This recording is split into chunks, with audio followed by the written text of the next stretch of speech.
The Adventures of Tom Sawyer by Mark Twain. I Tom plays, fights, and hides Tom. No answer. Tom, no answer. What's gone with that boy, I wonder, you Tom?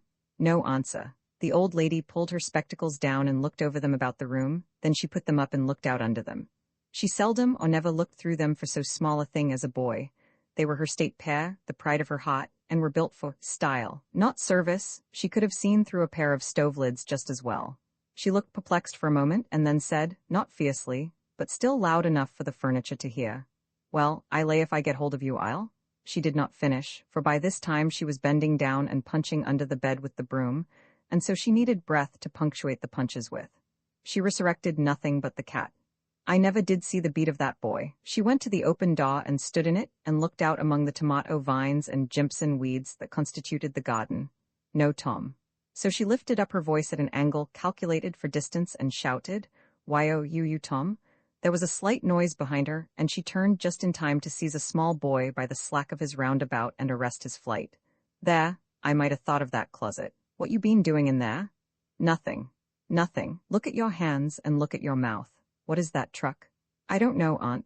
"Well, I know. It's jam, that's what it is. 40 times I've said if you didn't let that jam alone I'd skin you. Hand me that switch." The switch hovered in the air, the peril was desperate. "My, look behind you, Aunt." The old lady whirled round and snatched her skirts out of danger. The lad fled on the instant, scrambled up the high board fence, and disappeared over it. His Aunt Polly stood surprised a moment, and then broke into a gentle laugh. "Hang the boy, can't I never learn anything? Ain't he played me tricks enough like that for me to be looking out for him by this time? But old fools is the biggest fools there is. Can't learn an old dog new tricks, as the saying is. But my goodness, he never plays them alike, 2 days, and how is a body to know what's coming? He pairs to know just how long he can torment me before I get my dander up, and he knows if he can make out to put me off for a minute or make me laugh. It's all down again, and I can't hit him a lick. I ain't doing my duty by that boy, and that's the Lord's truth, goodness knows. Spare the rod and spile the child, as the good book says. I'm laying up sin and suffering for us both, I know.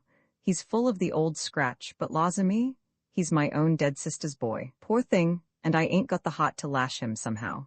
Every time I let him off, my conscience does hurt me so, and every time I hit him my old heart most breaks.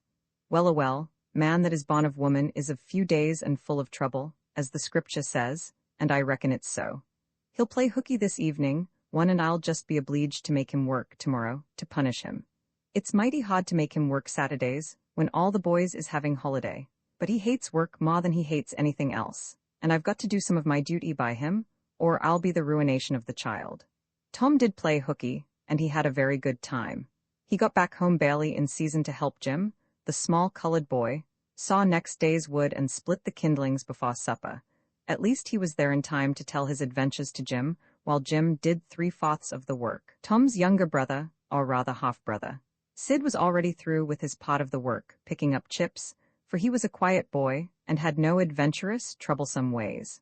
While Tom was eating his supper and stealing sugar as opportunity offered, Aunt Polly asked him questions that were full of guile and very deep, for she wanted to trap him into damaging revealments.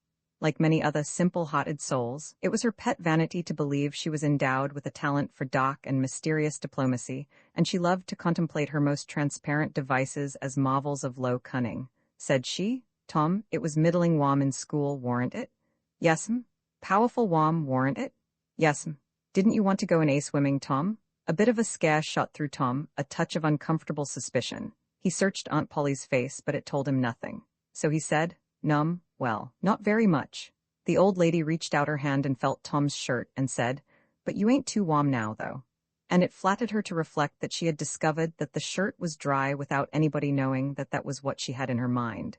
But in spite of her, Tom knew where the wind lay now. So he forestalled what might be the next move. Some of us pumped on our heads, mine's damp yet. See? Aunt Polly was vexed to think she had overlooked that bit of circumstantial evidence and missed a trick. Then she had a new inspiration.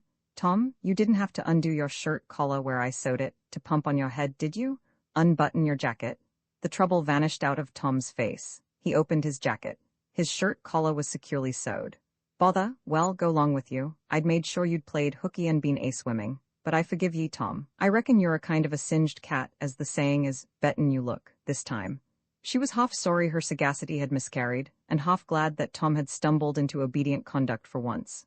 But Sydney said, "Well now, if I didn't think you sewed his collar with white thread, but it's black." "Why, I did sew it with white, Tom." But Tom did not wait for the rest. As he went out at the door he said, "Siddy, I'll lick you for that." In a safe place Tom examined 2 large needles which were thrust into the lapels of his jacket, and had thread bound about them. One needle carried white thread and the other black.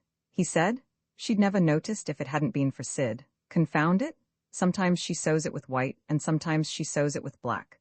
I wish to Gminy she'd stick to one or t'other.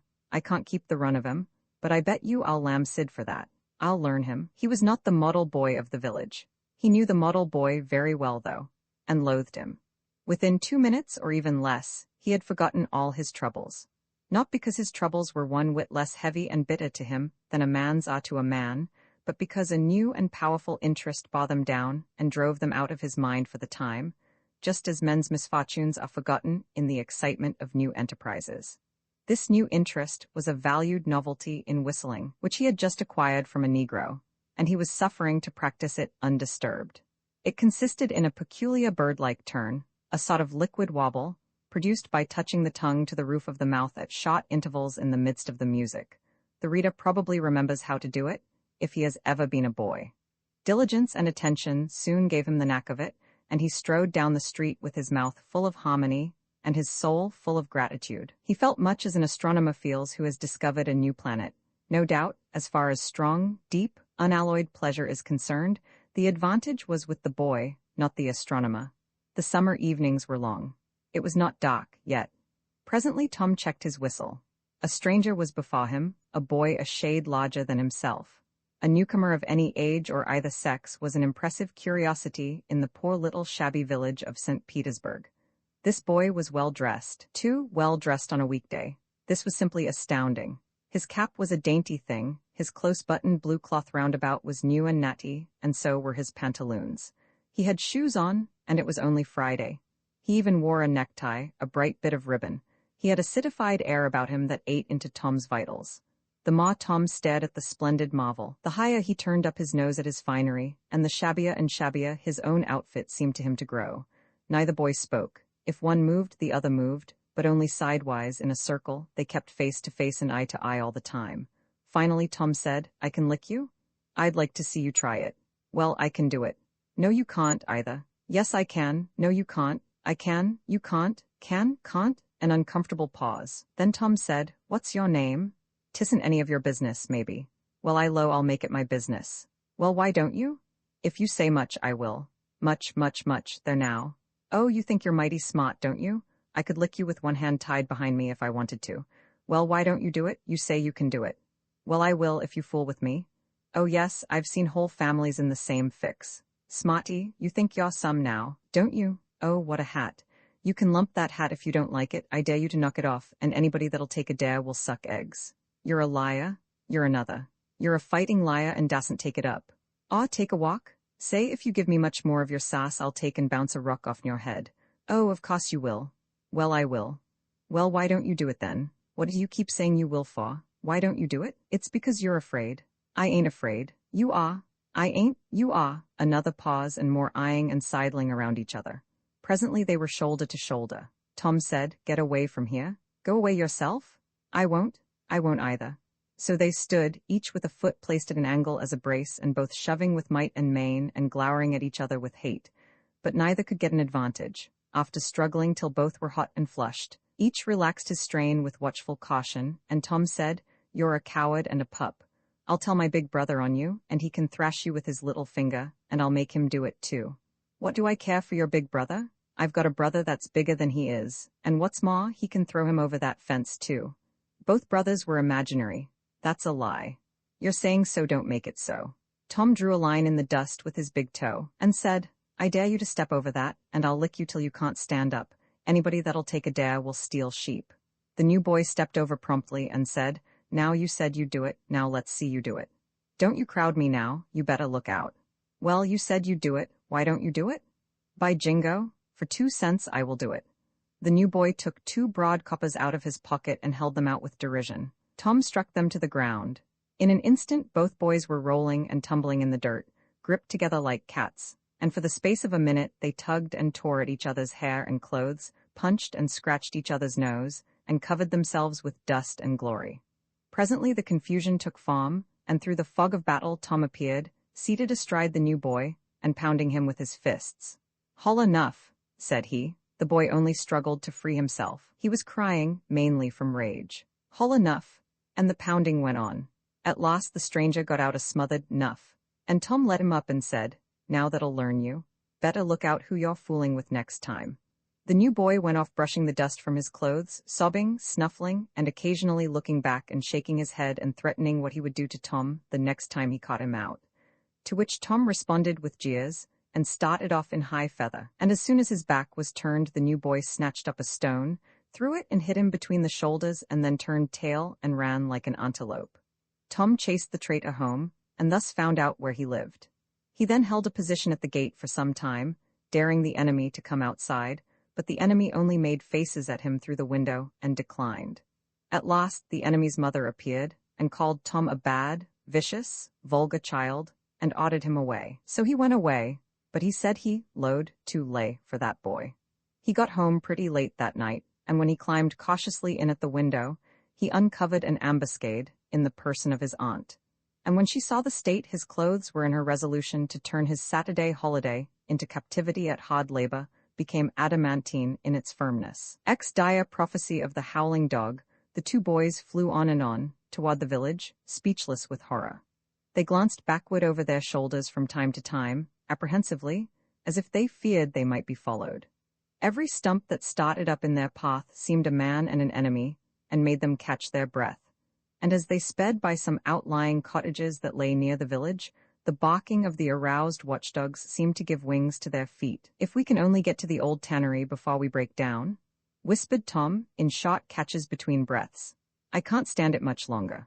Huckleberry's hard pantings were his only reply, and the boys fixed their eyes on the goal of their hopes and bent to their work to win it. They gained steadily on it, and at last, breast to breast, they burst through the open door and fell grateful and exhausted in the sheltering shadows beyond. By and by their pulses slowed down, and Tom whispered, "Huckleberry, what do you reckon'll come of this? If Dr. Robinson dies, I reckon hanging'll come of it." "Do you, though?" "Why, I know it, Tom." Tom thought a while, then he said, "Who'll tell? We?" "What are you talking about? S'pose something happened and Injun Joe didn't hang? Why, he'd kill us some time or other, just as dead sure as we're laying here." "That's just what I was thinking to myself, Huck. If anybody tells, let Muff Potter do it. If he's fool enough, he's generally drunk enough." Tom said nothing, went on thinking. Presently he whispered, "Huck, Muff Potter don't know it. How can he tell?" "What's the reason he don't know it?" "Because he'd just got that whack when Injun Joe done it." "Do you reckon he could see anything? Do you reckon he knowed anything?" "By hokey, that's so, Tom. And besides, look a here, maybe that whack done for him." "No, 'tain't likely, Tom. He had liquor in him, I could see that. And besides, he always has." "Well, when Pap's full, you might take and belt him over the head with a church and you couldn't faze him. He says so, his own self. So it's the same with Muff Potter, of course. But if a man was dead sober, I reckon maybe that whack might fetch him. I don't know." After another reflective silence, Tom said, "Hucky, you sure you can keep mum?"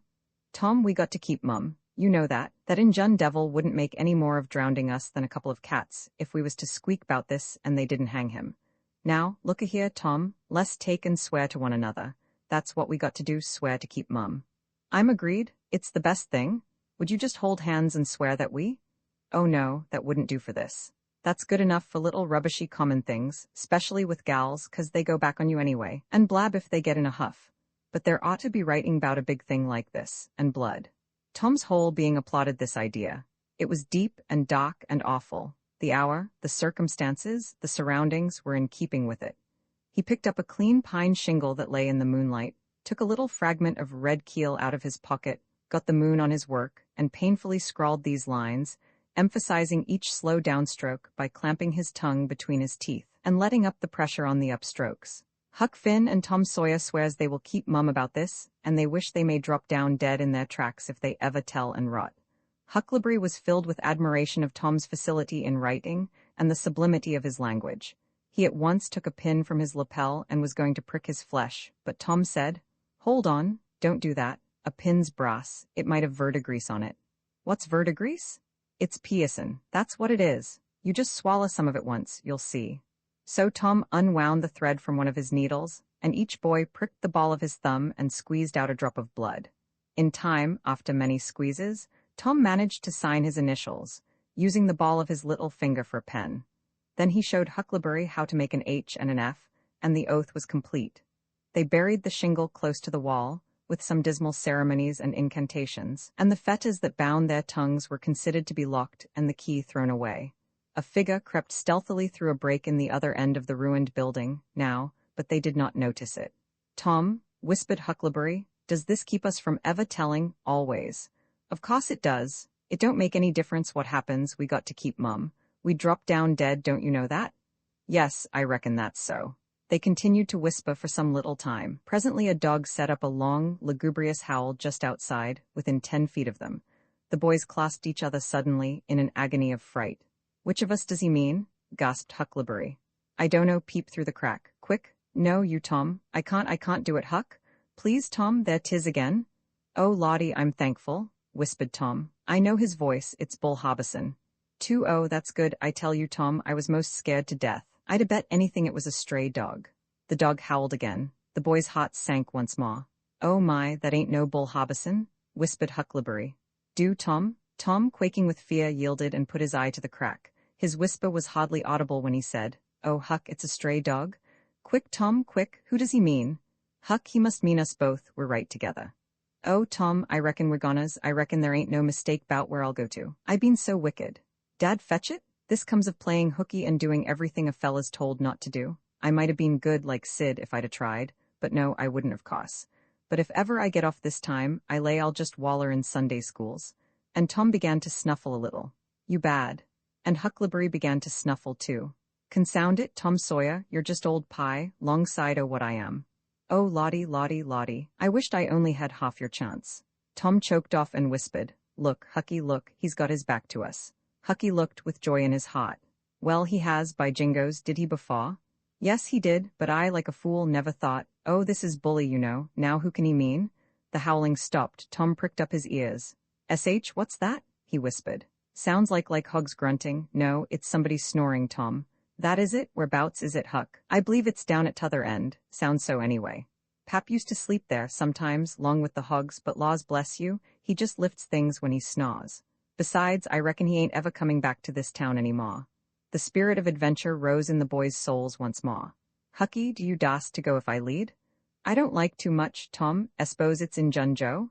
Tom quailed, but presently the temptation rose up strong again, and the boys agreed to try, with the understanding that they would take to their heels if the snoring stopped.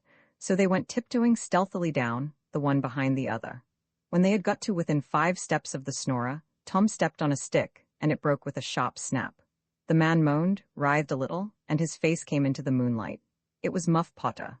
The boys' hearts had stood still, and their hopes too, when the man moved, but their fears passed away now.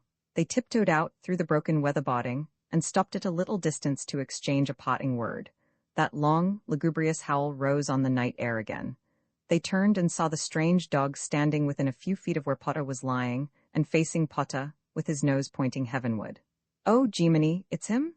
exclaimed both boys in a breath. "Say, Tom, they say a stray dog come howling around Johnny Miller's house, 'bout midnight, as much as 2 weeks ago, and a whippoorwill come in and lit on the banisters and sung, the very same evening, and there ain't anybody dead there yet." "Well, I know that, and suppose there ain't. Didn't Gracie Miller fall in the kitchen fire and burn herself terrible the very next Saturday?" "Yes, but she ain't dead, and what's more, she's getting better too." "All right, you wait and see, she's a goner, just as dead sure as Muff Potter's a goner. That's what the niggers say, and they know all about these kind of things, Huck." Then they separated, cogitating. When Tom crept in at his bedroom window, the night was almost spent. He undressed with excessive caution and fell asleep congratulating himself that nobody knew of his escapade. He was not aware that the gently snoring Sid was awake, and had been so for an hour. When Tom awoke, Sid was dressed and gone. There was a late look in the light, a late sense in the atmosphere. He was startled. Why had he not been called, persecuted till he was up, as usual? The thought filled him with bodings. Within 5 minutes he was dressed and downstairs, feeling sore and drowsy. The family were still at table, but they had finished breakfast. There was no voice of rebuke, but there were averted eyes. There was a silence and an air of solemnity that struck a chill to the culprit's heart.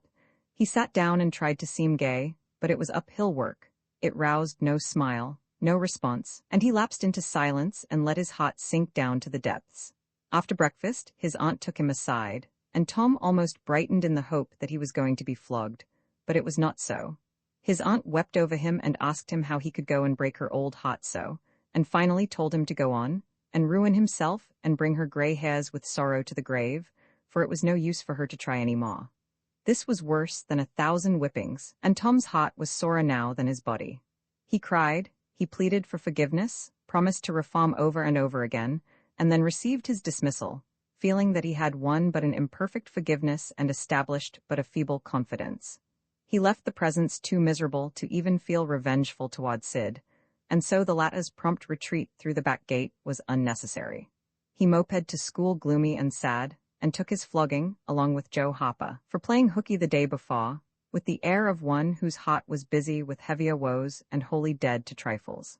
Then he betook himself to his seat, rested his elbows on his desk and his jaws in his hands, and stared at the wall with the stony stare of suffering that has reached the limit and can no further go. His elbow was pressing against some hard substance. After a long time, he slowly and sadly changed his position and took up this object with a sigh. It was in a paper. He unrolled it. A long, lingering, colossal sigh followed, and his heart broke. It was his brass andiron knob. This final feather broke the camel's back. Roman 11 conscience racks Tom close upon the hour of noon. The whole village was suddenly electrified with the ghastly news. No need of the as yet undreamed-of telegraph.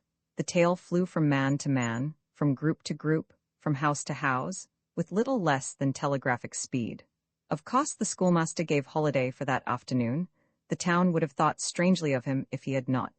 A gory knife had been found close to the murdered man, and it had been recognized by somebody as belonging to Muff Potter, so the story ran.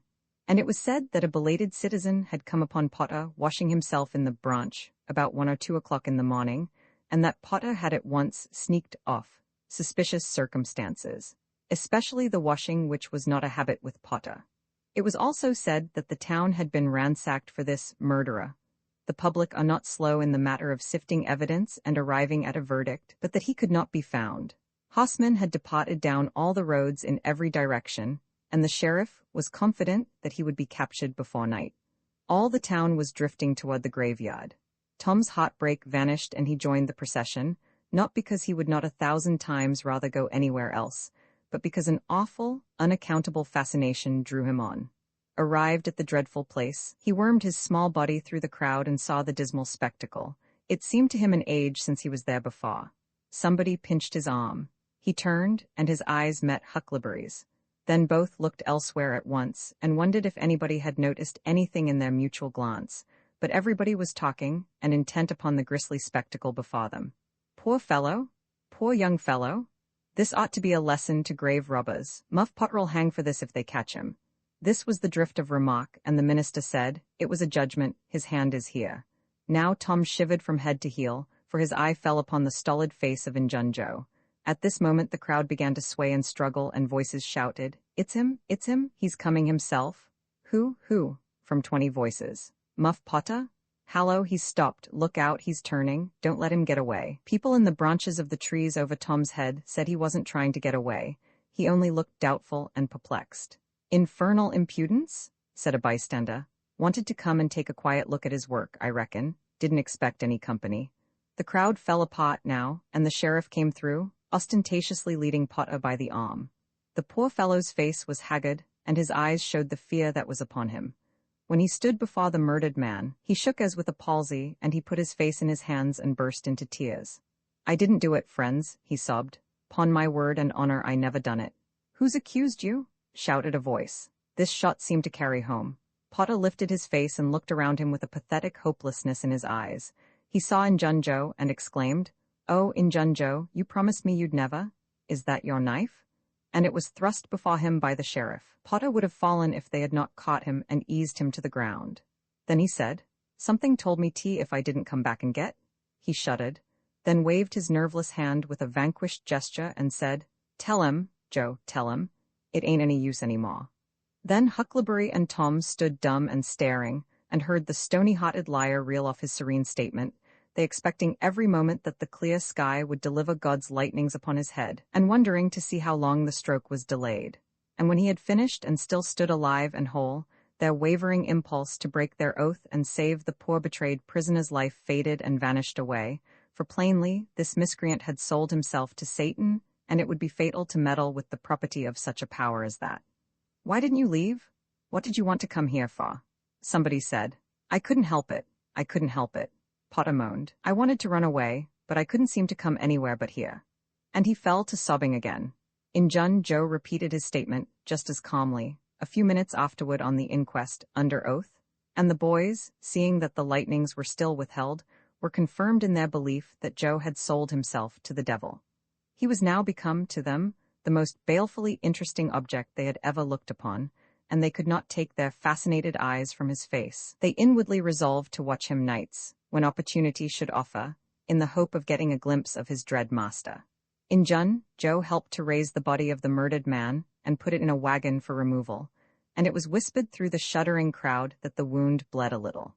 The boys thought that this happy circumstance would turn suspicion in the right direction, but they were disappointed, for more than one villager remarked.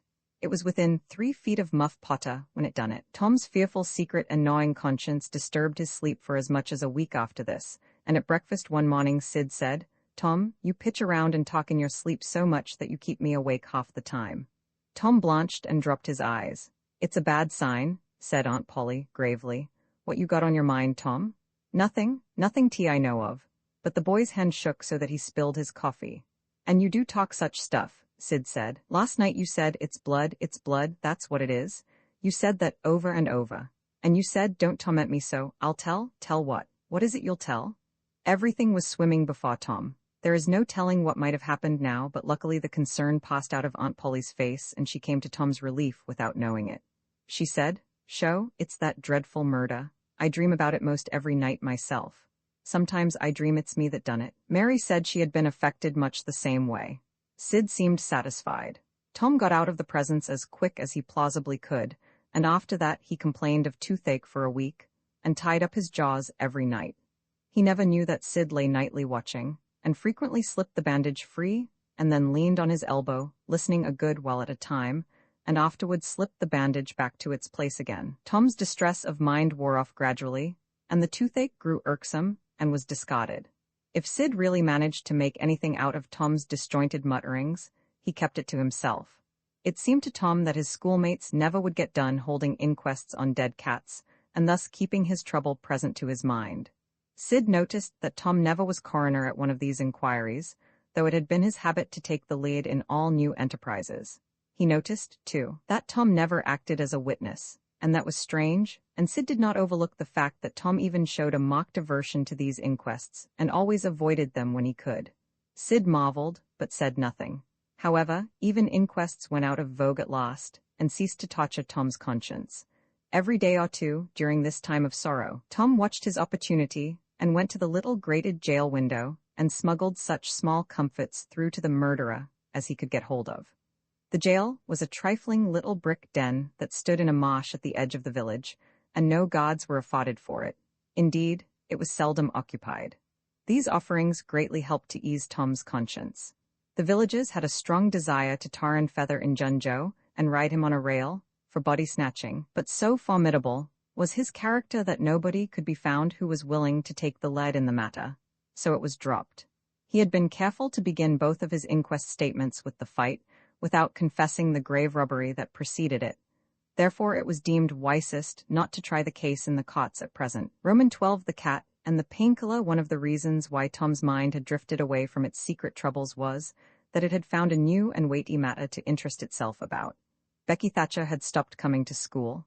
Tom had struggled with his pride a few days, and tried to whistle her down the wind, but failed. He began to find himself hanging around her father's house nights and feeling very miserable. She was ill. What if she should die? There was distraction in the thought. He no longer took an interest in war, nor even in piracy. The charm of life was gone. There was nothing but dreariness left. He put his hoop away, and his bat. There was no joy in them any more. His aunt was concerned. She began to try all manner of remedies on him. She was one of those people who are infatuated with patent medicines and all newfangled methods of producing health or mending it. She was an inveterate experimenter in these things. When something fresh in this line came out, she was in a fever, right away, to try it, not on herself, for she was never ailing, but on anybody else that came handy. She was a subscriber for all the health periodicals and phrenological frauds, and the solemn ignorance they were inflated with was breath to her nostrils. All the rot they contained about ventilation, and how to go to bed, and how to get up, and what to eat, and what to drink, and how much exercise to take, and what frame of mind to keep one's self in, and what sort of clothing to wear, was all gospel to her, and she never observed that her health journals of the current month customarily upset everything they had recommended the month before. She was as simple-hearted and honest as the day was long, and so she was an easy victim. She gathered together her quack periodicals and her quack medicines, and thus armed with death, went about on her pale horse, metaphorically speaking, with hell following after. But she never suspected that she was not an angel of healing and the balm of Gilead in disguise to the suffering neighbors. The water treatment was new now, and Tom's low condition was a windfall to her. She had him out at daylight every morning, stood him up in the woodshed and drowned him with a deluge of cold water. Then she scrubbed him down with a towel like a file, and so brought him to. Then she rolled him up in a wet sheet and put him away under blankets till she sweated his soul clean, and the yellow stains of it came through his paws, as Tom said. Yet notwithstanding all this, the boy grew more and more melancholy and pale and dejected. She added hot baths, sitz baths, shower baths, and plunges. The boy remained as dismal as a hearse. She began to assist the water with a slim oatmeal diet and blister plasters. She calculated his capacity as she would a jug's, and filled him up every day with quack cure-alls. Tom had become indifferent to persecution by this time. This phase filled the old lady's heart with consternation. This indifference must be broken up at any cost. Now she heard of painkiller for the first time. She ordered a lot at once. She tasted it and was filled with gratitude. It was simply fire in a liquid form. She dropped the water treatment and everything else, and pinned her faith to painkiller. She gave Tom a teaspoonful and watched with the deepest anxiety for the result. Her troubles were instantly at rest, her soul at peace again, for the indifference was broken up. The boy could not have shown a wilder, haughtier interest if she had built a fire under him. Tom felt that it was time to wake up. This sort of life might be romantic enough, in his blighted condition, but it was getting to have too little sentiment and too much distracting variety about it. So he thought over various plans for relief, and finally hit upon that of professing to be fond of painkiller. He asked for it so often that he became a nuisance, and his aunt ended by telling him to help himself and quit bothering her. If it had been Sid, she would have had no misgivings to alloy her delight, but since it was Tom, she watched the bottle clandestinely. She found that the medicine did really diminish, but it did not occur to her that the boy was mending the health of a crack in the sitting-room floor with it. One day Tom was in the act of dosing the crack when his aunt's yellow cat came along, purring, eyeing the teaspoon avariciously, and begging for a taste. Tom said, "Don't ask for it unless you want it, Peter." But Peter signified that he did want it. "You better make sure." Peter was sure. "Now you've asked for it, and I'll give it to you because there ain't anything mean about me, but if you find you don't like it, you mustn't blame anybody but your own self." Peter was agreeable. So Tom pried his mouth open and pawed down the painkiller. Peter sprang a couple of yards in the air, and then delivered a wah-whoop and set off round and round the room, banging against furniture, upsetting flower pots, and making general havoc. Next he rose on his hind feet and pranced around, in a frenzy of enjoyment, with his head over his shoulder and his voice proclaiming his unappeasable happiness. Then he went tearing around the house again, spreading chaos and destruction in his path. Aunt Polly entered in time to see him throw a few double somersets, deliver a final mighty hurrah, and sail through the open window, carrying the rest of the flower pots with him. The old lady stood petrified with astonishment, peering over her glasses. Tom lay on the floor expiring with laughter. "Tom, what on earth ails that cat?" "I don't know, Aunt," gasped the boy. "Why, I never see anything like it. What did make him act so?" "'Deed I don't know, Aunt Polly. Cats always act so when they're having a good time." "They do they?" There was something in the tone that made Tom apprehensive. "Yes'm, that is, I believe they do." "You do?" "Yes'm." The old lady was bending down, Tom watching, with interest emphasized by anxiety. Too late he divined her drift. The handle of the telltale teaspoon was visible under the bed valance. Aunt Polly took it, held it up. Tom winced and dropped his eyes. Aunt Polly raised him by the usual handle, his ear, and cracked his head soundly with her thimble. "Now, sir, what did you want to treat that poor dumb beast so for? I done it out of pity for him because he hadn't any aunt. Hadn't any aunt, you numbskull. What has that got to do with it? Heaps, because if he'd had one she'd burnt him out herself. She'd roasted his bowels out of him without any more feeling than if he was a human. Aunt Polly felt a sudden pang of remorse. This was putting the thing in a new light. What was cruelty to a cat might be cruelty to a boy too. She began to soften, she felt sorry. Her eyes watered a little, and she put her hand on Tom's head and said gently, I was meaning for the best, Tom. And Tom, it did do you good. Tom looked up in her face with just a perceptible twinkle peeping through his gravity. I know you was meaning for the best, Auntie, and so was I with Peter. It done him good, too. I never see him get around so since. Oh, go long with you, Tom, before you aggravate me again. And you try and see if you can't be a good boy, for once, and you needn't take any more medicine. Tom reached school ahead of time. It was noticed that this strange thing had been occurring every day latterly. And now, as usual of late, he hung about the gate of the schoolyard instead of playing with his comrades. He was sick, he said, and he looked it. He tried to seem to be looking everywhere, but whither he really was looking, down the road. Presently Jeff Thatcher hove in sight, and Tom's face lighted. He gazed a moment and then turned sorrowfully away. When Jeff arrived, Tom accosted him, and led up, warily to opportunities for remark about Becky, but the giddy lad never could see the bait. Tom watched and watched, hoping whenever a frisking frock came in sight, and hating the owner of it as soon as he saw she was not the right one. At last Frock ceased to appear, and he dropped hopelessly into the dumps. He entered the empty schoolhouse and sat down to suffer. Then one more Frock passed in at the gate, and Tom's heart gave a great bound. The next instant he was out, and going on like an Indian, yelling, laughing, chasing boys, jumping over the fence at risk of life and limb, throwing handsprings, standing on his head, doing all the heroic things he could conceive of, and keeping a furtive eye out, all the while, to see if Becky Thatcher was noticing. But she seemed to be unconscious of it all. She never looked. Could it be possible that she was not aware that he was there? He carried his exploits to her immediate vicinity, came whooping around, snatched a boy's cap, hurled it to the roof of the schoolhouse, broke through a group of boys, tumbling them in every direction, and fell sprawling, himself, under Becky's nose, almost upsetting her. And she turned with her nose in the air, and he heard her say, MF, some people think they're mighty smart, always showing off.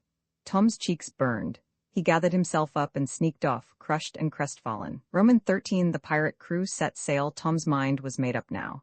He was gloomy and desperate. He was a forsaken, friendless boy, he said. Nobody loved him. When they found out what they had driven him to, perhaps they would be sorry. He had tried to do right and get along, but they would not let him, since nothing would do them but to be rid of him. Let it be so, and let them blame him for the consequences. Why shouldn't they? What right had the friendless to complain? Yes, they had forced him to it at last. He would lead a life of crime. There was no choice. By this time he was far down Meadow Lane, and the bell for school to take up tinkled faintly upon his ear. He sobbed now to think he should never hear that old familiar sound any more. It was very hard, but it was forced on him. Since he was driven out into the cold world, he must submit, but he forgave them.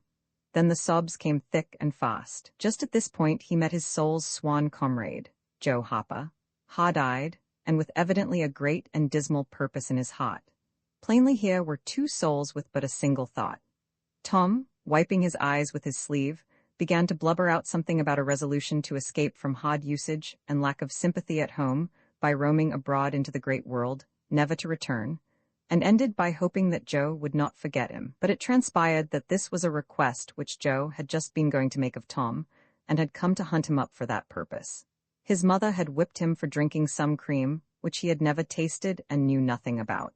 It was plain that she was tired of him and wished him to go. If she felt that way, there was nothing for him to do but succumb.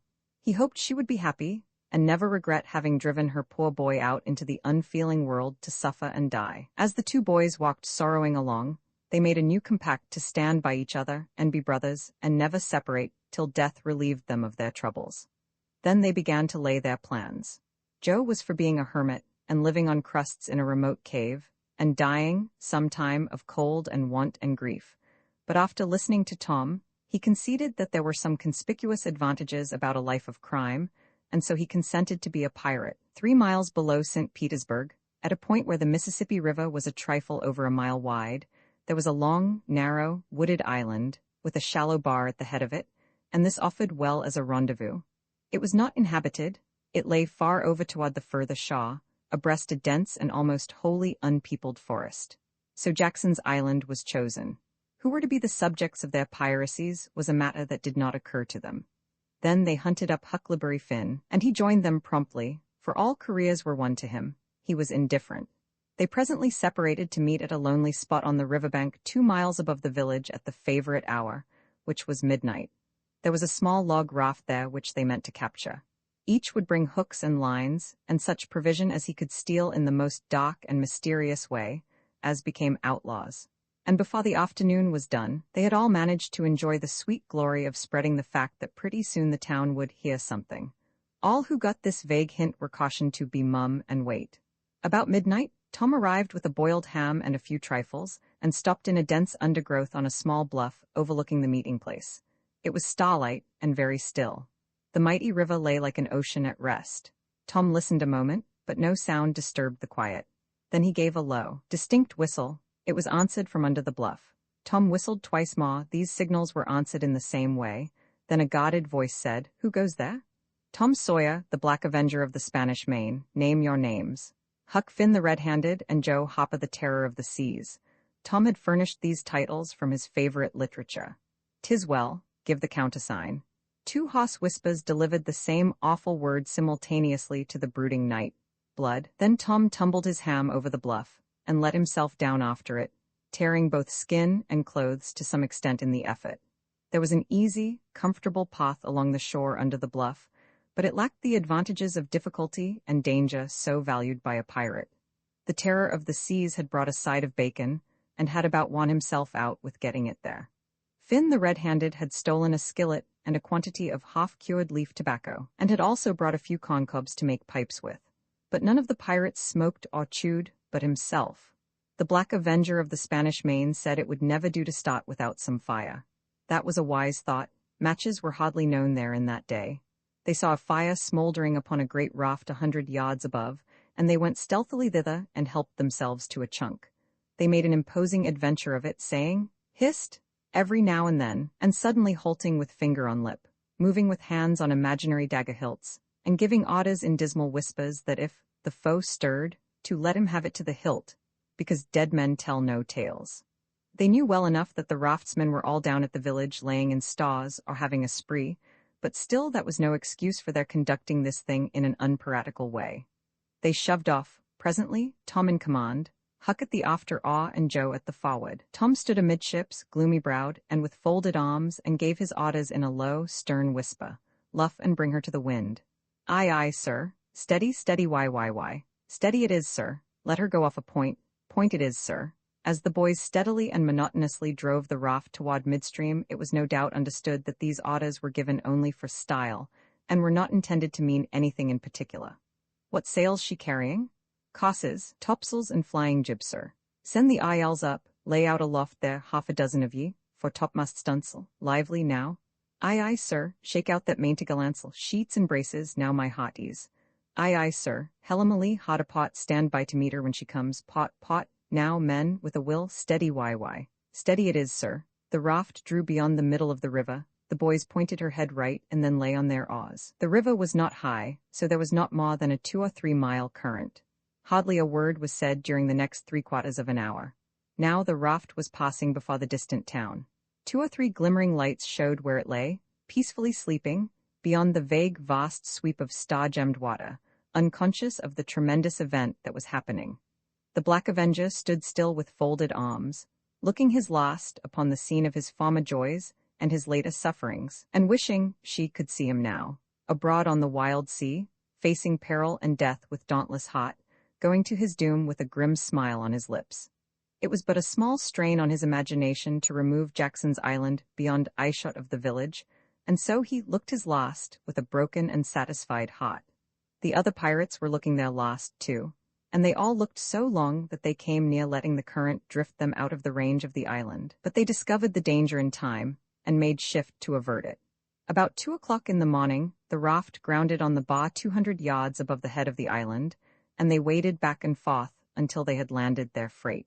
Part of the little raft's belongings consisted of an old sail, and this they spread over a nook in the bushes for a tent to shelter their provisions, but they themselves would sleep in the open air in good weather, as became outlaws. They built a fire against the side of a great log, 20 or 30 steps within the somber depths of the forest, and then cooked some bacon in the frying pan for supper, and used up half of the pone stock they had brought. It seemed glorious spot to be feasting in that wild, free way in the virgin forest of an unexplored and uninhabited island, far from the haunts of men, and they said they never would return to civilization. The climbing fire lit up their faces and threw its ruddy glare upon the pillared tree trunks of their forest temple and upon the varnished foliage and festooning vines. When the last crisp slice of bacon was gone, and the last allowance of pone devoured, the boys stretched themselves out on the grass, filled with contentment. They could have found a cooler place, but they would not deny themselves such a romantic feature as the roasting campfire. "Ain't it gay?" said Joe. "It's nuts," said Tom. "What would the boys say if they could see us?" "Say, well, they'd just die to be here, hey, Hucky?" "I reckon so," said Huckleberry. "Anyways, I'm suited. I don't want nothing bet'n this. I don't ever get enough to eat, generally, and here they can't come and pick at a fella and bullyrag him so." "It's just the life for me," said Tom. "You don't have to get up mornings, and you don't have to go to school and wash and all that blame foolishness. You see, a pirate don't have to do anything, Joe, when he's a shaw, but a hermit he has to be praying considerable, and then he don't have any fun anyway, all by himself that way." "Oh yes, that's so," said Joe, "but I hadn't thought much about it, you know. I'd a good deal rather be a pirate now that I've tried it." "You see," said Tom, "people don't go much on hermits nowadays like they used to in old times, but a pirate's always respected. And a hermit's got to sleep on the hottest place he can find, and put sackcloth and ashes on his head, and stand out in the rain, and—" "What does he put sackcloth and ashes on his head for?" inquired Huck. "I dunno, but they've got to do it. Hermits always do. You'd have to do that if you was a hermit." "Derned if I would," said Huck. "Well, what would you do?" "I dunno, but I wouldn't do that." "Why, Huck, you'd have to. How'd you get around it?" "Why, I just wouldn't stand it. I'd run away." "Run away? Well, you would be a nice old slouch of a hermit. You'd be a disgrace." The red-handed made no response, being better employed. He had finished gouging out a cob, and now he fitted a weed stem to it, loaded it with tobacco, and was pressing a coal to the charge and blowing a cloud of fragrant smoke. He was in the full bloom of luxurious contentment. The other pirates envied him this majestic vice, and secretly resolved to acquire it shortly. Presently Huck said, "What does pirates have to do?" Tom said, "Oh, they have just a bully time, take ships and burn them, and get the money and bury it in awful places in their island where there's ghosts and things to watch it, and kill everybody in the ships, make 'em walk a plank." "And they carry the women to the island," said Joe. "They don't kill the women." "No," assented Tom. "They don't kill the women, they are too noble. And the women's always beautiful, too." "And don't they wear the bulliest clothes?" "Oh, no. All gold and silver and diamonds," said Joe, with enthusiasm. "Who?" said Huck. "Why, the pirates." Huck scanned his own clothing forlornly. "I reckon I ain't dressed fittin' for a pirate," said he, with a regretful pathos in his voice, "but I ain't got none but these." But the other boys told him the fine clothes would come fast enough after they should have begun their adventures. They made him understand that his poor rags would do to begin with, though it was customary for wealthy pirates to start with a proper wardrobe. Gradually, their talk died out, and drowsiness began to steal upon the eyelids of the little waifs. The pipe dropped from the fingers of the red-handed, and he slept the sleep of the conscience-free and the weary. The terror of the seas and the black avenger of the Spanish Main had more difficulty in getting to sleep. They said their prayers inwardly, and lying down, since there was nobody there with authority to make them kneel and recite aloud. In truth, they had a mind not to say them at all, but they were afraid to proceed to such lengths as that, lest they might call down a sudden and special thunderbolt from heaven. Then at once they reached and hovered upon the imminent verge of sleep, but an intruder came, now, that would not down. It was conscience. They began to feel a vague fear that they had been doing wrong to run away, and next they thought of the stolen meat, and then the real torture came. They tried to argue it away by reminding conscience that they had purloined sweetmeats and apples scores of times, but conscience was not to be appeased by such thin plausibilities. It seemed to them, in the end, that there was no getting around the stubborn fact that taking sweetmeats was only hooking, while taking bacon and hams and such valuables was plain simple stealing, and there was a command against that in the Bible. So they inwardly resolved that so long as they remained in the business, their piracies should not again be sullied with the crime of stealing. Then conscience granted a truce, and these curiously inconsistent pirates fell peacefully to sleep. Roman 14 happy camp of the freebooters. When Tom awoke in the morning, he wondered where he was. He sat up and rubbed his eyes and looked around. Then he comprehended. It was the cool gray dawn, and there was a delicious sense of repose and peace in the deep, pervading calm and silence of the woods. Not a leaf stirred, not a sound obtruded upon great nature's meditation. Beaded dewdrops stood upon the leaves and grasses. A white layer of ashes covered the fire, and a thin blue breath of smoke rose straight into the air. Joe and Huck still slept. Now, far away in the woods, a bird called, another answered. Presently the hammering of a woodpecker was heard. Gradually, the cool, dim gray of the morning whitened, and as gradually sounds multiplied and life manifested itself. The marvel of nature shaking off sleep and going to work unfolded itself to the musing boy. A little green worm came crawling over a dewy leaf, lifting 2/3 of his body into the air from time to time and sniffing around, then proceeding again, for he was measuring, Tom said. And when the worm approached him, of its own accord, he sat as still as a stone, with his hopes rising and falling, by turns, as the creature still came toward him, or seemed inclined to go elsewhere. And when at last it considered a painful moment with its curved body in the air, and then came decisively down upon Tom's leg and began a journey over him, his whole heart was glad, for that meant that he was going to have a new suit of clothes. Without the shadow of a doubt, a gaudy piratical uniform. Now, a procession of aunts appeared, from nowhere in particular, and went about their labors. One struggled manfully by, with a dead spider, 5 times as big as itself in its arms, and lugged it straight up a tree trunk. A brown-spotted ladybug climbed the dizzy height of a grass blade, and Tom bent down close to it and said, "Ladybug, ladybug, fly away home, your house is on fire, your children's alone." And she took wing and went off to see about it, which did not surprise the boy, for he knew of old that this insect was credulous about conflagrations, and he had practiced upon its simplicity more than once. A tumblebug came next, heaving sturdily at its ball, and Tom touched the creature, to see it shut its legs against its body and pretend to be dead. The birds were fairly rioting by this time. A catbird, the northern mocha, lit in a tree over Tom's head and trilled out her imitations of her neighbors in a rapture of enjoyment. Then a shrill jay swept down, a flash of blue flame, and stopped on a twig almost within the boy's reach, cocked his head to one side and eyed the strangers with a consuming curiosity. A gray squirrel and a big fellow of the fox kind came scurrying along, sitting up at intervals to inspect and chatter at the boys, for the wild things had probably never seen a human being before and scarcely knew whether to be afraid or not. All nature was wide awake and stirring, now. Long lances of sunlight pierced down through the dense foliage far and near, and a few butterflies came fluttering upon the scene.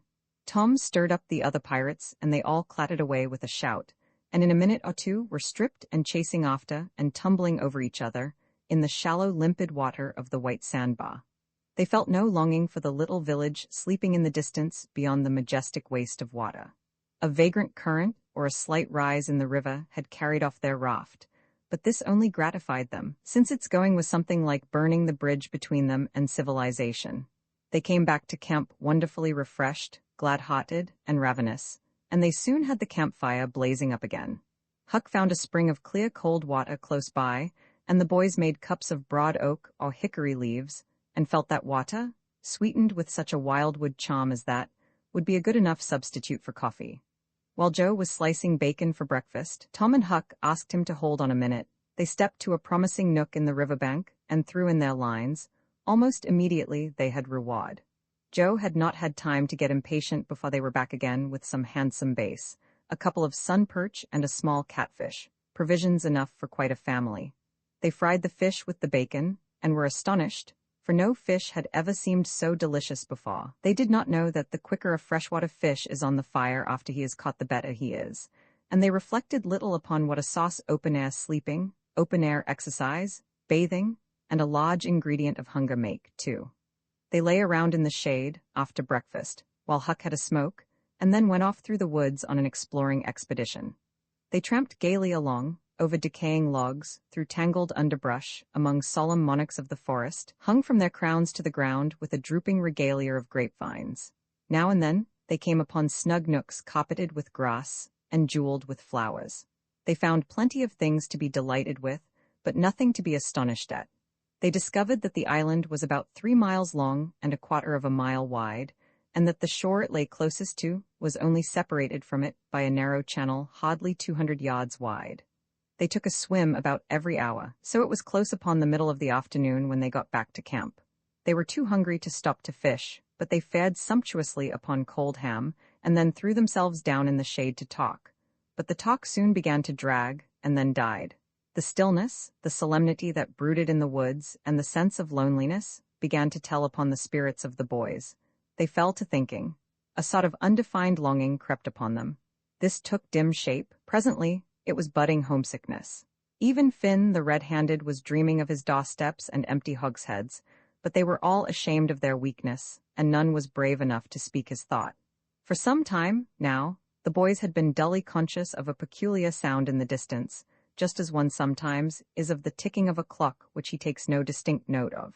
But now this mysterious sound became more pronounced and fostered recognition. The boys started, glanced at each other, and then each assumed a listening attitude. There was a long silence, profound and unbroken, then a deep, sullen boom came floating down out of the distance. "What is it?" exclaimed Joe under his breath. "I wonder," said Tom in a whisper. "'Tain't thunder," said Huckleberry in an odd tone. "Because thunder?" "Hark," said Tom. "Listen, don't talk." They waited a time that seemed an age, and then the same muffled boom troubled the solemn hush. "Let's go and see." They sprang to their feet and hurried to the shore toward the town. They parted the bushes on the bank and peered out over the water. The little steam ferryboat was about a mile below the village, drifting with the current.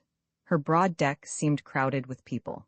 There were a great many skiffs rowing about, or floating with the stream in the neighborhood of the ferryboat, but the boys could not determine what the men in them were doing. Presently a great jet of white smoke burst from the ferryboat's side, and as it expanded and rose in a lazy cloud, that same dull throb of sound was borne to the listeners again. "I know now," exclaimed Tom. "Somebody's drownded." "That's it," said Huck. "They done that last summer when Bill Turner got drownded. They shoot a cannon over the water, and that makes him come up to the top. Yes, and they take loaves of bread and put quicksilver in 'em and set 'em afloat, and wherever there's anybody that's drownded, they'll float right there and stop." "Yes, I've heard about that," said Joe. "I wonder what makes the bread do that." "Oh, it ain't the bread so much," said Tom. "I reckon it's mostly what they say over it before they start it out." "But they don't say anything over it," said Huck. "I've seen 'em and they don't." "Well, that's funny," said Tom. "But maybe they say it to themselves. Of course they do. Anybody might know that." The other boys agreed that there was reason in what Tom said, because an ignorant lump of bread, uninstructed by an incantation, could not be expected to act very intelligently when set upon an errand of such gravity. "By jings, I wish I was over there now," said Joe. "I do too," said Huck. "I'd give heaps to know who it is." The boys still listened and watched. Presently a revealing thought flashed through Tom's mind, and he exclaimed, "Boys, I know who's drownded, it's us." They felt like heroes in an instant. Here was a gorgeous triumph. They were missed. They were mourned. Hearts were breaking on their account. Tears were being shed. Accusing memories of unkindness to these poor lost lads were rising up, and unavailing regrets and remorse were being indulged. And best of all, the departed were the talk of the whole town, and the envy of all the boys, as far as this dazzling notoriety was concerned. This was fine. It was worth while to be a pirate, after all. As twilight drew on, the ferryboat went back to her accustomed business, and the skiffs disappeared. The pirates returned to camp. They were jubilant with vanity over their new grandeur and the illustrious trouble they were making. They caught fish, cooked supper and ate it, and then fell to guessing at what the village was thinking and saying about them, and the pictures they drew of the public distress on their account were gratifying to look upon, from their point of view. But when the shadows of night closed them in, they gradually ceased to talk and sat gazing into the fire, with their minds evidently wandering elsewhere. The excitement was gone now, and Tom and Joe could not keep back thoughts of certain persons at home who were not enjoying this fine frolic as much as they were. Misgivings came, they grew troubled and unhappy. A sigh or two escaped, unawares. By and by Joe timidly ventured upon a roundabout feeler as to how the others might look upon a return to civilization. Not right now, but Tom withered him with derision. Huck, being uncommitted as yet, joined in with Tom, and the waver quickly explained, and was glad to get out of the scrape with as little taint of chicken-hearted homesickness clinging to his garments as he could. Mutiny was effectually laid to rest for the moment. As the night deepened, Huck began to nod, and presently to snore. Joe followed next. Tom lay upon his elbow motionless for some time, watching the two intently. At last he got up cautiously, on his knees, and went searching among the grass and the flickering reflections flung by the campfire. He picked up and inspected several large semicylinders of the thin white bark of a sycamore, and finally chose two which seemed to suit him. Then he knelt by the fire, and painfully wrote something upon each of these with his red keel. One he rolled up and put in his jacket pocket, and the other he put in Joe's hat and removed it to a little distance from the owner. And he also put into the hat certain schoolboy treasures of almost inestimable value, among them a lump of chalk, an india-rubber ball, 3 fish hooks, and one of that kind of marbles known as a sure-'nuff crystal. Then he tiptoed his way cautiously among the trees till he felt that he was out of hearing, and straightway broke into a keen run in the direction of the sandbar. Roman 15 Tom's stealthy visit home. A few minutes later Tom was in the shoal water of the bar, wading toward the Illinois shore. Before the depth reached his middle he was halfway over. The current would permit no more wading now, so he struck out confidently to swim the remaining 100 yards. He swam quartering upstream, but still was swept downward rather faster than he had expected. However, he reached the shore finally, and drifted along till he found a low place and drew himself out. He put his hand on his jacket pocket, found his piece of bark safe, and then struck through the woods, following the shore, with streaming garments. Shortly before 10 o'clock, he came out into an open place opposite the village, and saw the ferryboat lying in the shadow of the trees and the high bank. Everything was quiet under the blinking stars. He crept down the bank, watching with all his eyes, slipped into the water, swam 3 or 4 strokes, and climbed into the skiff that did yawl duty at the boat's stern. He laid himself down under the thwarts and waited, panting. Presently the cracked bell tapped and a voice gave the order to cast off. A minute or two later the skiff's head was standing high up against the boat's swell, and the voyage was begun. Tom felt happy in his success, for he knew it was the boat's last trip for the night. At the end of a long 12 or 15 minutes the wheels stopped, and Tom slipped overboard and swam ashore in the dusk, landing 50 yards downstream, out of danger of possible stragglers. He flew along unfrequented alleys, and shortly found himself at his aunt's back fence.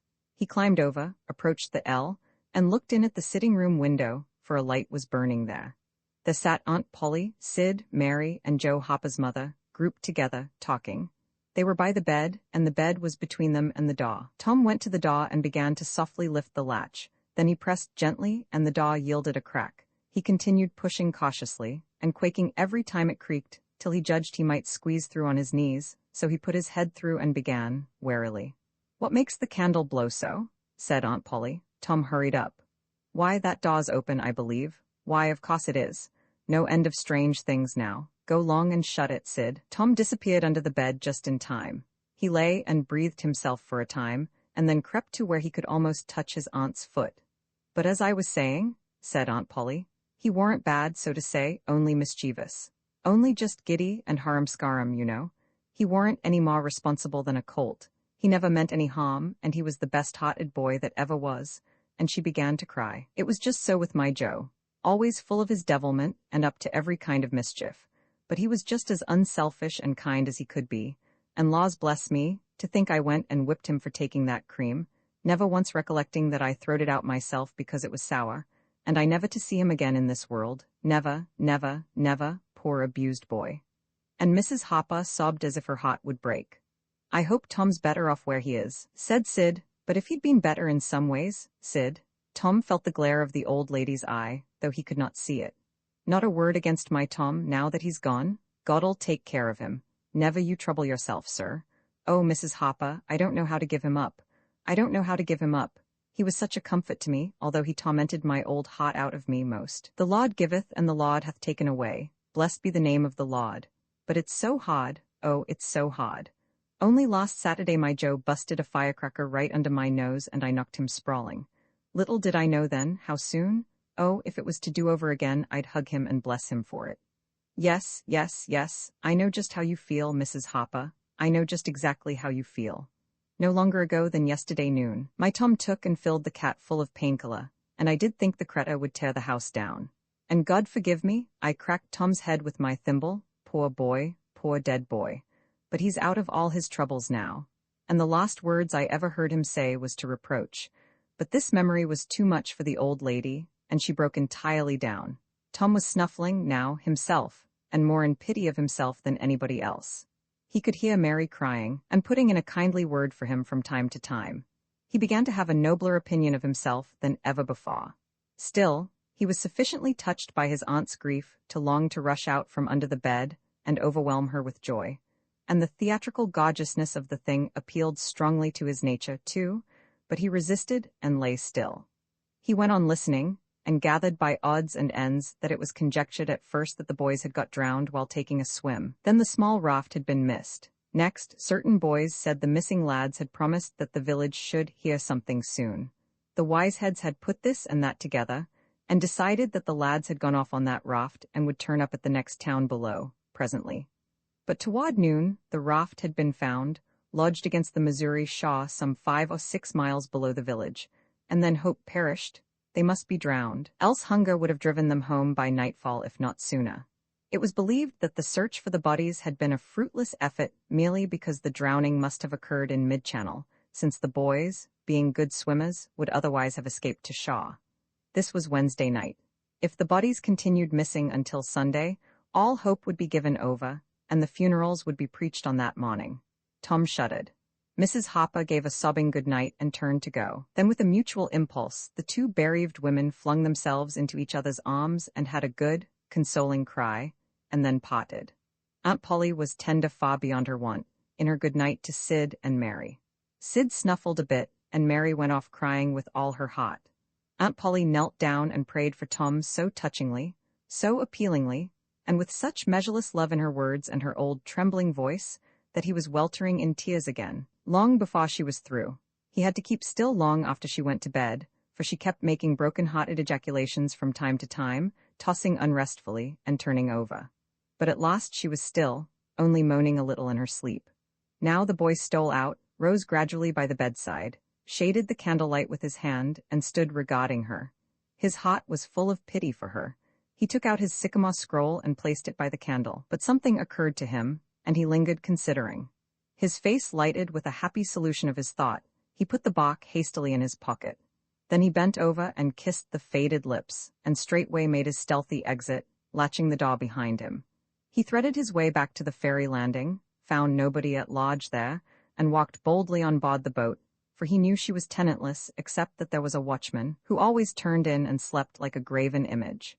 He untied the skiff at the stern, slipped into it, and was soon rowing cautiously upstream. When he had pulled a mile above the village, he started quartering across and bent himself stoutly to his work. He hit the landing on the other side neatly, for this was a familiar bit of work to him. He was moved to capture the skiff, arguing that it might be considered a ship and therefore legitimate prey for a pirate, but he knew a thorough search would be made for it, and that might end in revelations.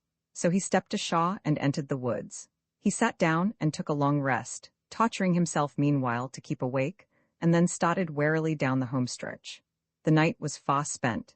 It was broad daylight before he found himself fairly abreast the island bar.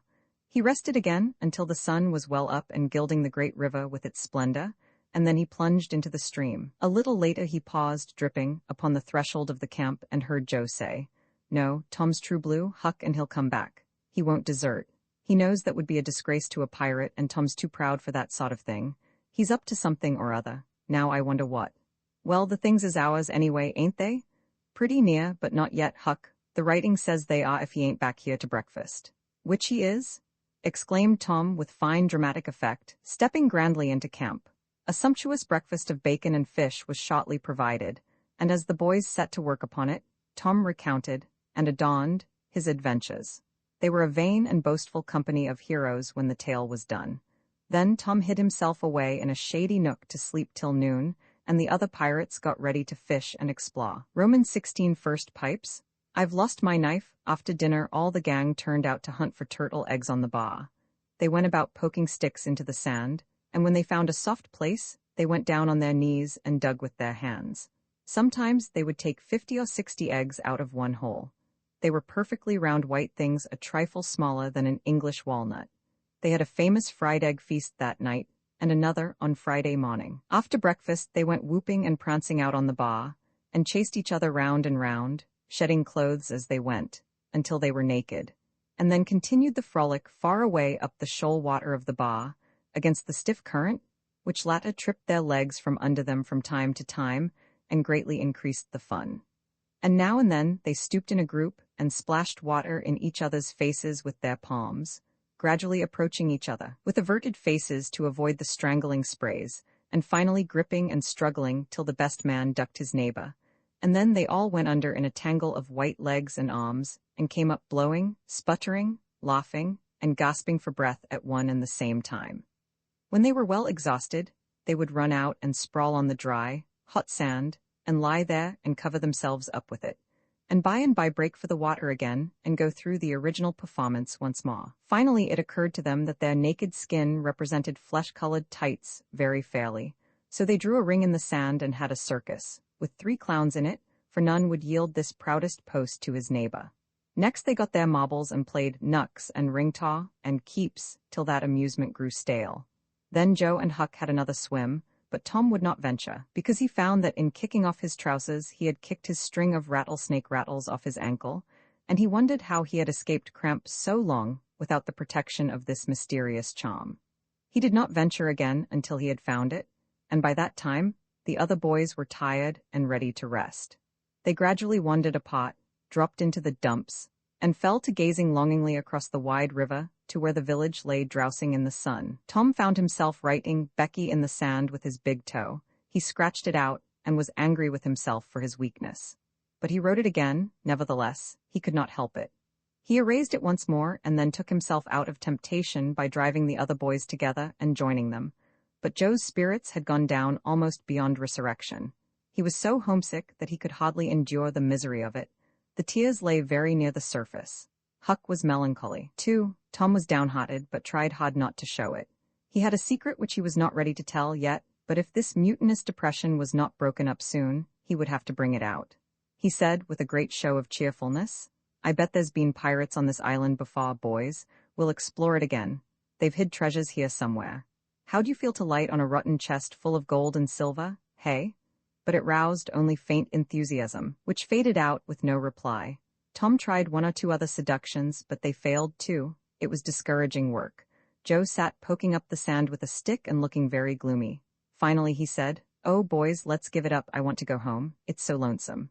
"Oh no, Joe, you'll feel better by and by," said Tom. "Just think of the fishing that's here." "I don't care for fishing. I want to go home." "But Joe, there ain't such another swimming place anywhere. Swimming's no good."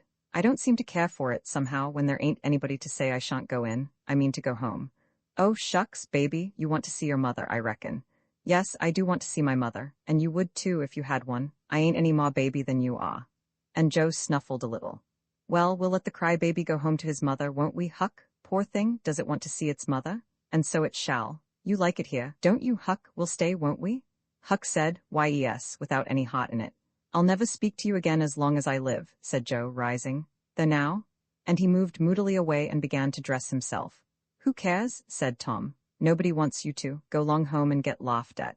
"Oh, you're a nice pirate. Huck and me ain't crybabies. We'll stay, won't we, Huck? Let him go if he wants to. I reckon we can get along without him, perhaps." But Tom was uneasy, nevertheless, and was alarmed to see Joe go sullenly on with his dressing.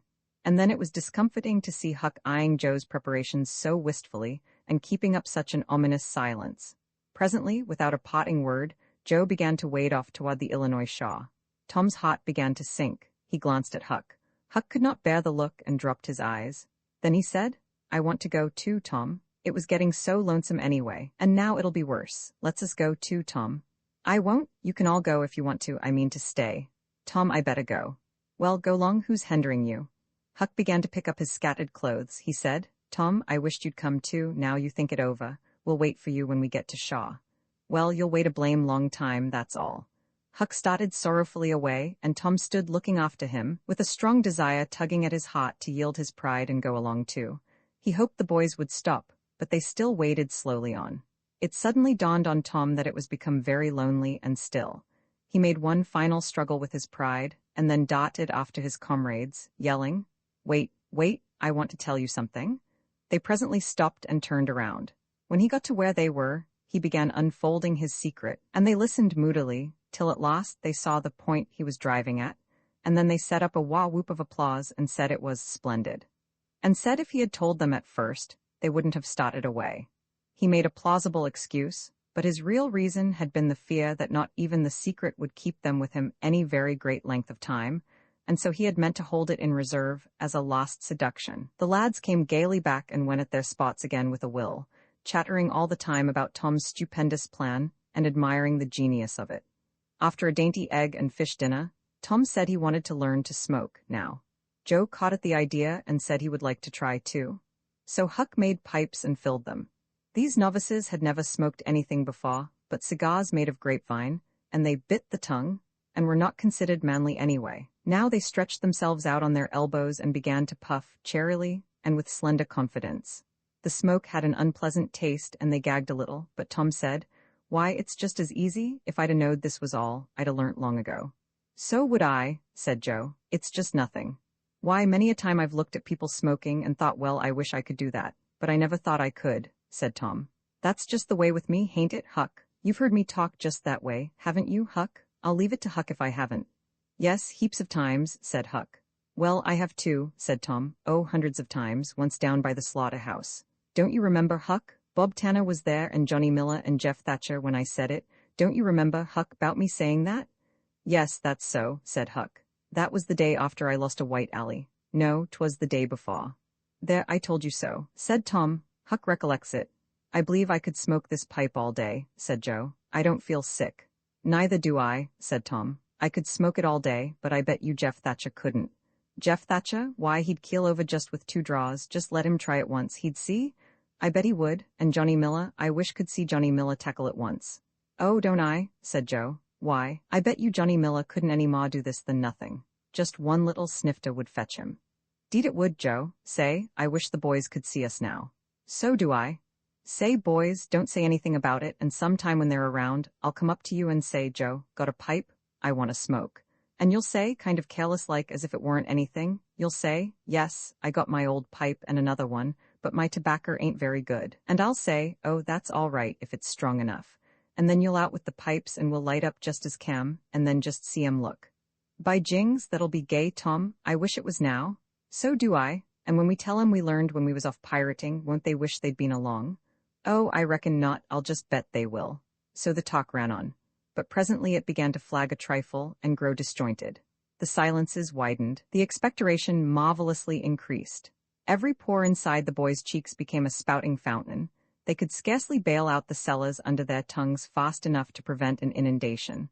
Little overflowings down their throats occurred in spite of all they could do, and sudden retchings followed every time. Both boys were looking very pale and miserable now. Joe's pipe dropped from his nerveless fingers.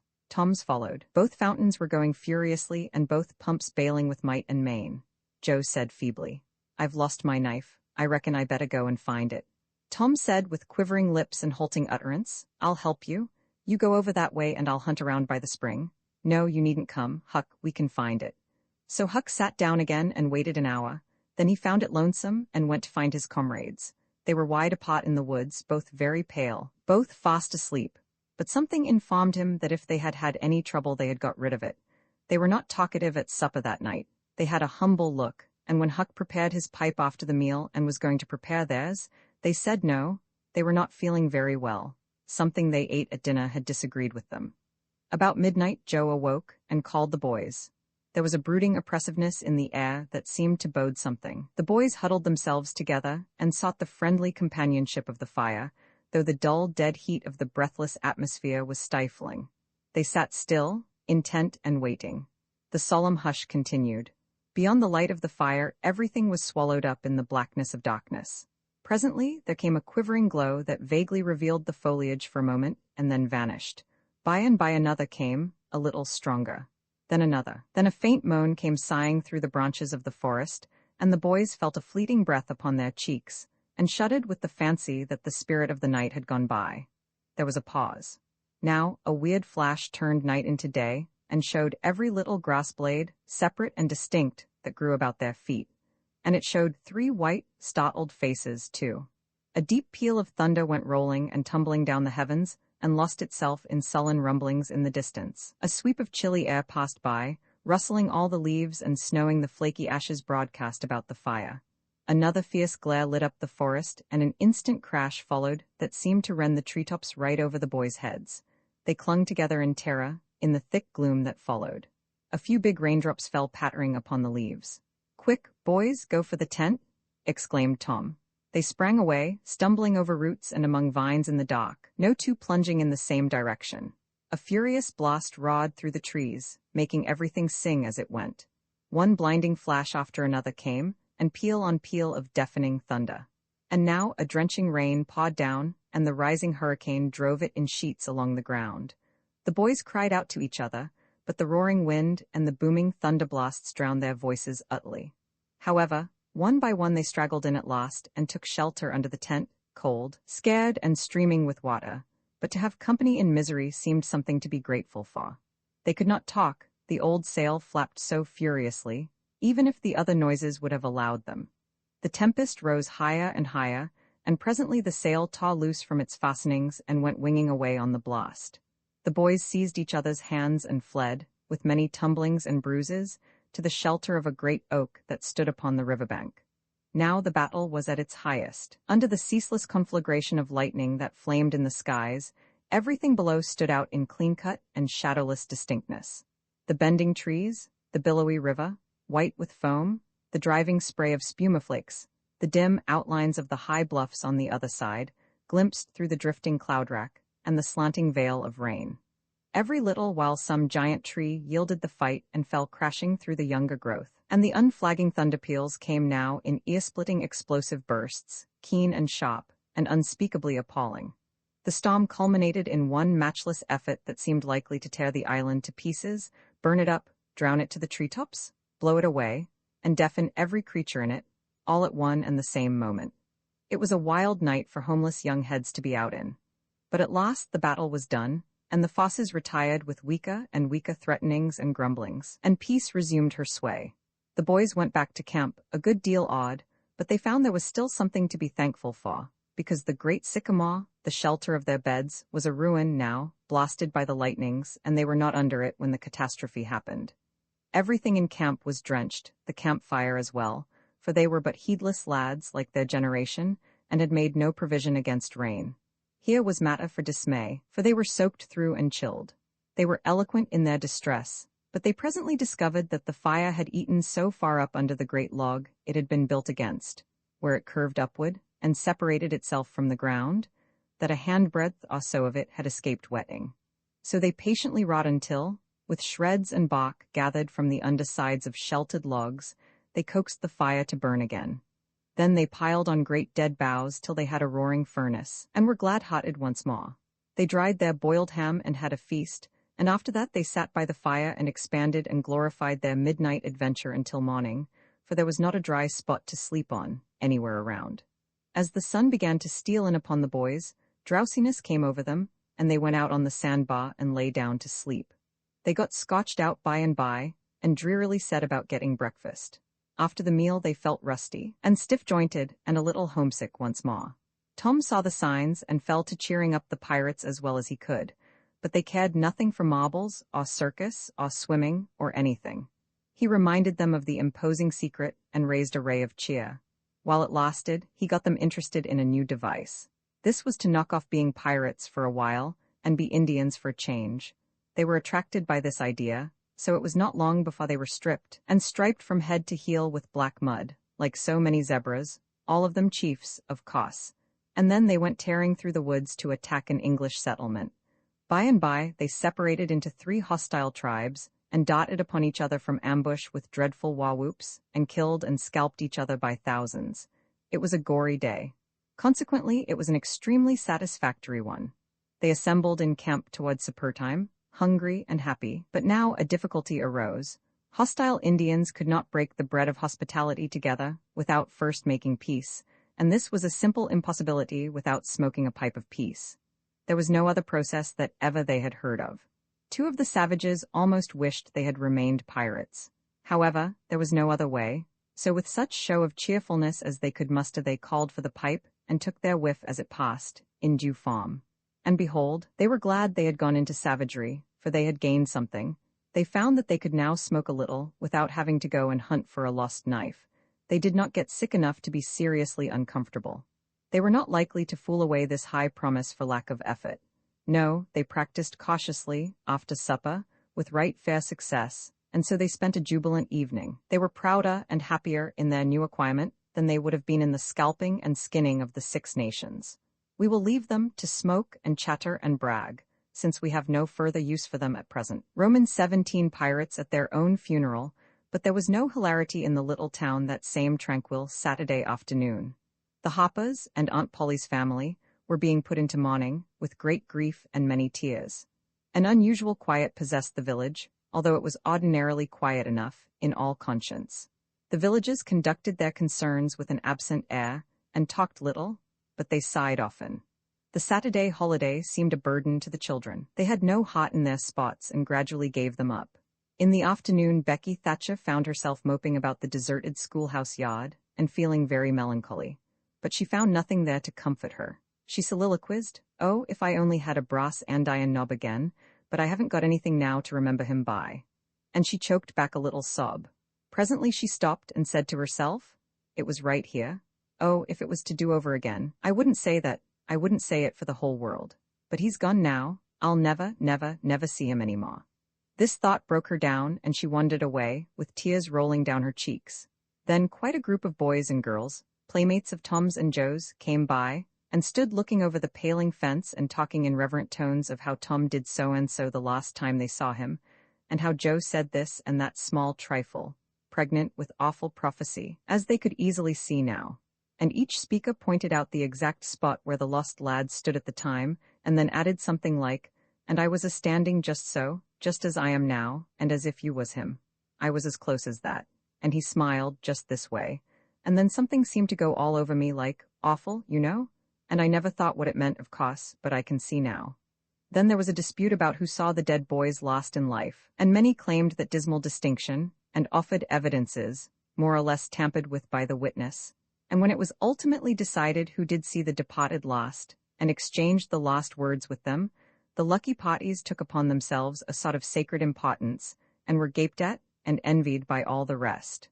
One poor chap, who had no other grandeur to offer, said with tolerably manifest pride in the remembrance, "Well, Tom Sawyer he licked me once, but that bid for glory was a failure." Most of the boys could say that, and so that cheapened the distinction too much.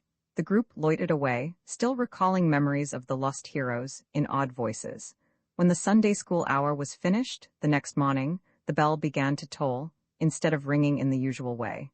It was a very still Sabbath, and the mournful sound seemed in keeping with the musing hush that lay upon nature. The villagers began to gather, loitering a moment in the vestibule to converse in whispers about the sad event. But there was no whispering in the house. Only the funereal rustling of dresses as the women gathered to their seats disturbed the silence there. None could remember when the little church had been so full before. There was finally a waiting pause, an expectant dumbness, and then Aunt Polly entered, followed by Sid and Mary, and they by the Hopper family, all in deep black, and the whole congregation, the old minister as well, rose reverently and stood until the mourners were seated in the front pew. There was another communing silence, broken at intervals by muffled sobs, and then the minister spread his hands abroad and prayed. A moving hymn was sung, and the text followed, "I am the resurrection and the life." As the service proceeded, the clergyman drew such pictures of the graces, the winning ways, and the rare promise of the lost lads that every soul there, thinking he recognized these pictures, felt a pang in remembering that he had persistently blinded himself to them always before, and had as persistently seen only faults and flaws in the poor boys. The minister related many a touching incident in the lives of the departed, too, which illustrated their sweet, generous natures, and the people could easily see now how noble and beautiful those episodes were, and remembered with grief that at the time they occurred, they had seemed rank rascalities, well deserving of the cowhide. The congregation became more and more moved as the pathetic tale went on, till at last the whole company broke down and joined the weeping mourners in a chorus of anguished sobs, the preacher himself giving way to his feelings and crying in the pulpit. There was a rustle in the gallery, which nobody noticed.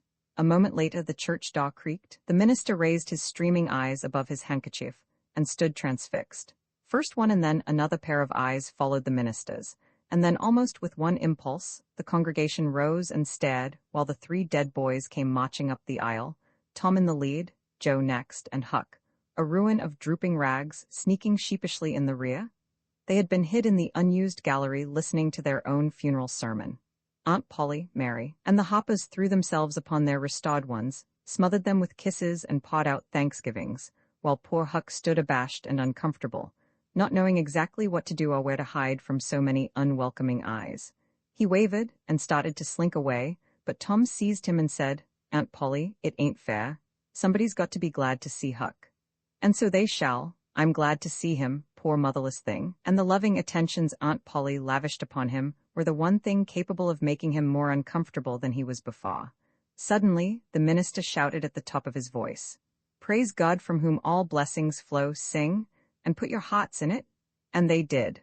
Old Hundred swelled up with a triumphant burst, and while it shook the rafters, Tom Sawyer, the pirate, looked around upon the envying juveniles about him and confessed in his heart that this was the proudest moment of his life.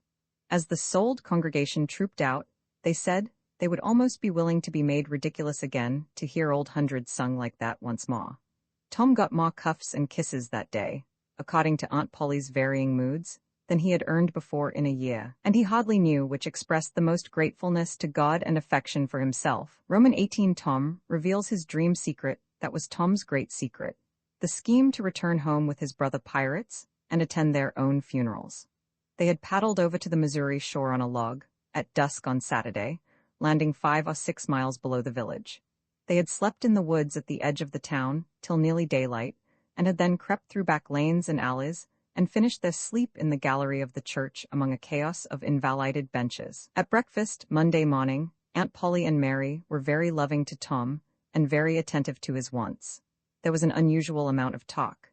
In the course of it, Aunt Polly said, "Well, I don't say it wasn't a fine joke, Tom, to keep everybody suffering most a week so you boys had a good time, but it is a pity you could be so hard-hearted as to let me suffer so. If you could come over on a log to go to your funeral, you could have come over and give me a hint some way that you weren't dead, but only run off." "Yes, you could have done that, Tom," said Mary, "and I believe you would if you had thought of it."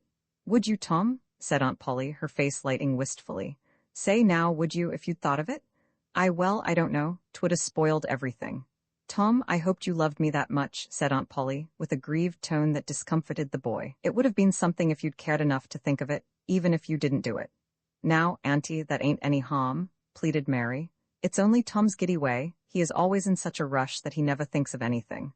"Ma's the pity," Sid would have thought, and Sid would have come and done it too. "Tom, you'll look back some day when it's too late and wish you'd cared a little more for me when it would have cost you so little." "Now, Auntie, you know I do care for you," said Tom. "I'd know it better if you acted more like it." "I wish now I'd thought," said Tom, with a repentant tone, "but I dreamt about you anyway. That's something, ain't it?" "It ain't much, a cat does that much, but it's better than nothing." "What did you dream?" "Why, Wednesday night I dreamt that you was sitting over there by the bed, and Sid was sitting by the woodbox and Mary next to him." "Well, so we did. So we always do. I'm glad your dreams could take even that much trouble about us. And I dreamt that Joe Hopper's mother was here." "Why she was here, did you dream any more?"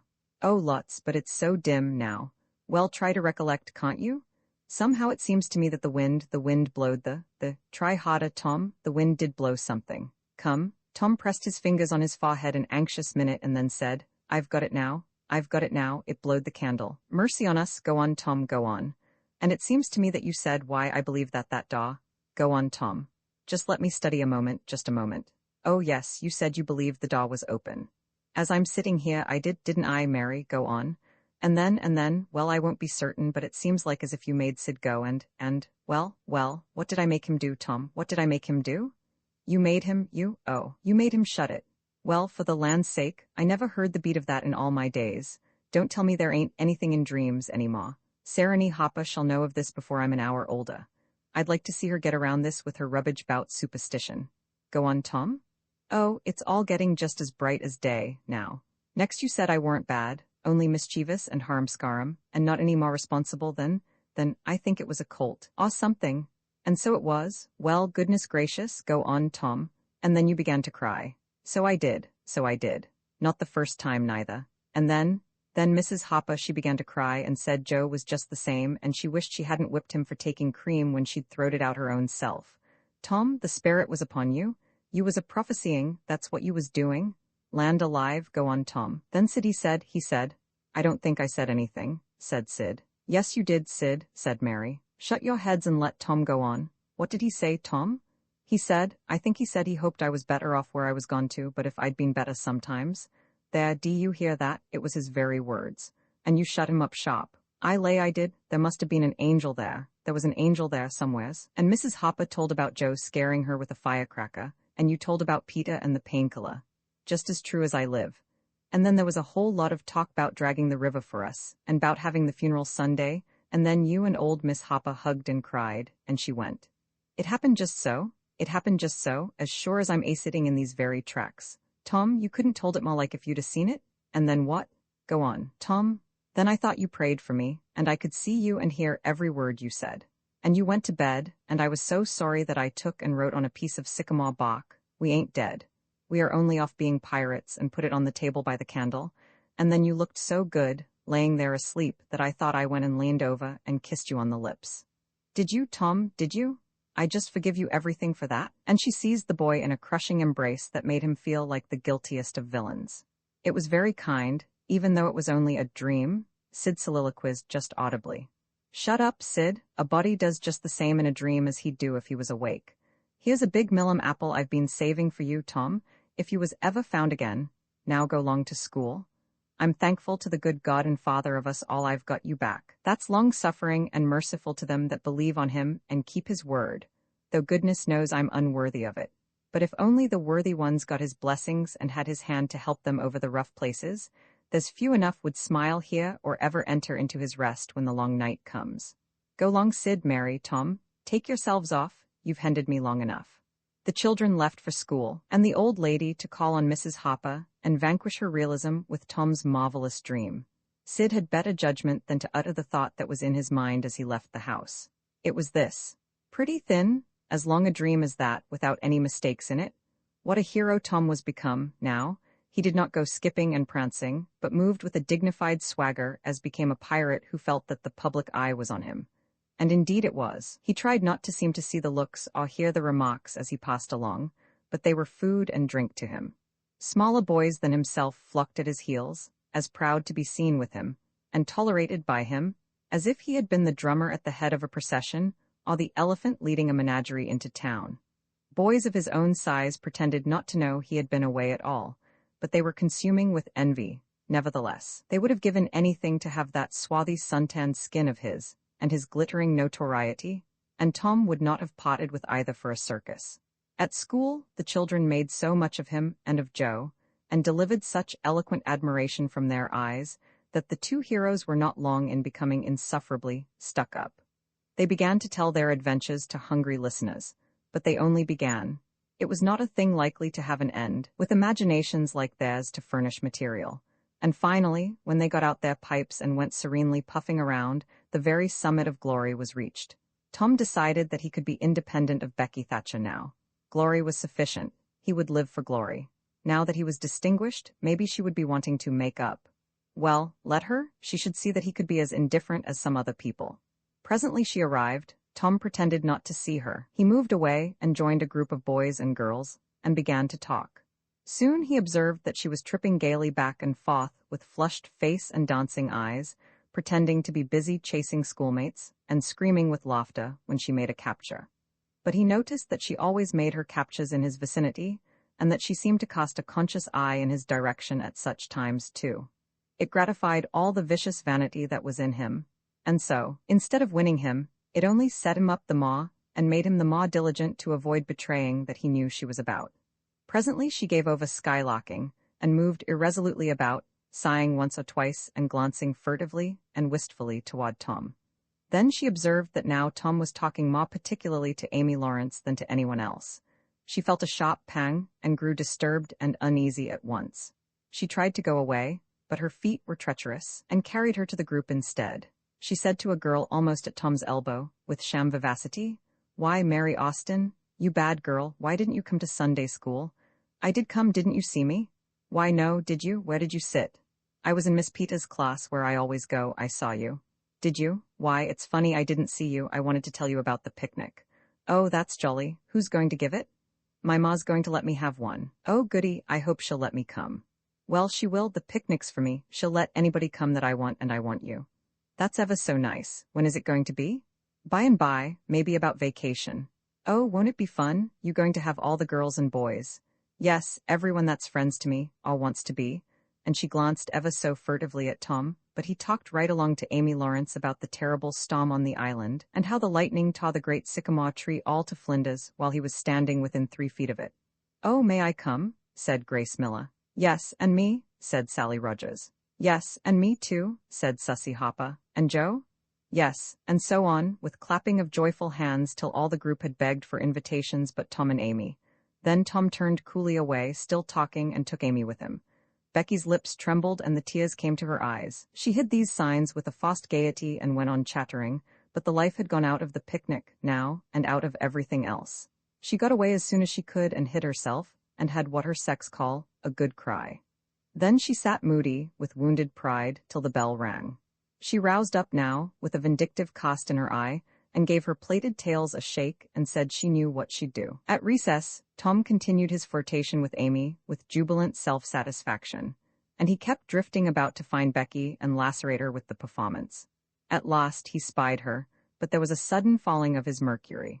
She was sitting cozily on a little bench behind the schoolhouse, looking at a picture book with Alfred Temple, and so absorbed were they, and their heads so close together over the book, that they did not seem to be conscious of anything in the world besides. Jealousy ran red-hot through Tom's veins.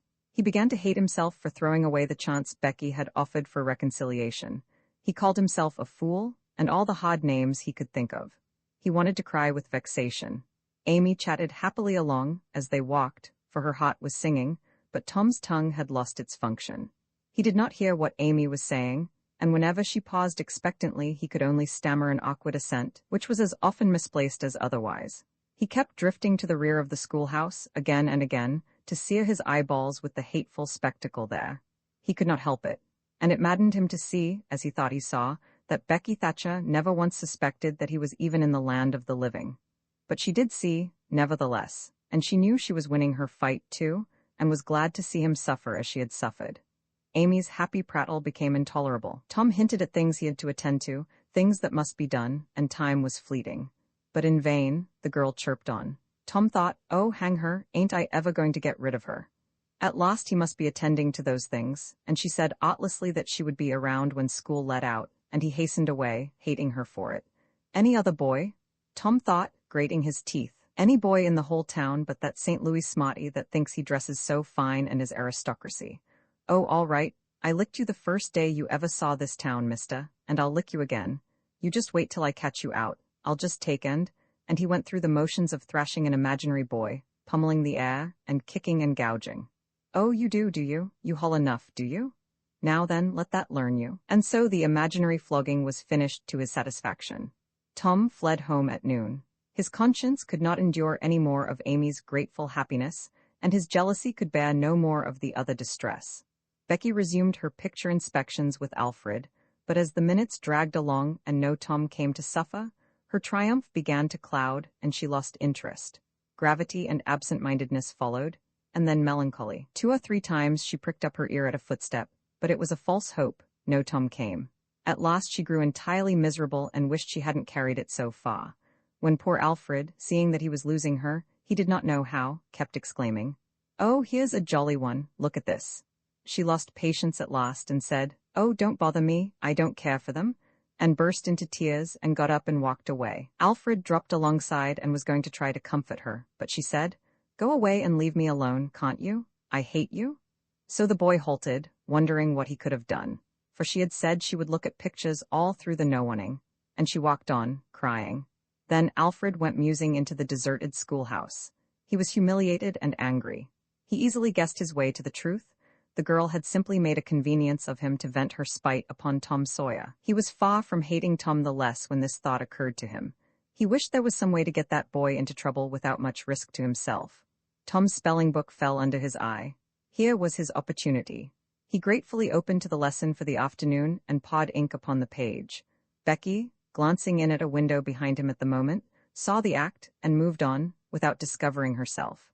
She started homeward now, intending to find Tom and tell him. Tom would be thankful, and their troubles would be healed. Before she was halfway home, however, she had changed her mind. The thought of Tom's treatment of her when she was talking about her picnic came scorching back and filled her with shame. She resolved to let him get whipped on the damaged spelling books account, and to hate him forever, into the bargain. Roman 19. The cruelty of I didn't think. Tom arrived at home in a dreary mood, and the first thing his aunt said to him showed him that he had brought his sorrows to an unpromising market. Tom, I've a notion to skin you alive. Auntie, what have I done? Well, you've done enough. Here I go over to Sarah Hopper, like an old softy, expecting I'm going to make her believe all that rubbish about that dream, when lo and behold, she'd found out from Joe that you was over here, and heard all the talk we had that night. Tom, I don't know what is to become of a boy that will act like that. It makes me feel so bad to think you could let me go to Sarah Hopper and make such a fool of myself, and never say a word. This was a new aspect of the thing. His smartness of the morning had seemed to Tom a good joke before, and very ingenious. It merely looked mean and shabby now. He hung his head and could not think of anything to say for a moment. Then he said, Auntie, I wish I hadn't done it, but I didn't think. Oh, child, you never think. You never think of anything but your own selfishness. You could think to come all the way over here from Jackson's Island in the night to laugh at our troubles, and you could think to fool me with a lie about a dream, but you could never think to pity us and save us from sorrow. Auntie, I know now it was mean, but I didn't mean to be mean. I didn't, honest. And besides, I didn't come over here to laugh at you that night. What did you come for then? It was to tell you not to be uneasy about us because we hadn't got drowned. Tom, I would be the thankfulest soul in this world if I could believe you ever had as good a thought as that, but you know you never did, and I know it, Tom. Indeed I did, Auntie. I wish I may never stir if I didn't. Oh, Tom, don't lie, don't do it. It only makes things 100 times worse. It ain't a lie, Auntie, it's the truth. I wanted to keep you from grieving, that was all that made me come. I'd give the whole world to believe that it would cover up a power of sins, Tom. I'd most be glad you'd run off and acted so bad. But it ain't reasonable, because why didn't you tell me, child? Why, you see, when you got to talking about the funeral, I just got all full of the idea of our coming and hiding in the church, and I couldn't somehow bear to spoil it. So I just put the bark back in my pocket and kept mum. What bark? The bark I had wrote on to tell you we'd gone pirating? I wish now you'd waked up when I kissed you. I do, honest. The hard lines in his aunt's face relaxed and a sudden tenderness dawned in her eyes. Did you kiss me, Tom? Why, yes, I did. Are you sure you did, Tom? Why, yes, I did, Auntie, certain sure. What did you kiss me for, Tom? Because I loved you so, and you laid there moaning and I was so sorry. The words sounded like truth. The old lady could not hide a tremor in her voice when she said, Kiss me again, Tom, and be off with you to school now, and don't bother me any more. The moment he was gone, she ran to a closet and got out the ruin of a jacket which Tom had gone pirating in. Then she stopped with it in her hand, and said to herself, No, I don't dare. Poor boy, I reckon he's lied about it. But it's a blessed lie, there's such a comfort come from it. I hope the Lord, I know the Lord will forgive him, because it was such good-heartedness in him to tell it. But I don't want to find out it's a lie, I won't look. She put the jacket away and stood by musing a minute. Twice she put out her hand to take the garment again, and twice she refrained. Once more she ventured, and this time she fortified herself with the thought, It's a good lie, I won't let it grieve me. So she sought the jacket pocket. A moment later she was reading Tom's piece of bark through flowing tears and saying, I could forgive the boy now, if he'd committed a million sins. Roman 2. The glorious whitewasher Saturday morning was come, and all the summer world was bright and fresh and brimming with life.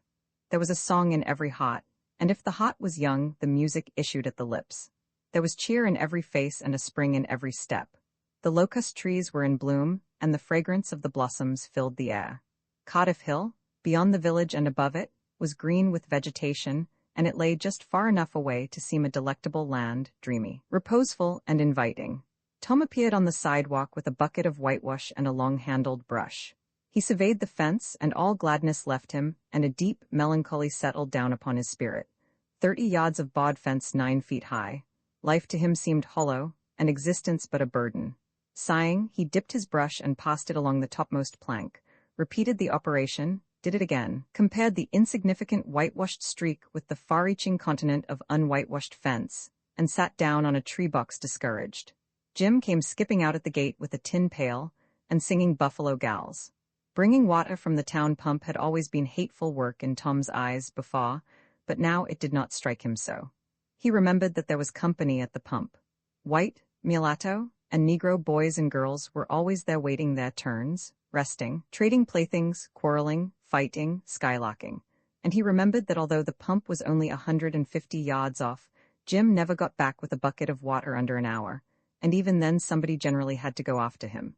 Tom said, "Say, Jim, I'll fetch the water if you'll whitewash some." Jim shook his head and said, "Can't, Mars Tom. Ol' missus, she told me I got to go and get dis water and not stop foolin' round wid anybody. She say she spec Mars Tom gwine to ax me to whitewash, and so she told me go long and tend to my own business. She lowed she'd tend to de whitewashin'." "Oh, never you mind what she said, Jim. That's the way she always talks. Gimme the bucket, I won't be gone only a minute, she won't ever know."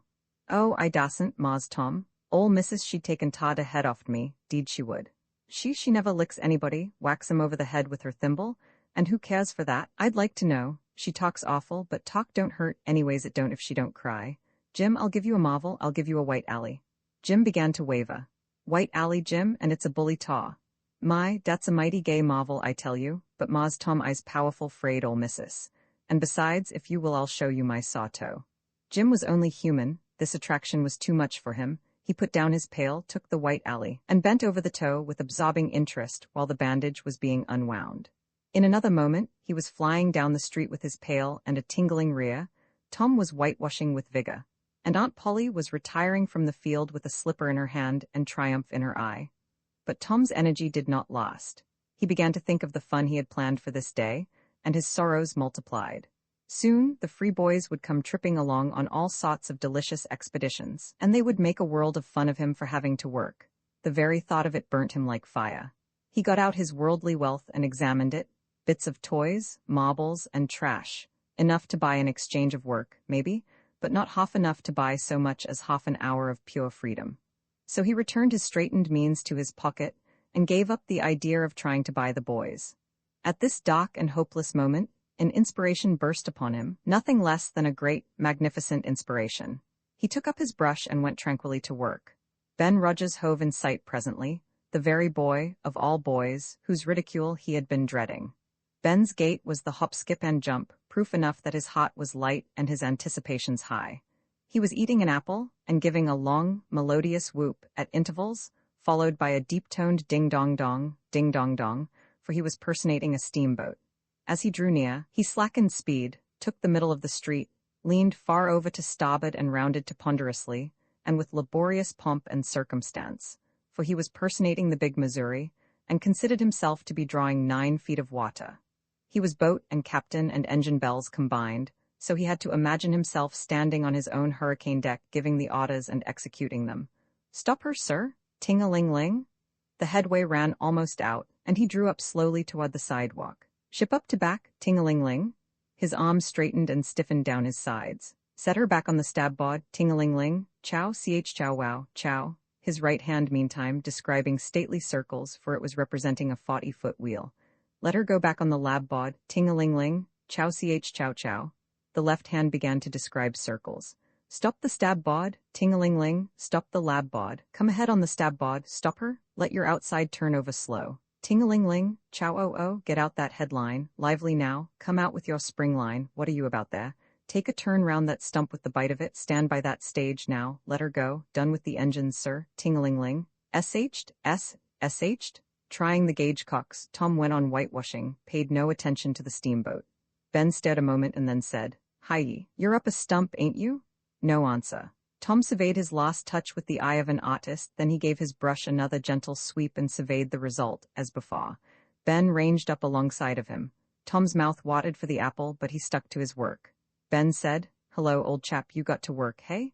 Tom wheeled suddenly and said, "Why, it's you, Ben. I weren't noticing."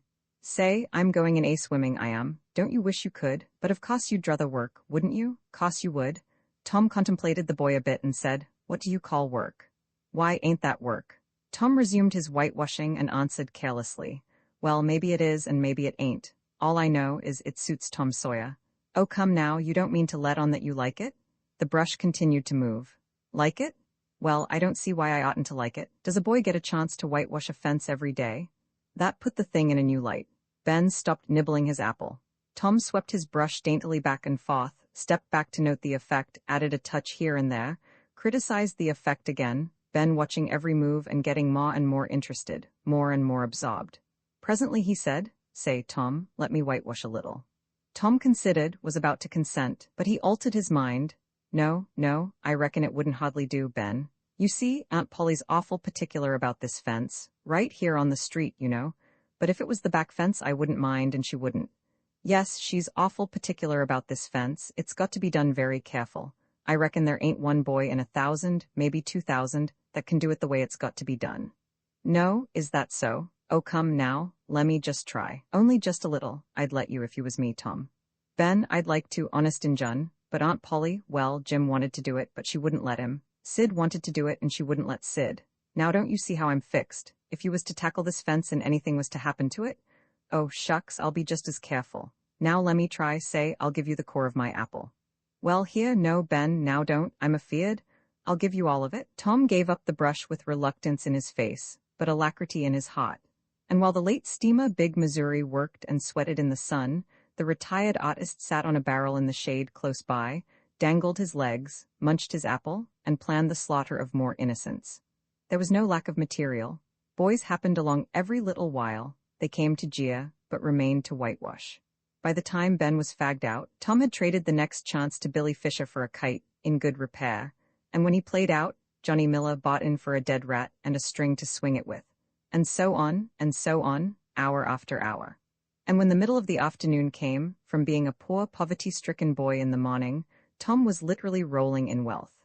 He had, besides the things before mentioned, 12 marbles, part of a Jew's harp, a piece of blue bottle glass to look through, a spool cannon, a key that wouldn't unlock anything, a fragment of chalk, a glass stopper of a decanter, a tin soldier, a couple of tadpoles, 6 firecrackers, a kitten with only one eye, a brass doorknob, a dog collar, but no dog, the handle of a knife, 4 pieces of orange peel, and a dilapidated old window sash. He had had a nice, good, idle time all the while, plenty of company, and the fence had 3 coats of whitewash on it. If he hadn't run out of whitewash, he would have bankrupted every boy in the village. Tom said to himself that it was not such a hollow world, after all. He had discovered a great law of human action, without knowing it, namely, that in order to make a man or a boy covet a thing, it is only necessary to make the thing difficult to attain. If he had been a great and wise philosopher, like the writer of this book, he would now have comprehended that work consists of whatever a body is obliged to do, and that play consists of whatever a body is not obliged to do. And this would help him to understand why constructing artificial flowers or performing on a treadmill is work, while rolling tenpins or climbing Mont Blanc is only amusement. There are wealthy gentlemen in England who drive four-horse passenger coaches 20 or 30 miles on a daily line in the summer because the privilege costs them considerable money, but if they were offered wages for the service, that would turn it into work, and then they would resign. The boy mused a while over the substantial change which had taken place in his worldly circumstances, and then wended toward headquarters to report. Roman 20 Tom takes Becky's punishment. There was something about Aunt Polly's manner, when she kissed Tom, that swept away his low spirits and made him light-hearted and happy again. He started to school and had the luck of coming upon Becky Thatcher at the head of Meadow Lane. His mood always determined his manner. Without a moment's hesitation, he ran to her and said, "I acted mighty mean today, Becky, and I'm so sorry. I won't ever do that way again. As long as ever I live, please make up, won't you?" The girl stopped and looked him scornfully in the face. "I'll thank you to keep yourself to yourself, Mr. Thomas Sawyer. I'll never speak to you again." She tossed her head and passed on. Tom was so stunned that he had not even presence of mind enough to say, "Who cares, Miss Smarty?" until the right time to say it had gone by. So he said nothing. But he was in a fine rage, nevertheless. He moped into the schoolyard wishing she were a boy, and imagining how he would trounce her if she were. He presently encountered her, and delivered a stinging remark as he passed. She hurled one in return, and the angry breach was complete. It seemed to Becky, in her hot resentment, that she could hardly wait for school to take in. She was so impatient to see Tom flogged for the injured spelling book. If she had had any lingering notion of exposing Alfred Temple, Tom's offensive fling had driven it entirely away. Poor girl, she did not know how fast she was nearing trouble herself. The master, Mr. Dobbins, had reached middle age with an unsatisfied ambition. The darling of his desires was to be a doctor, but poverty had decreed that he should be nothing higher than a village schoolmaster. Every day he took a mysterious book out of his desk and absorbed himself in it at times when no classes were reciting. He kept that book under lock and key. There was not an urchin in school but was perishing to have a glimpse of it, but the chance never came. Every boy and girl had a theory about the nature of that book, but no two theories were alike, and there was no way of getting at the facts in the case. Now, as Becky was passing by the desk, which stood near the door, she noticed that the key was in the lock. It was a precious moment. She glanced around, found herself alone, and the next instant she had the book in her hands. The title page, Professor Somebody's Anatomy, carried no information to her mind, so she began to turn the leaves. She came at once upon a handsomely engraved and colored frontispiece, a human figure, stark naked. At that moment, a shadow fell on the page and Tom Sawyer stepped in at the door and caught a glimpse of the picture. Becky snatched at the book to close it, and had the hard luck to tear the pictured page half down the middle. She thrust the volume into the desk, turned the key, and burst out crying with shame and vexation. Tom Sawyer, you are just as mean as you can be, to sneak up on a person and look at what they are looking at. How could I know you was looking at anything? You ought to be ashamed of yourself, Tom Sawyer. You know you're going to tell on me, and oh, what shall I do, what shall I do? I'll be whipped, and I never was whipped in school. Then she stamped her little foot and said, be so mean if you want to. I know something that's going to happen. You just wait and you'll see. Hateful, hateful, hateful. And she flung out of the house with a new explosion of crying. Tom stood still, rather flustered by this onslaught. Presently he said to himself, what a curious kind of a fool a girl is. Never been licked in school? Shucks, what's a licking? That's just like a girl, they're so thin-skinned and chicken-hearted. Well, of course I ain't going to tell old Dobbins on this little fool, because there's other ways of getting even on her. That ain't so mean, but what of it? Old Dobbins will ask who it was taught his book. Nobody'll answer. Then he'll do just the way he always does. Ask first one and then t'other, and when he comes to the right girl he'll know it without any telling. Girls' faces always tell on them. They ain't got any backbone, she'll get licked. Well, it's a kind of a tight place for Becky Thatcher, because there ain't any way out of it. Tom conned the thing a moment longer, and then added, all right, though, she'd like to see me in just such a fix, let her sweat it out. Tom joined the mob of skylarking scholars outside. In a few moments the master arrived and school took in. Tom did not feel a strong interest in his studies. Every time he stole a glance at the girl's side of the room, Becky's face troubled him. Considering all things, he did not want to pity her, and yet it was all he could do to help it. He could get up no exultation that was really worthy the name. Presently the spelling book discovery was made, and Tom's mind was entirely full of his own matters for a while after that. Becky roused up from her lethargy of distress and showed good interest in the proceedings. She did not expect that Tom could get out of his trouble by denying that he spilt the ink on the book himself, and she was right. The denial only seemed to make the thing worse for Tom. Becky supposed she would be glad of that, and she tried to believe she was glad of it, but she found she was not certain. When the worst came to the worst, she had an impulse to get up and tell on Alfred Temple, but she made an effort and forced herself to keep still, because, said she to herself, he'll tell about me tearing the picture sure. I wouldn't say a word, not to save his life. Tom took his whipping and went back to his seat not at all broken-hearted, for he thought it was possible that he had unknowingly upset the ink on the spelling book himself. In some skylarking bout, he had denied it for form's sake and because it was custom, and had stuck to the denial from principle. A whole hour drifted by, the master sat nodding in his throne, the air was drowsy with the hum of study. By and by, Mr. Dobbins straightened himself up, yawned, then unlocked his desk and reached for his book, but seemed undecided whether to take it out or leave it. Most of the pupils glanced up languidly, but there were two among them that watched his movements with intent eyes. Mr. Dobbins fingered his book absently for a while, then took it out and settled himself in his chair to read. Tom shot a glance at Becky. He had seen a hunted and helpless rabbit look as she did, with a gun leveled at its head. Instantly he forgot his quarrel with her. Quick, something must be done. Done in a flash, too, but the very imminence of the emergency paralyzed his invention. Good, he had an inspiration. He would run and snatch the book, spring through the door and fly. But his resolution shook for one little instant, and the chance was lost. The master opened the volume. If Tom only had the wasted opportunity back again. Too late. There was no help for Becky now, he said. The next moment the master faced the school. Every eye sank under his gaze. There was that in it which smote even the innocent with fear. There was silence while one might count 10. The master was gathering his wrath. Then he spoke. Who taught this book? There was not a sound. One could have heard a pin drop. The stillness continued. The master searched face after face for signs of guilt. Benjamin Rogers, did you tear this book? A denial. Another pause. Joseph Harper, did you? Another denial. Tom's uneasiness grew more and more intense under the slow torture of these proceedings. The master scanned the ranks of boys, considered a while, then turned to the girls. Amy Lawrence? A shake of the head. Gracie Miller? The same sign. Susan Harper, did you do this? Another negative. The next girl was Becky Thatcher. Tom was trembling from head to foot with excitement and a sense of the hopelessness of the situation. Rebecca Thatcher, Tom glanced at her face. It was white with terror. Did you tear? No, look me in the face. Her hands rose in appeal. Did you tear this book? A thought shot like lightning through Tom's brain. He sprang to his feet and shouted, I done it? The school stared in perplexity at this incredible folly. Tom stood a moment to gather his dismembered faculties, and when he stepped forward to go to his punishment, the surprise, the gratitude, the adoration that shone upon him out of poor Becky's eyes seemed pay enough for 100 floggings.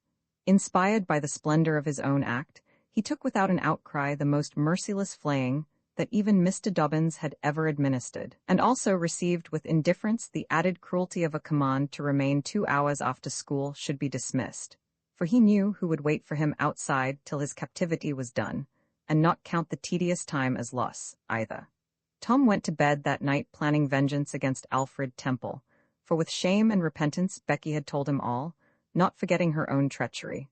But even the longing for vengeance had to give way, soon, to pleasanter musings, and he fell asleep at last with Becky's latest words lingering dreamily in his ear. Tom, how could you be so noble? Roman 21 eloquence, and the master's gilded dome vacation was approaching. The schoolmaster, always severe, grew severer and more exacting than ever, for he wanted the school to make a good showing on examination day. His rod and his ferule were seldom idle now, at least among the smaller pupils. Only the biggest boys and young ladies of 18 and 20 escaped lashing. Mr. Dobbins' lashings were very vigorous ones, too, for although he carried, under his wig, a perfectly bald and shiny head, he had only reached middle age, and there was no sign of feebleness in his muscle. As the great day approached, all the tyranny that was in him came to the surface. He seemed to take a vindictive pleasure in punishing the least shortcomings. The consequence was that the smaller boys spent their days in terror and suffering, and their nights in plotting revenge. They threw away no opportunity to do the master a mischief, but he kept ahead all the time. The retribution that followed every vengeful success was so sweeping and majestic that the boys always retired from the field badly worsted. At last, they conspired together and hit upon a plan that promised a dazzling victory. They swore in the sign-painter's boy, told him the scheme, and asked his help.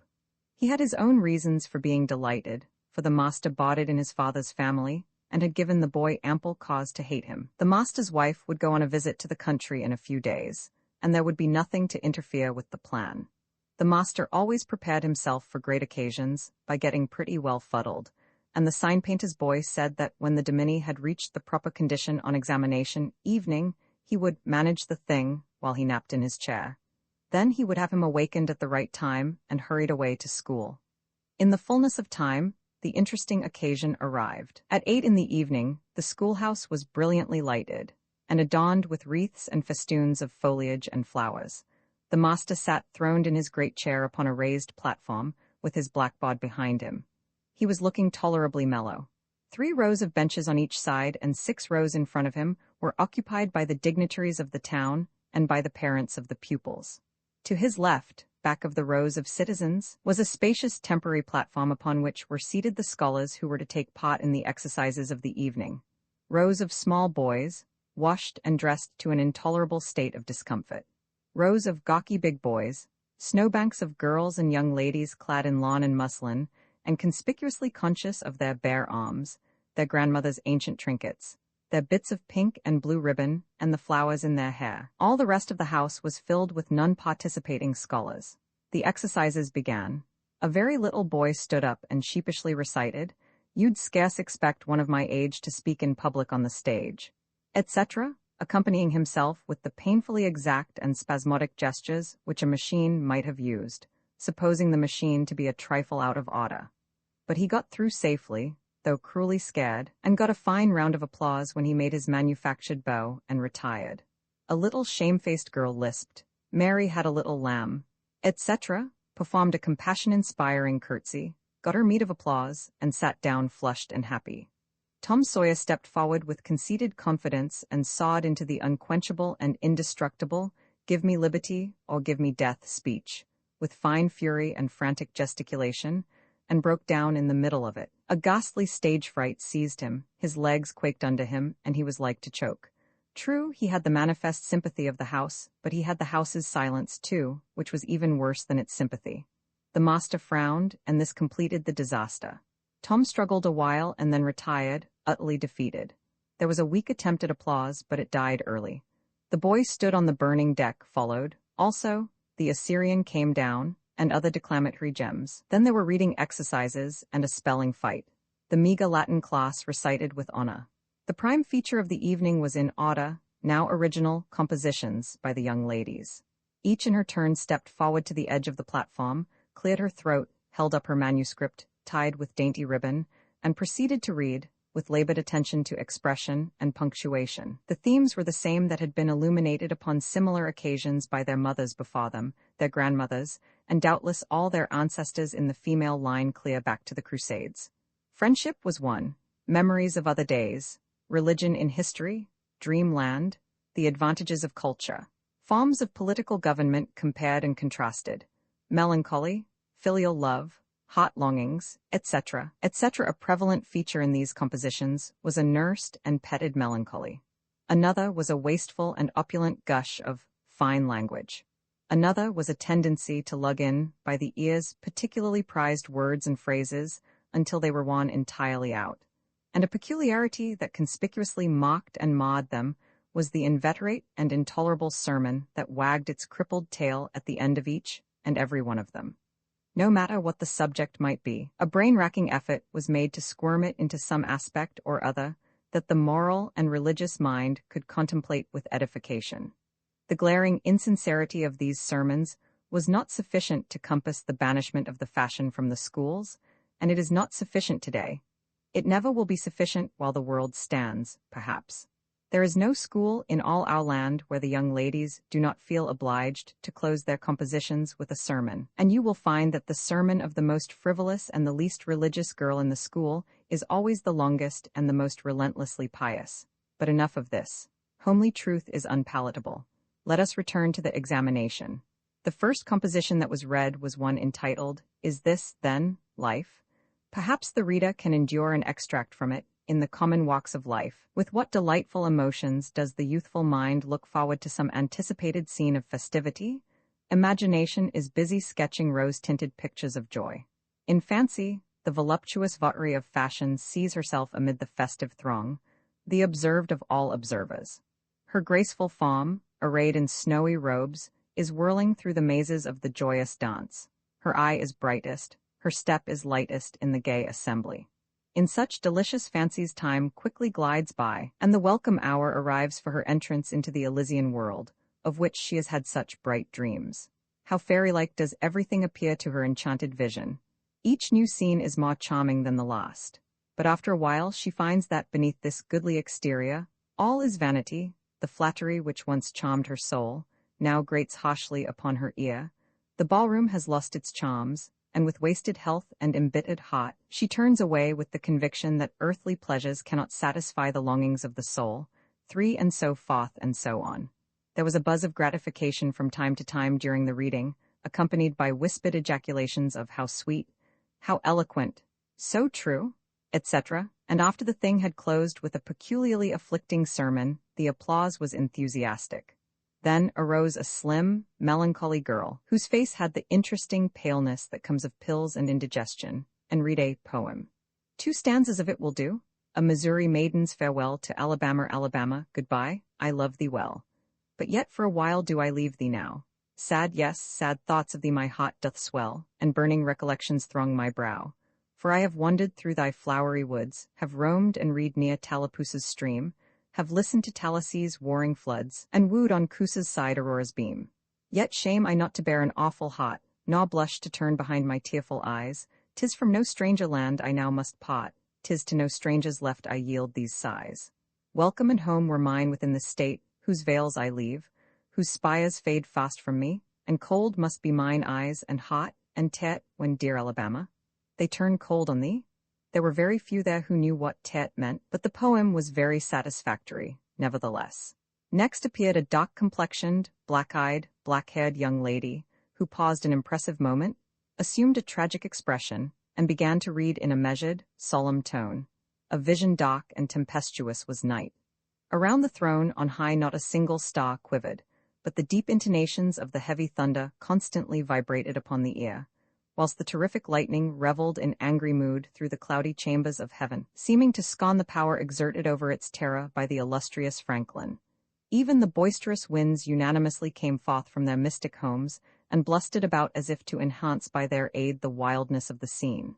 At such a time, so dark, so dreary, for human sympathy my very spirit sighed, but instead thereof, my dearest friend, my counselor, my comforter and guide, my joy in grief, my second bliss in joy, came to my side. She moved like one of those bright beings pictured in the sunny walks of fancy's Eden by the romantic and young, a queen of beauty unadorned save by her own transcendent loveliness. So soft was her step, it failed to make even a sound, and but for the magical thrill imparted by her genial touch, as other unobtrusive beauties, she would have glided away unperceived, unsought. A strange sadness rested upon her features, like icy tears upon the robe of December, as she pointed to the contending elements without, and bade me contemplate the two beings presented. This nightmare occupied some 10 pages of manuscript, and wound up with a sermon so destructive of all hope to non-Presbyterians that it took the first prize. This composition was considered to be the very finest effort of the evening. The mayor of the village, in delivering the prize to the author of it, made a warm speech in which he said that it was by far the most eloquent thing he had ever listened to, and that Daniel Webster himself might well be proud of it. It may be remarked, in passing, that the number of compositions in which the word beauteous was overfondled, and human experience referred to as life's page, was up to the usual average. Now the master, mellow almost to the verge of geniality, put his chair aside, turned his back to the audience, and began to draw a map of America on the blackboard, to exercise the geography class upon. But he made a sad business of it with his unsteady hand, and a smothered titter rippled over the house. He knew what the matter was, and set himself to write it. He sponged out lines and remade them, but he only distorted them more than ever, and the tittering was more pronounced. He threw his entire attention upon his work now, as if determined not to be put down by the mirth. He felt that all eyes were fastened upon him. He imagined he was succeeding, and yet the tittering continued. It even manifestly increased, and well it might. There was a garret above, pierced with a scuttle over his head, and down through this scuttle came a cat, suspended around the haunches by a string. She had a rag tied about her head and jaws to keep her from mewing. As she slowly descended, she curved upward and clawed at the string. She swung downward and clawed at the intangible air. The tittering rose higher and higher. The cat was within 6 inches of the absorbed teacher's head, down, a little lower, and she grabbed his wig with her desperate claws, clung to it, and was snatched up into the garret in an instant with her trophy still in her possession. And how the light did blaze abroad from the master's bald pate, for the sign-painter's boy had gilded it. That broke up the meeting. The boys were avenged. Vacation had come. Roman 22 Huck Finn quotes scriptures. Tom joined the new order of cadets of temperance, being attracted by the showy character of their regalia. He promised to abstain from smoking, chewing, and profanity as long as he remained a member. Now he found out a new thing, namely, that to promise not to do a thing is the surest way in the world to make a body want to go and do that very thing. Tom soon found himself tormented with a desire to drink and swear. The desire grew to be so intense that nothing but the hope of a chance to display himself in his red sash kept him from withdrawing from the order. 4th of July was coming, but he soon gave that up. Gave it up before he had worn his shackles over 48 hours, and fixed his hopes upon old Judge Fraser, Justice of the Peace, who was apparently on his deathbed and would have a big public funeral, since he was so high an official. During 3 days, Tom was deeply concerned about the judge's condition and hungry for news of it. Sometimes his hopes ran high, so high that he would venture to get out his regalia and practice before the looking-glass. But the judge had a most discouraging way of fluctuating. At last he was pronounced upon the mend, and then convalescent. Tom was disgusted, and felt a sense of injury, too. He handed in his resignation at once, and that night the judge suffered a relapse and died. Tom resolved that he would never trust a man like that again. The funeral was a fine thing. The cadets paraded in a style calculated to kill the late member with envy. Tom was a free boy again, however. There was something in that. He could drink and swear, now, but found to his surprise that he did not want to. The simple fact that he could took the desire away, and the charm of it. Tom presently wondered to find that his coveted vacation was beginning to hang a little heavily on his hands. He attempted a diary, but nothing happened during 3 days, and so he abandoned it. The first of all the Negro minstrel shows came to town and made a sensation. Tom and Joe Hopper got up a band of performers and were happy for 2 days. Even the glorious Fourth was in some sense a failure, for it rained hard. There was no procession in consequence, and the greatest man in the world, as Tom supposed, Mr. Benton, an actual United States Senator, proved an overwhelming disappointment, for he was not 25 feet high, nor even anywhere in the neighborhood of it. A circus came. The boys played circus for 3 days afterward in tents made of rag carpeting, admission, 3 pins for boys, 2 for girls, and then circusing was abandoned. A phrenologist and a mesmerizer came, and went again and left the village duller and drearier than ever. There were some boys' and girls' parties, but they were so few and so delightful that they only made the aching voids between ache the harder. Becky Thatcher was gone to her Constantinople home to stay with her parents during vacation, so there was no bright side to life anywhere. The dreadful secret of the murder was a chronic misery. It was a very cancer for permanency and pain. Then came the measles. During 2 long weeks Tom lay a prisoner, dead to the world and its happenings. He was very ill, he was interested in nothing. When he got upon his feet at last and moved feebly downtown, a melancholy change had come over everything and every creature. There had been a revival, and everybody had got religion. Not only the adults, but even the boys and girls. Tom went about, hoping against hope for the sight of one blessed sinful face, but disappointment crossed him everywhere. He found Joe Hopper studying a testament, and turned sadly away from the depressing spectacle. He sought Ben Rogers, and found him visiting the poor with a basket of tracts. He hunted up Jim Hollies, who called his attention to the precious blessing of his late measles as a warning. Every boy he encountered added another ton to his depression, and when, in desperation, he flew for refuge at last to the bosom of Huckleberry Finn, and was received with a scriptural quotation, his heart broke and he crept home, and to bed realizing that he alone of all the town was lost, forever and forever. And that night there came on a terrific storm, with driving rain, awful claps of thunder, and blinding sheets of lightning. He covered his head with the bedclothes, and waited in a horror of suspense for his doom, for he had not the shadow of a doubt that all this hubbub was about him. He believed he had taxed the forbearance of the powers, above to the extremity of endurance, and that this was the result. It might have seemed to him a waste of pomp and ammunition to kill a bug with a battery of artillery, but there seemed nothing incongruous about the getting up such an expensive thunderstorm as this to knock the turf from under an insect like himself. By and by the tempest spent itself, and died without accomplishing its object. The boy's first impulse was to be grateful and reform. His second was to wait, for there might not be any more storms. The next day the doctors were back. Tom had relapsed.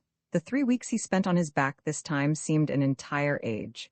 When he got abroad at last, he was hardly grateful that he had been spared, remembering how lonely was his estate, how companionless and forlorn he was. He drifted listlessly down the street and found Jim Hollies acting as judge in a juvenile court that was trying a cat for murder, in the presence of her victim, a bird. He found Joe Hopper and Huck Finn up an alley eating a stolen melon. Poor lads, they, like Tom, had suffered a relapse. Roman 23, the salvation of Muff Potter at last, the sleepy atmosphere was stirred, and vigorously. The murder trial came on in the court. It became the absorbing topic of village talk immediately. Tom could not get away from it. Every reference to the murder sent a shudder to his heart, for his troubled conscience and fears almost persuaded him that these remarks were put forth in his hearing as feelers. He did not see how he could be suspected of knowing anything about the murder, but still he could not be comfortable in the midst of this gossip. It kept him in a cold shiver all the time. He took Huck to a lonely place to have a talk with him. It would be some relief to unseal his tongue for a little while, to divide his burden of distress with another sufferer. Moreover, he wanted to assure himself that Huck had remained discreet. "Huck, have you ever told anybody about that?" "About what?" "You know what." "Oh, 'course I haven't." "Never a word." Never a solitary word, so help me. What makes you ask? Well, I was afeard. Why, Tom Sawyer, we wouldn't be alive 2 days if that got found out, you know that. Tom felt more comfortable. After a pause, Huck, they couldn't anybody get you to tell, could they? Get me to tell? Why, if I wanted that half-breed devil to drown me, they could get me to tell. They ain't no different way. Well, that's all right then. I reckon we're safe as long as we keep mum. But let's swear again anyway. It's ma surer. I'm agreed. So they swore again with dread solemnities. What is the talk around, Huck? I've heard a power of it. Talk? Well, it's just Muff Potter all the time. It keeps me in a sweat, constant, so's I want to hide summers. That's just the same way they go on round me. I reckon he's a goner. Don't you feel sorry for him sometimes? Most always. He ain't no account, but then he hain't ever done anything to hurt anybody. Just fishes a little to get money to get drunk on, and loafs around considerable, but Lord, we all do that. Leastways most of us, preachers and such like. But he's kind of good. He give me half a fish once when there weren't enough for two, and lots of times he's kind of stood by me when I was out of luck. Well, he's mended kites for me, Huck, and knitted hooks onto my line. I wish we could get him out of there. We couldn't get him out, Tom, and besides, two'ldn't do any good, they'd catch him again. Yes, so they would, but I hate to hear 'em abuse him so like the dickens when he never done that. I do too, Tom. Lord, I hear 'em say he's the bloodiest-looking villain in this country, and they wonder he wasn't ever hung before. Yes, they talk like that all the time. I've heard 'em say that if he was to get free they'd lynch him. And they'd do it, too. The boys had a long talk, but it brought them little comfort. As the twilight drew on, they found themselves hanging about the neighborhood of the little isolated jail, perhaps with an undefined hope that something would happen that might clear away their difficulties. But nothing happened. There seemed to be no angels or fairies interested in this luckless captive. The boys did as they had often done before, went to the cell grating and gave Potter some tobacco and matches. He was on the ground floor and there were no guards. His gratitude for their gifts had always smote their consciences before. It cut deeper than ever this time. They felt cowardly and treacherous to the last degree when Potter said, "You've been mighty good to me, boys, better'n anybody else in this town, and I don't forget it, I don't. Often I says to myself, says I used to mend all the boys' kites and things, and show 'em where the good fishin' places was, and befriend 'em what I could, and now they've all forgot old Muff when he's in trouble. But Tom don't, and Huck don't, they don't forget him, says I, and I don't forget them. Well, boys, I done an awful thing, drunk and crazy at the time, that's the only way I account for it, and now I got to swing for it, and it's right. Right and best, too, I reckon, hope so anyway. Well, we won't talk about that. I don't want to make you feel bad, you've befriended me, but what I want to say is, don't you ever get drunk, then you won't ever get here. Stand a little further west, so, that's it, it's a prime comfort to see faces that's friendly when a body's in such a muck of trouble, and there don't none come here but yon. Good friendly faces, good friendly faces. Get up on one another's backs and let me touch 'em. That's it, shake hands, yon'll come through the bars, but mine's too big.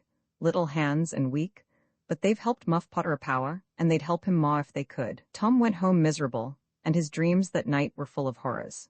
The next day and the day after, he hung about the cot room, drawn by an almost irresistible impulse to go in, but forcing himself to stay out. Huck was having the same experience. They studiously avoided each other. Each wandered away, from time to time, but the same dismal fascination always brought them back presently. Tom kept his ears open when idlers sauntered out of the cot room, but invariably heard distressing news. The toils were closing more and more relentlessly around poor Potter. At the end of the second day, the village talk was to the effect that Injun Joe's evidence stood firm and unshaken, and that there was not the slightest question as to what the jury's verdict would be. Tom was out late that night and came to bed through the window. He was in a tremendous state of excitement. It was hours before he got to sleep. All the village flocked to the cot house the next morning, for this was to be the great day. Both sexes were about equally represented in the packed audience.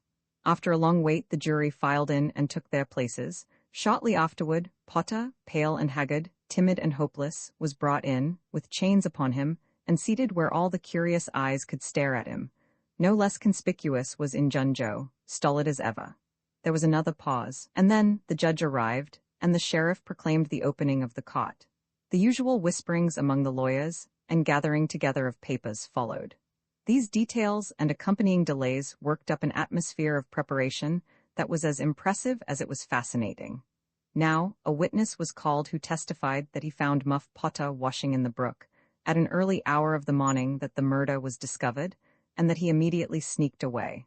After some further questioning, counsel for the prosecution said, "Take the witness." The prisoner raised his eyes for a moment, but dropped them again when his own counsel said, "I have no questions to ask him." The next witness proved the finding of the knife near the corpse. Counsel for the prosecution said, "Take the witness." "I have no questions to ask him," Potter's lawyer replied. A third witness swore he had often seen the knife in Potter's possession. "Take the witness." Counsel for Potter declined to question him. The faces of the audience began to betray annoyance. Did this attorney mean to throw away his client's life without an effort? Several witnesses deposed concerning Potter's guilty behavior when brought to the scene of the murder. They were allowed to leave the stand without being cross-questioned. Every detail of the damaging circumstances that occurred in the graveyard upon that morning, which all present remembered so well, was brought out by credible witnesses, but none of them were cross-examined by Potter's lawyer. The perplexity and dissatisfaction of the House expressed itself in murmurs and provoked a reproof from the bench. Counsel for the prosecution now said, "By the oaths of citizens whose simple word is above suspicion, we have fastened this awful crime, beyond all possibility of question, upon the unhappy prisoner at the bar. We rest our case here." A groan escaped from poor Potter, and he put his face in his hands and rocked his body softly to and fro, while a painful silence reigned in the courtroom. Many men were moved, and many women's compassion testified itself in tears. Counsel for the defense rose and said, "Your Honor, in our remarks at the opening of this trial, we foreshadowed our purpose to prove that our client did this fearful deed while under the influence of a blind and irresponsible delirium produced by drink. We have changed our mind. We shall not offer that plea." Then to the clerk, "Call Thomas Sawyer." A puzzled amazement awoke in every face in the house, not even excepting Potter's.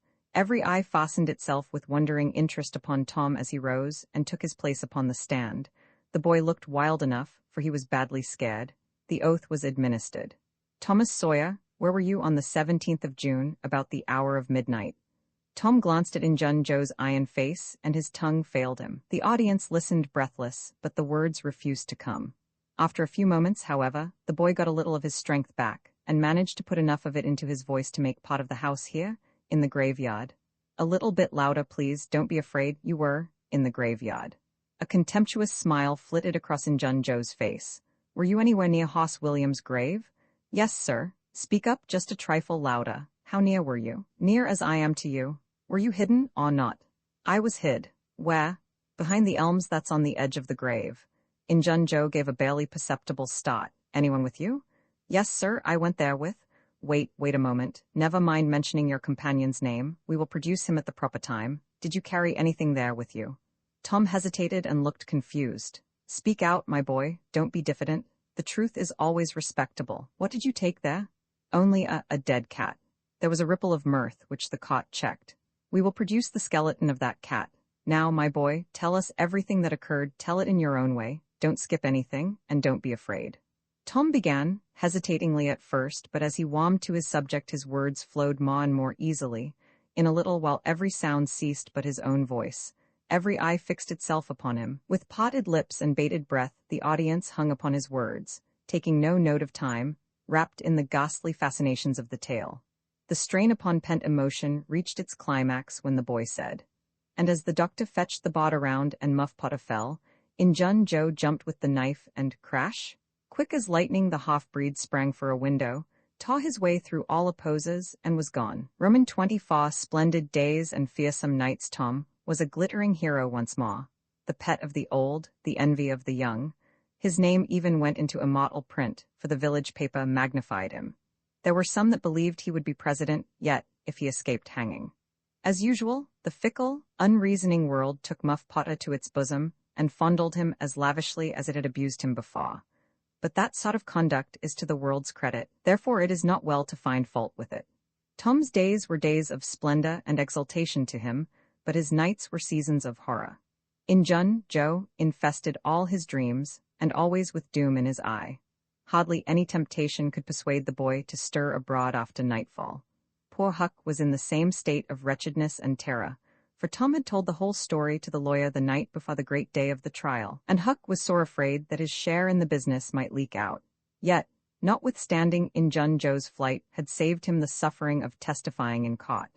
The poor fellow had got the attorney to promise secrecy, but what of that?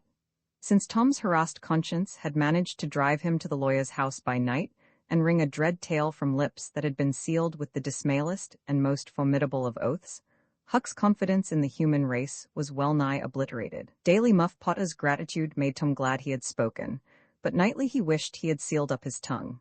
Half the time Tom was afraid Injun Joe would never be captured. The other half he was afraid he would be. He felt sure he never could draw a safe breath again until that man was dead and he had seen the cops. Rewards had been offered, the country had been scoured, but no Injun Joe was found. One of those omniscient and awe-inspiring marvels, a detective, came up from St. Louis, moused around, shook his head, looked wise, and made that sort of astounding success which members of that craft usually achieve. That is to say, he found a clue. But you can't hang a clue for murder, and so after that detective had got through and gone home, Tom felt just as insecure as he was before. The slow days drifted on, and each left behind it a slightly lightened weight of apprehension. Roman 25, seeking the buried treasure, there comes a time in every rightly constructed boy's life when he has a raging desire to go somewhere and dig for hidden treasure. This desire suddenly came upon Tom one day. He sallied out to find Joe Harper, but failed of success. Next he sought Ben Rogers. He had gone fishing. Presently he stumbled upon Huck Finn the red-handed. Huck would answer. Tom took him to a private place and opened the matter to him confidentially. Huck was willing. Huck was always willing to take a hand in any enterprise that offered entertainment and required no capital, for he had a troublesome superabundance of that sort of time which is not money. "Where'll we dig?" said Huck. "Oh, most anywhere." "Why, is it hid all around?" "No, indeed it ain't. It's hid in mighty particular places, Huck, sometimes on islands, sometimes in rotten chests under the end of a limb of an old dead tree, just where the shadow falls at midnight, but mostly under the floor in haunted houses." "Who hides it?" "Why, robbers, of course. Who'd you reckon? Sunday school superintendents?" "I don't know. If 'twas mine I wouldn't hide it, I'd spend it and have a good time." "So would I, but robbers don't do that way. They always hide it and leave it there." "Don't they come after it any more?" "No, they think they will, but they generally forget the marks or else they die. Anyway, it lays there a long time and gets rusty, and by somebody finds an old yellow paper that tells how to find the marks, a paper that's got to be ciphered over about a week because it's mostly signs and hieroglyphics. Which? Hieroglyphics, pictures and things, you know, that don't seem to mean anything. Have you got one of them papers, Tom?" "No." "Well then, how you going to find the marks?" "I don't want any marks. They always bury it under a haunted house or on an island, or under a dead tree that's got one limb sticking out. Well, we've tried Jackson's Island a little, and we can try it again sometime, and there's the old haunted house up the Stillhouse branch, and there's lots of dead limb trees, dead loads of 'em." "Is it under all of them?" "How you talk? No. Then how you going to know which one to go for?" "Go for all of 'em." "Why, Tom, it'll take all summer." "Well, what of that? Suppose you find a brass pot with $100 in it, all rusty and gray, or rotten chest full of diamonds. How's that?" Huck's eyes glowed. "That's bully. Plenty bully enough for me. Just you gimme the $100 and I don't want no diamonds." "All right, but I bet you I ain't going to throw off on diamonds. Some of 'em's worth $20 a piece. There ain't any hardly, but's worth 6 bits or $1. "No, is that so?" "Certainly anybody'll tell you so. Hain't you ever seen one, Huck?" "Not as I remember." "Oh, kings have slathers of them." "Well, I don't know no kings, Tom. I reckon you don't. But if you was to go to Europe you'd see a raft of 'em hopping around." "Do they hop?" "Hop, your granny? No." "Well, what did you say they did for?" "Shucks, I only meant you'd see 'em, not hopping, of course. What do they want to hop for? But I mean you'd just see 'em, scattered around, you know, in a kind of a general way. Like that old humpbacked Richard." "Richard? What's his other name?" "He didn't have any other name. Kings don't have any but a given name." "No, but they don't." "Well, if they like it, Tom, all right, but I don't want to be a king and have only just a given name like a nigger. But say, where you going to dig first?" "Well, I don't know. S'pose we tackle that old dead limb tree on the hill t'other side of Stillhouse branch." "I'm agreed." So they got a crippled pick and a shovel and set out on their 3-mile tramp. They arrived hot and panting, and threw themselves down in the shade of a neighboring elm to rest and have a smoke. "I like this," said Tom. "So do I. Say, Huck, if we find a treasure here, what you going to do with your share?" "Well, I'll have pie and a glass of soda every day, and I'll go to every circus that comes along. I bet I'll have a gay time." "Well, ain't you going to save any of it?" "Save it? What for?" "Why, so as to have something to live on by and by." "Oh, that ain't any use." Pap would come back to Thisha town someday and get his claws on it if I didn't hurry up, and I tell you he'd clean it out pretty quick. What you going to do with yon, Tom? I'm going to buy a new drum and a sure enough sod and a red necktie and a bull pup and get married. Married? That's it. Tom, why, you ain't in your right mind. Wait, you'll see. Well, that's the foolishest thing you could do. Look at Pap and my mother. Fight? Why, they used to fight all the time, I remember, mighty well. That ain't anything. The girl I'm going to marry won't fight. Tom, I reckon they're all alike, they'll all comb a body. Now you better think 'bout this a while, I tell you better. What's the name of the gal? It ain't a gal at all, it's a girl. It's all the same, I reckon, some says gal, some says girl, both's right like enough. Anyway, what's her name? Tom? I'll tell you sometime, not now. All right, that'll do. Only if you get married I'll be more lonesomer than ever. No you won't, you'll come and live with me. Now stir out of this and we'll go to digging. They worked and sweated for half an hour. No result, they toiled another half hour. Still no result. Huck said, do they always bury it as deep as this? Sometimes, not always. Not generally, I reckon we haven't got the right place. So they chose a new spot and began again. The labor dragged a little, but still they made progress. They pegged away in silence for some time. Finally, Huck leaned on his shovel, swabbed the beaded drops from his brow with his sleeve, and said, where you going to dig next after we get this one? I reckon maybe we'll tackle the old tree that's over yonder on Cardiff Hill back of the widow's. I reckon that'll be a good one. But won't the widow take it away from us, Tom? It's on her land. She take it away? Maybe she'd like to try it once. Whoever finds one of these hid treasures, it belongs to him. It don't make any difference whose land it's on. That was satisfactory. The work went on. By and by Huck said, blame it, we must be in the wrong place again. What do you think? It is mighty curious, Huck. I don't understand it. Sometimes witches interfere. I reckon maybe that's what's the trouble now. Shucks, witches ain't got no power in the daytime. Well, that's so. I didn't think of that. Oh, I know what the matter is. What a blamed lot of fools we are. You got to find out where the shadow of the limb falls at midnight, and that's where you dig. Then confound it, we've fooled away all this work for nothing. Now hang it all, we got to come back in the night. It's an awful long way. Can you get out?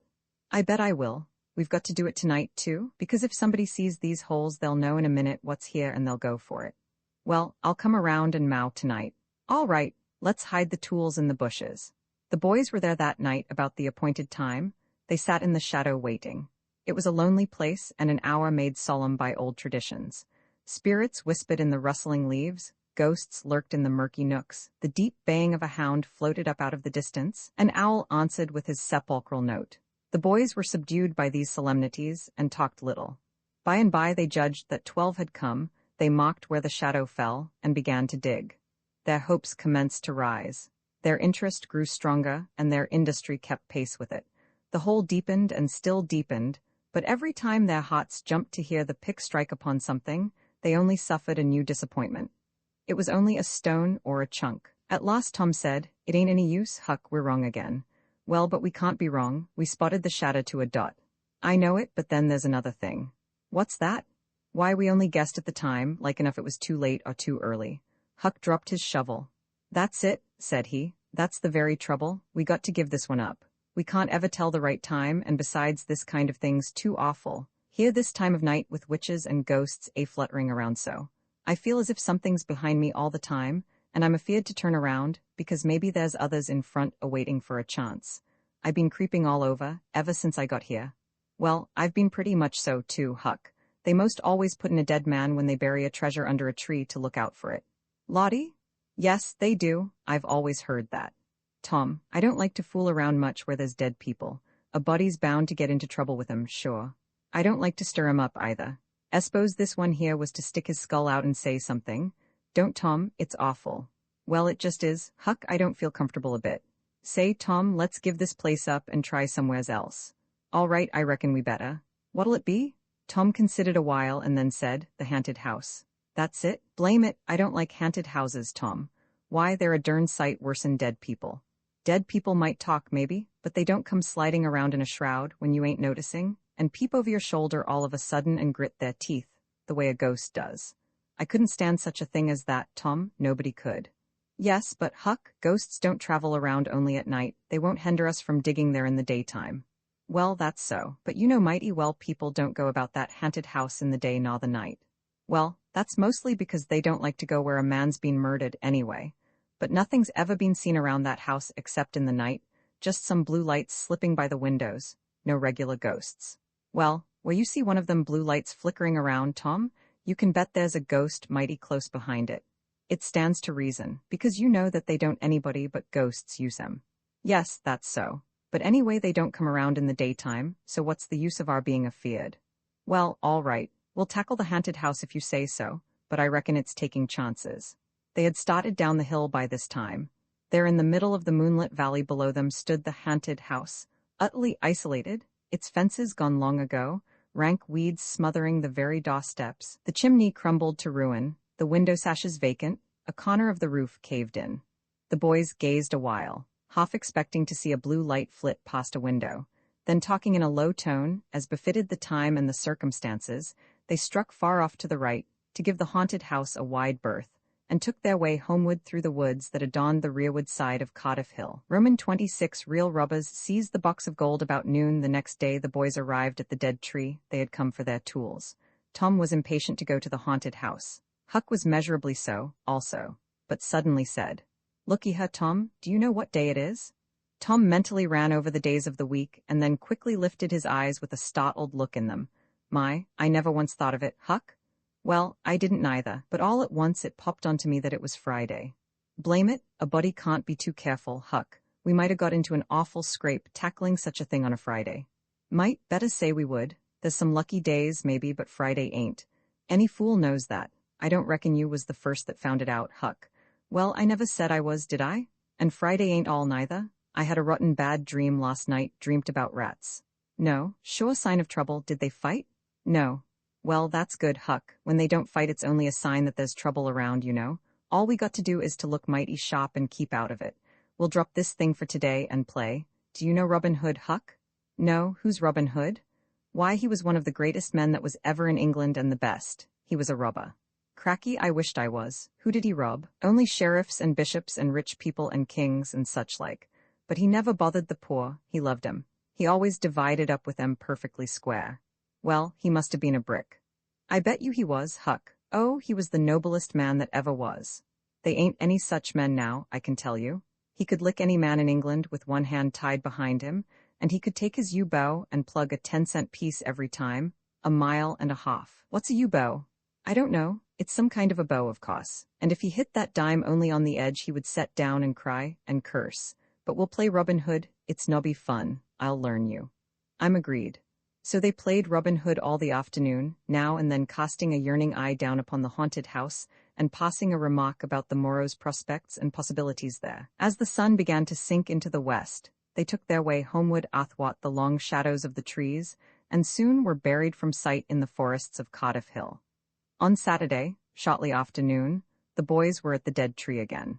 They had a smoke and a chat in the shade, and then dug a little in their lost hole, not with great hope, but merely because Tom said there were so many cases where people had given up a treasure after getting down within 6 inches of it, and then somebody else had come along and turned it up with a single thrust of a shovel.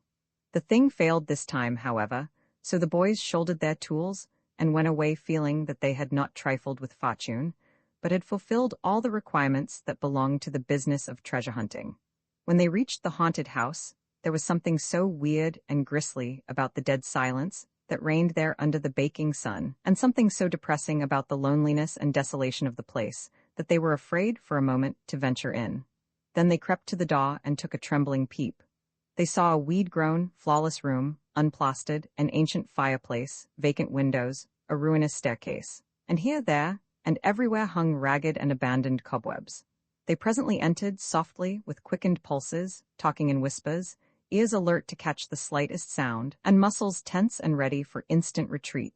In a little while, familiarity modified their fears, and they gave the place a critical and interested examination, rather admiring their own boldness and wondering at it, too. Next, they wanted to look upstairs. This was something like cutting off retreat, but they got to daring each other, and of course there could be but one result. They threw their tools into a corner and made the ascent. Up there were the same signs of decay. In one corner they found a closet that promised mystery, but the promise was a fraud. There was nothing in it. Their courage was up now and well in hand. They were about to go down and begin work when, "S.H.," said Tom. "What is it?" whispered Huck, blanching with fright. "S.H., there, hear it?" "Yes, oh my, let's run." Keep still, don't you budge, they're coming right toward the door. The boys stretched themselves upon the floor with their eyes to knotholes in the planking, and lay waiting, in a misery of fear. They've stopped, no coming. Here they are, don't whisper another word, Huck. My goodness, I wish I was out of this. 2 men entered. Each boy said to himself, there's the old deaf and dumb Spaniard that's been about town once or twice lately, never saw t'other man before. T'other was a ragged, unkempt creature with nothing very pleasant in his face. The Spaniard was wrapped in a serape, he had bushy white whiskers, long white hair flowed from under his sombrero, and he wore green goggles. When they came in, t'other was talking in a low voice. They sat down on the ground, facing the door, with their backs to the wall, and the speaker continued his remarks. His manner became less guarded and his words more distinct as he proceeded. No, said he, I've thought it all over, and I don't like it. It's dangerous. Dangerous? Grunted the deaf and dumb Spaniard, to the vast surprise of the boys. Milksop, this voice made the boys gasp and quake. It was Injun Joe's? There was silence for some time. Then Joe said, what's any more dangerous than that job up yonder? But nothing's come of it. That's different, away up the river so, and not another house about. 'Twon't ever be known that we tried, anyway, long as we didn't succeed. Well, what's more dangerous than coming here in the daytime? Anybody would suspicion us that saw us. I know that, but there weren't any other place as handy after that fool of a job. I want to quit this shanty. I wanted to yesterday, only it weren't any use trying to stir out of here, with those infernal boys playing over there on the hill, right in full view. Those infernal boys quaked again under the inspiration of this remark, and thought how lucky it was that they had remembered it was Friday, and concluded to wait a day. They wished in their hearts they had waited a year. The 2 men got out some food and made a luncheon. After a long and thoughtful silence, Injun Joe said, look here, lad, you go back up the river where you belong. Wait there till you hear from me. I'll take the chances on dropping into this town just once more for a look. We'll do that dangerous job after I've spied around a little and think things look well for it. Then for Texas, we'll leg it together. This was satisfactory. Both men presently fell to yawning, and Injun Joe said, I'm dead for sleep, it's your turn to watch. He curled down in the weeds and soon began to snore. His comrade stirred him once or twice and he became quiet. Presently the watcher began to nod, his head drooped lower and lower, both men began to snore now. The boys drew a long, grateful breath. Tom whispered, now's our chance come? Huck said, I can't, I'd die if they was to wake. Tom urged, Huck held back. At last Tom rose slowly and softly, and started alone. But the first step he made wrung such a hideous creak from the crazy flaw that he sank down almost dead with fright. He never made a second attempt. The boys lay there counting the dragging moments till it seemed to them that time must be done and eternity growing gray, and then they were grateful to note that at last the sun was setting. Now one snore ceased. Injun Joe sat up, stared around, smiled grimly upon his comrade, whose head was drooping upon his knees, stirred him up with his foot and said, Here, you're a watchman, ain't you? All right, though, nothing's happened. My, have I been asleep? Oh, potly, nearly time for us to be moving, Pod. What'll we do with what little swag we've got left? I don't know, leave it here as we've always done, I reckon. No use to take it away till we start south. 650 in silver's something to carry. Well, all right, it won't matter to come here once more. No, but I'd say come in the night as we used to do, it's better. Yes, but look here, it may be a good while before I get the right chance at that job. Accidents might happen, tain't in such a very good place, we'll just regularly bury it, and bury it deep. Good idea, said the comrade, who walked across the room, knelt down, raised one of the rearward hearthstones and took out a bag that jingled pleasantly. He subtracted from it $20 or $30 for himself and as much for Injun Joe, and passed the bag to the latter, who was on his knees in the corner, now, digging with his bowie knife. The boys forgot all their fears, all their miseries in an instant. With gloating eyes they watched every movement. Luck, the splendor of it was beyond all imagination. $600 was money enough to make half a dozen boys rich. Here was treasure hunting under the happiest auspices. There would not be any bothersome uncertainty as to where to dig. They nudged each other every moment, eloquent nudges and easily understood, for they simply meant, Oh, but ain't you glad now we're here? Joe's knife struck upon something. Hello, said he. What is it? Said his comrade. Half-rotten plank, no, it's a box, I believe. Here, bear a hand and we'll see what it's here for. Never mind, I've broke a hole. He reached his hand in and drew it out. Man, it's money? The 2 men examined the handful of coins. They were gold. The boys above were as excited as themselves and as delighted. Joe's comrade said, We'll make quick work of this. There's an old rusty pick over amongst the weeds in the corner the other side of the fireplace. I saw it a minute ago. He ran and brought the boys pick and shovel. Injun Joe took the pick, looked it over critically, shook his head, muttered something to himself, and then began to use it. The box was soon unearthed. It was not very large, it was iron-bound and had been very strong before the slow years had injured it. The men contemplated the treasure a while in blissful silence. "Pod, there's thousands of dollars here," said Injun Joe. "'Twas always said that Merle's gang used to be around here one summer," the stranger observed. "I know it," said Injun Joe. "And this looks like it, I should say. Now you won't need to do that job." The half-breed frowned, said he. "You don't know me. Least you don't know all about that thing. 'Tain't robbery altogether, it's revenge." And a wicked light flamed in his eyes. "I'll need your help in it. When it's finished, then Texas. Go home to your nants and your kids and stand by till you hear from me." "Well, if you say so, what'll we do with this? Bury it again?" "Yes, ravishing delight overhead. No, by the great Sachem, no, profound distress overhead. I'd nearly forgot. That pick had fresh earth on it." The boys were sick with terror in a moment. "What business has a pick and a shovel here? What business with fresh earth on them? Who brought them here? And where are they gone? Have you heard anybody? Seen anybody? What, bury it again and leave them to come and see the ground disturbed? Not exactly, not exactly. We'll take it to my den." "Why, of course, might have thought of that before. You mean number 1. "No, number 2, under the cross. The other place is bad, too common." "All right, it's nearly dark enough to start." Injun Joe got up and went about from window to window, cautiously peeping out. Presently he said, "Who could have brought those tools here? Do you reckon they can be upstairs?" The boys' breath forsook them.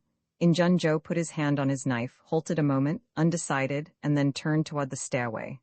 The boys thought of the closet, but their strength was gone. The steps came creaking up the stairs. The intolerable distress of the situation woke the stricken resolution of the lads.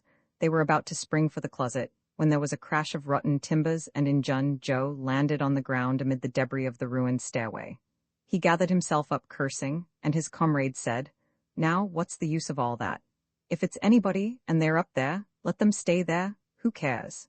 If they want to jump down now and get into trouble, who objects? It will be dark in 15 minutes, and then let them follow us if they want to. I'm willing. In my opinion, whoever hove those things in here caught a sight of us and took us for ghosts or devils or something. I'll bet they're running yet." Joe grumbled a while, then he agreed with his friend that what daylight was left ought to be economized in getting things ready for leaving. Shortly afterward they slipped out of the house in the deepening twilight and moved toward the river with their precious box. Tom and Huck rose up, weak but vastly relieved, and stared after them through the chinks between the logs of the house. Follow? Not they. They were content to reach ground again without broken necks and take the townward track over the hill. They did not talk much. They were too much absorbed in hating themselves, hating the ill luck that made them take the spade and the pick there. But for that, Injun Joe never would have suspected. He would have hidden the silver with the gold to wait there till his revenge was satisfied, and then he would have had the misfortune to find that money turn up missing. Bitter, bitter luck that the tools were ever brought there. They resolved to keep a lookout for that Spaniard when he should come to town, spying out for chances to do his revengeful job, and follow him to number 2, wherever that might be. Then a ghastly thought occurred to Tom. "Revenge? What if he means us, Huck?" "Oh, don't," said Huck, nearly fainting. They talked it all over, and as they entered town, they agreed to believe that he might possibly mean somebody else. At least that he might at least mean nobody but Tom, since only Tom had testified. Very, very small comfort it was to Tom to be alone in danger. Company would be a palpable improvement, he thought. Roman 27, trembling on the trail, the adventure of the day, mightily tormented Tom's dreams that night. 4 times he had his hands on that rich treasure, and 4 times it wasted to nothingness in his fingers as sleep forsook him and wakefulness brought back the hard reality of his misfortune.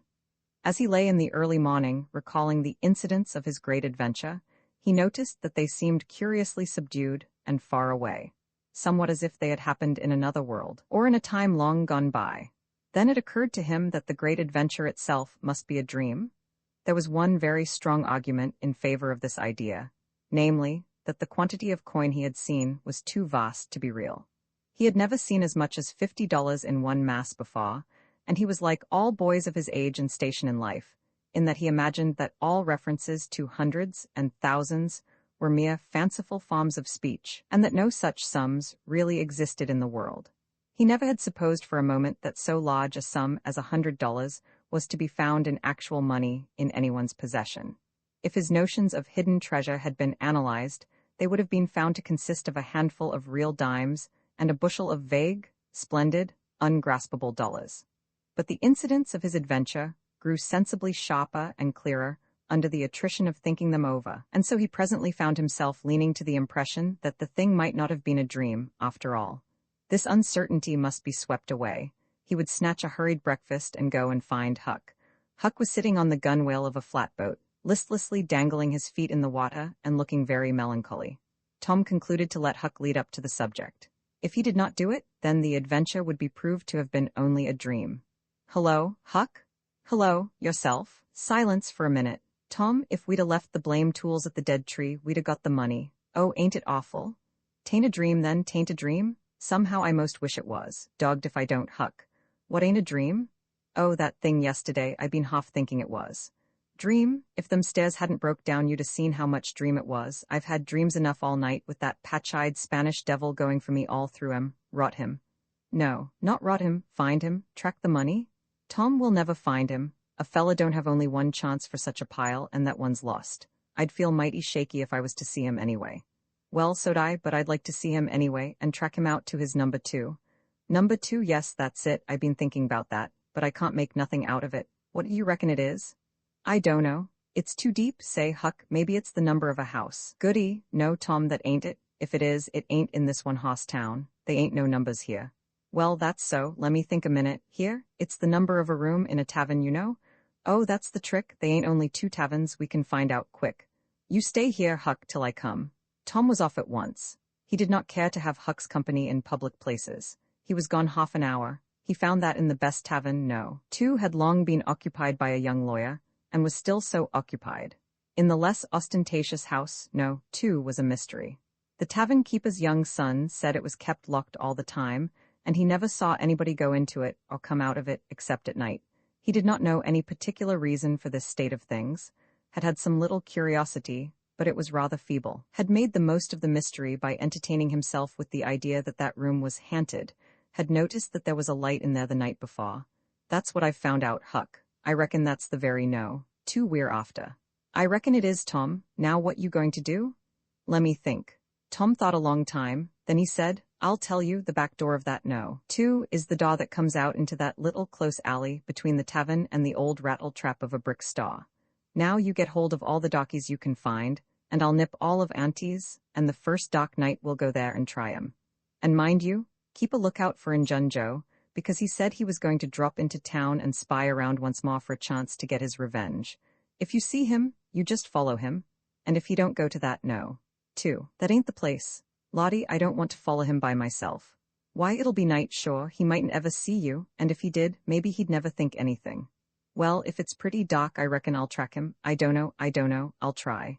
"You bet I'll follow him if it's dark, Huck. Why, he might have found out he couldn't get his revenge and be going right after that money." "It's so, Tom, it's so. I'll follow him, I will, by jingoes." "Now you're talking. Don't you ever weaken, Huck, and I won't." Roman 28, in the lair of Injun Joe that night, Tom and Huck were ready for their adventure. They hung about the neighborhood of the tavern until after 9, one watching the alley at a distance and the other the tavern door. Nobody entered the alley or left it. Nobody resembling the Spaniard entered or left the tavern door. The night promised to be a fair one, so Tom went home with the understanding that if a considerable degree of darkness came on, Huck was to come and mow, whereupon he would slip out and try the keys. But the night remained clear, and Huck closed his watch and retired to bed in an empty sugar hogshead about 12. Tuesday the boys had the same ill luck. Also Wednesday. But Thursday night promised better. Tom slipped out in good season with his aunt's old tin lantern and a large towel to blindfold it with. He hid the lantern in Huck's sugar hogshead, and the watch began. An hour before midnight the tavern closed up and its lights, the only ones thereabouts, were put out. No Spaniard had been seen. Nobody had entered or left the alley. Everything was auspicious. The blackness of darkness reigned. The perfect stillness was interrupted only by occasional mutterings of distant thunder. Tom got his lantern, lit it in the hogshead, wrapped it closely in the towel, and the 2 adventurers crept in the gloom toward the tavern. Huck stood sentry, and Tom felt his way into the alley. Then there was a season of waiting anxiety that weighed upon Huck's spirits like a mountain. He began to wish he could see a flash from the lantern. It would frighten him, but it would at least tell him that Tom was alive yet. It seemed hours since Tom had disappeared. Surely he must have fainted. Maybe he was dead. Maybe his heart had burst under terror and excitement. In his uneasiness, Huck found himself drawing closer and closer to the alley, fearing all sorts of dreadful things, and momentarily expecting some catastrophe to happen that would take away his breath. There was not much to take away, for he seemed only able to inhale it by thimblefuls, and his heart would soon wear itself out, the way it was beating. Suddenly there was a flash of light and Tom came tearing by him. "Run," said he. "Run for your life?" He needn't have repeated it. Once was enough. Huck was making 30 or 40 miles an hour before the repetition was uttered. The boys never stopped till they reached the shed of a deserted slaughterhouse at the lower end of the village. Just as they got within its shelter, the storm burst and the rain poured down. As soon as Tom got his breath, he said, "Huck, it was awful. I tried 2 of the keys, just as soft as I could, but they seemed to make such a power of racket that I couldn't hardly get my breath. I was so scared. They wouldn't turn in the lock either. Well, without noticing what I was doing, I took hold of the knob and open comes the door. It weren't locked. I hopped in and shook off the towel and great Caesar's ghost. What you see, Tom?" "Huck, I most stepped onto Injun Joe's hand." "No? Yes, he was lying there, sound asleep on the floor with his old patch on his eye and his arms spread out." "Lottie, what did you do? Did he wake up?" "No, never budged. Drunk. I reckon. I just grabbed that towel and started. I'd never thought of the towel, I bet." "Well, I would. My aunt would make me mighty sick if I lost it." "Say, Tom, did you see that box?" "Huck, I didn't wait to look around. I didn't see the box. I didn't see the cross. I didn't see anything but a bottle and a tin cup on the floor by Injun Joe. Yes, I saw 2 barrels and lots more bottles in the room. Don't you see now? What's the matter with that haunted room?" "How? Why, it's haunted with whiskey. Maybe all the temperance taverns have got a haunted room, hey, Huck?" "Well, I reckon maybe that's so. Who'd have thought such a thing? But say, Tom, now's a mighty good time to get that box if Injun Joe's drunk." "It is that? You try it?" Huck shuddered. "Well, no, I reckon not." "And I reckon not, Huck. Only 1 bottle alongside of Injun Joe ain't enough. If there'd been 3, he'd be drunk enough and I'd do it." There was a long pause for reflection, and then Tom said, "Looky here, Huck, let's not try that thing any more till we know Injun Joe's not in there. It's too scary. Now, if we watch every night, we'll be dead sure to see him go out some time or other, and then we'll snatch that box quick and lightning." "Well, I'm agreed. I'll watch the whole night long, and I'll do it every night too, if you'll do the other part of the job." "All right, I will. All you got to do is to trot up Hooper Street a block and mow. And if I'm asleep, you throw some gravel at the window, and that'll fetch me." "Agreed, and good as wheat. Now, Huck, the storm's over, and I'll go home. It'll begin to be daylight in a couple of hours. You go back and watch that long, will you?" "I said I would, Tom, and I will. I'll haunt that tavern every night for a year. I'll sleep all day and I'll stand watch all night." "That's all right. Now, where you going to sleep?" "In Ben Rogers' hayloft. He lets me, and so does his pap's nigger man, Uncle Jake. I tote water for Uncle Jake whenever he wants me to, and any time I ask him, he gives me a little something to eat if he can spare it. That's a mighty good nigger, Tom. He likes me, because I don't ever act as if I was above him. Sometime I've set right down and eat with him. But you needn't tell that. A body's got to do things when he's awful hungry he wouldn't want to do as a steady thing." "Well, if I don't want you in the daytime, I'll let you sleep. I won't come bothering around. Any time you see something's up in the night, just skip right around and mow." Roman 29, Huck saves the widow. The first thing Tom heard on Friday morning was a glad piece of news. Judge Thatcher's family had come back to town the night before. Both Injun Joe and the treasure sunk into secondary importance for a moment, and Becky took the chief place in the boy's interest. He saw her, and they had an exhausting good time playing Hispy and Gully Keeper with a crowd of their schoolmates. The day was completed and crowned in a peculiarly satisfactory way. Becky teased her mother to appoint the next day for the long-promised and long-delayed picnic, and she consented. The child's delight was boundless, and Tom's not more moderate. The invitations were sent out before sunset, and straightway the young folks of the village were thrown into a fever of preparation and pleasurable anticipation. Tom's excitement enabled him to keep awake until a pretty late hour, and he had good hopes of hearing Huck's mow, and of having his treasure to astonish Becky and the picnickers with next day, but he was disappointed. No signal came that night. Morning came eventually, and by 10 or 11 o'clock, a giddy and rollicking company were gathered at Judge Thatcher's, and everything was ready for a start. It was not the custom for elderly people to mar the picnics with their presence. The children were considered safe enough under the wings of a few young ladies of 18 and a few young gentlemen of 23 or thereabouts. The old steam ferryboat was chartered for the occasion. Presently the gay throng filed up the main street laden with provision baskets. Sid was sick and had to miss the fun. Mary remained at home to entertain him. The last thing Mrs. Thatcher said to Becky was, "You'll not get back till late. Perhaps you'd better stay all night with some of the girls that live near the ferry landing, child." "Then I'll stay with Sussy Hopper, mamma." "Very well. And mind and behave yourself and don't be any trouble." Presently, as they tripped along, Tom said to Becky, "Say, I'll tell you what we'll do. 'Stead of going to Joe Hopper's, we'll climb right up the hill and stop at the Widow Douglas. She'll have ice cream. She has it most every day, dead loads of it. And she'll be awful glad to have us." "Oh, that will be fun." Then Becky reflected a moment and said, "But what will Mama say? How'll she ever know?" The girl turned the idea over in her mind and said reluctantly, "I reckon it's wrong, but shucks, your mother won't know, and so what's the harm? All she wants is that you'll be safe, and I bet you she'd 'a said go there if she'd 'a thought of it." "I know she would." The Widow Douglas' splendid hospitality was a tempting bait. It and Tom's persuasions presently carried the day, so it was decided to say nothing to anybody about the night's program. Presently it occurred to Tom that maybe Huck might come this very night and give the signal. The thought took a deal of the spirit out of his anticipations. Still, he could not bear to give up the fun at Widow Douglas. And why should he give it up, he reasoned. The signal did not come the night before, so why should it be any more likely to come tonight? The sure fun of the evening outweighed the uncertain treasure, and, boylike, he determined to yield to the stronger inclination and not allow himself to think of the box of money another time that day. 3 miles below town, the ferryboat stopped at the mouth of a woody hollow and tied up. The crowd swarmed ashore, and soon the forest distances and craggy heights echoed far and near with shoutings and laughter. All the different ways of getting hot and tired were gone through with, and by the rovers straggled back to camp fortified with responsible appetites, and then the destruction of the good things began. After the feast, there was a refreshing season of rest and chat in the shade of spreading oaks. By somebody shouted, "Who's ready for the cave?" Everybody was. Bundles of candles were procured, and straightway there was a general scamper up the hill.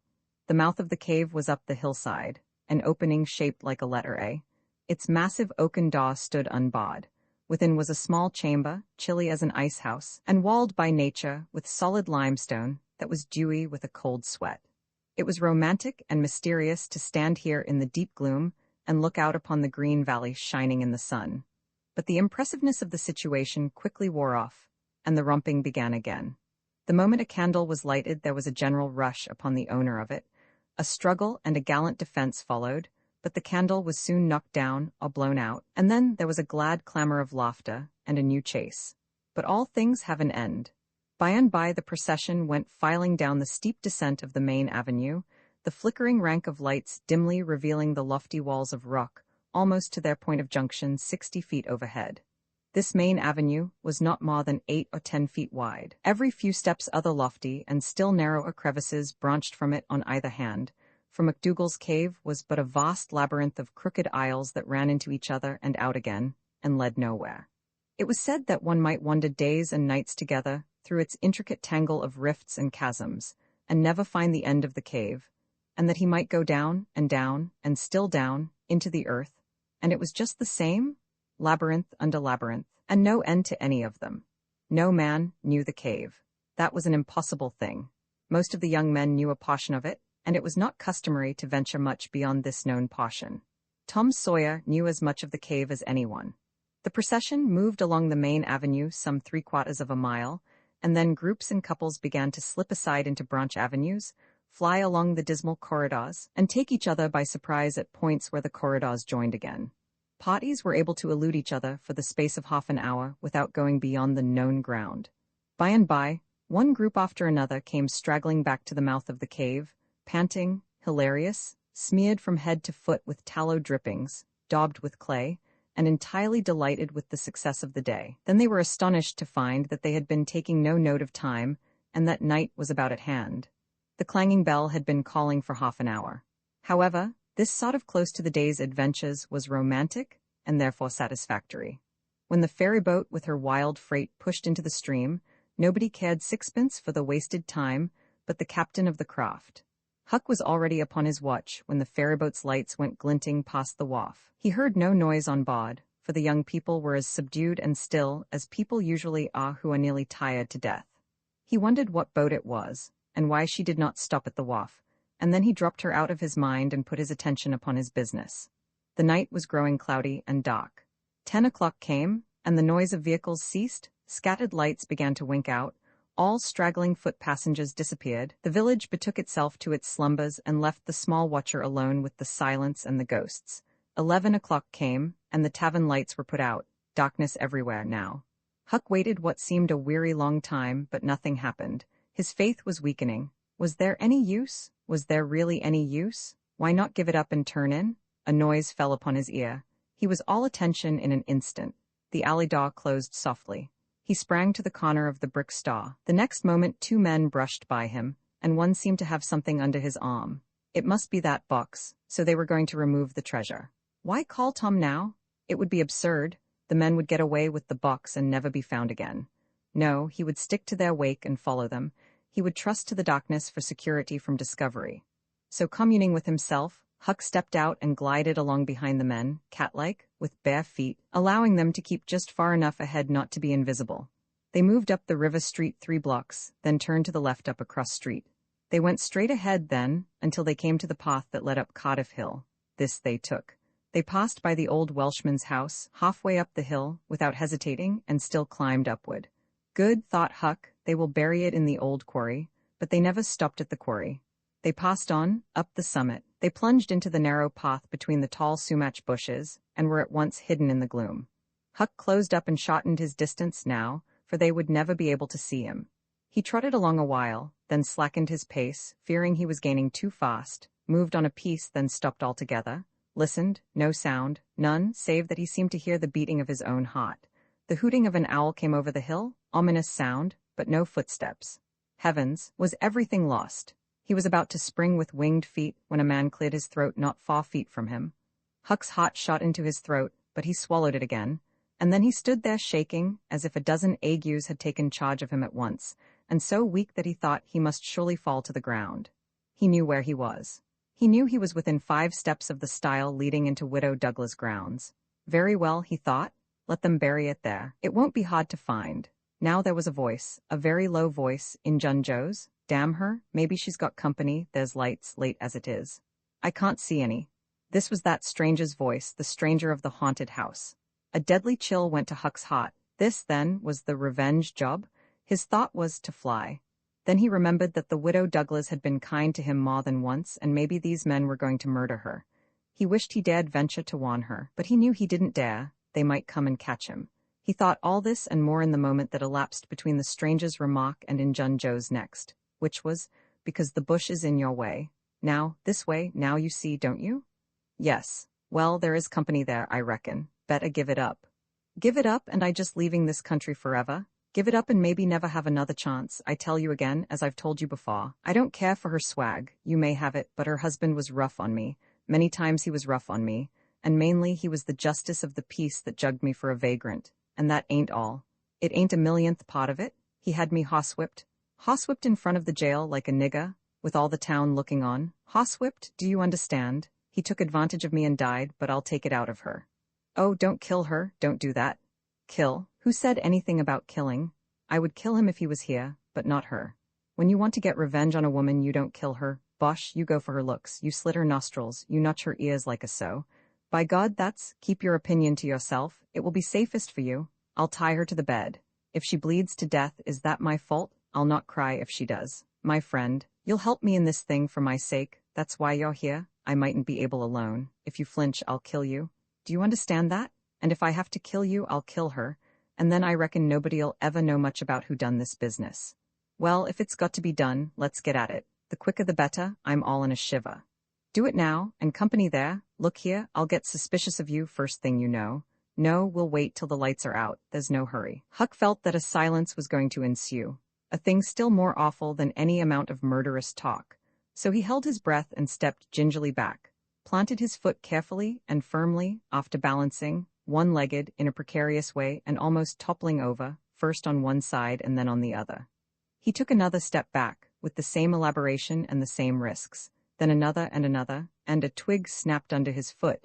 His breath stopped and he listened. There was no sound, the stillness was perfect. His gratitude was measureless. Now he turned in his tracks between the walls of sumac bushes, turned himself as carefully as if he were a ship, and then stepped quickly but cautiously along. When he emerged at the quarry he felt secure, and so he picked up his nimble heels and flew. Down, down he sped, till he reached the Welshman's. He banged at the door, and presently the heads of the old man and his 2 stalwart sons were thrust from windows. "What's the row there? Who's banging? What do you want?" "Let me in quick, I'll tell everything." "Why, who are you?" "Huckleberry Finn, quick, let me in." "Huckleberry Finn, indeed, it ain't a name to open many doors, I judge, but let him in, lads, and let's see what's the trouble." "Please don't ever tell I told you," were Huck's first words when he got in. "Please don't, I'd be killed." "Sure, but the widow's been good friends to me sometimes, and I want to tell." "I will tell if you'll promise you won't ever say it was me." "By George, he has got something to tell, or he wouldn't act so," exclaimed the old man. "Out with it, and nobody here'll ever tell, lad." 3 minutes later the old man and his sons, well armed, were up the hill, and just entering the sumac path on tiptoe, their weapons in their hands. Huck accompanied them no further. He hid behind a great boulder and fell to listening.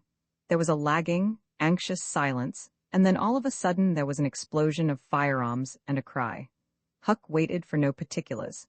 He sprang away and sped down the hill as fast as his legs could carry him. Roman III, busy at war and love Tom, presented himself before Aunt Polly, who was sitting by an open window in a pleasant rearward apartment, which was bedroom, breakfast room, dining room, and library, combined. The balmy summer air, the restful quiet, the odor of the flowers, and the drowsing murmur of the bees had had their effect, and she was nodding over her knitting, for she had no company but the cat, and it was asleep in her lap. Her spectacles were propped up on her gray head for safety. She had thought that of course Tom had deserted long ago, and she wondered at seeing him place himself in her power again in this intrepid way. He said, "Mayn't I go and play now, Aunt?" "What, already? How much have you done?" "It's all done, Aunt." "Tom, don't lie to me. I can't bear it." "I ain't, Aunt. It is all done." Aunt Polly placed small trust in such evidence. She went out to see for herself, and she would have been content to find 20% of Tom's statement true. When she found the entire fence whitewashed, and not only whitewashed but elaborately coated and recoated, and even a streak added to the ground, her astonishment was almost unspeakable. She said, "Well, I never. There's no getting round it. You can work when you're a mind to, Tom." And then she diluted the compliment by adding, "But it's powerful seldom you're a mind to, I'm bound to say. Well, go long and play, but mind you get back sometime in a week, or I'll tan you."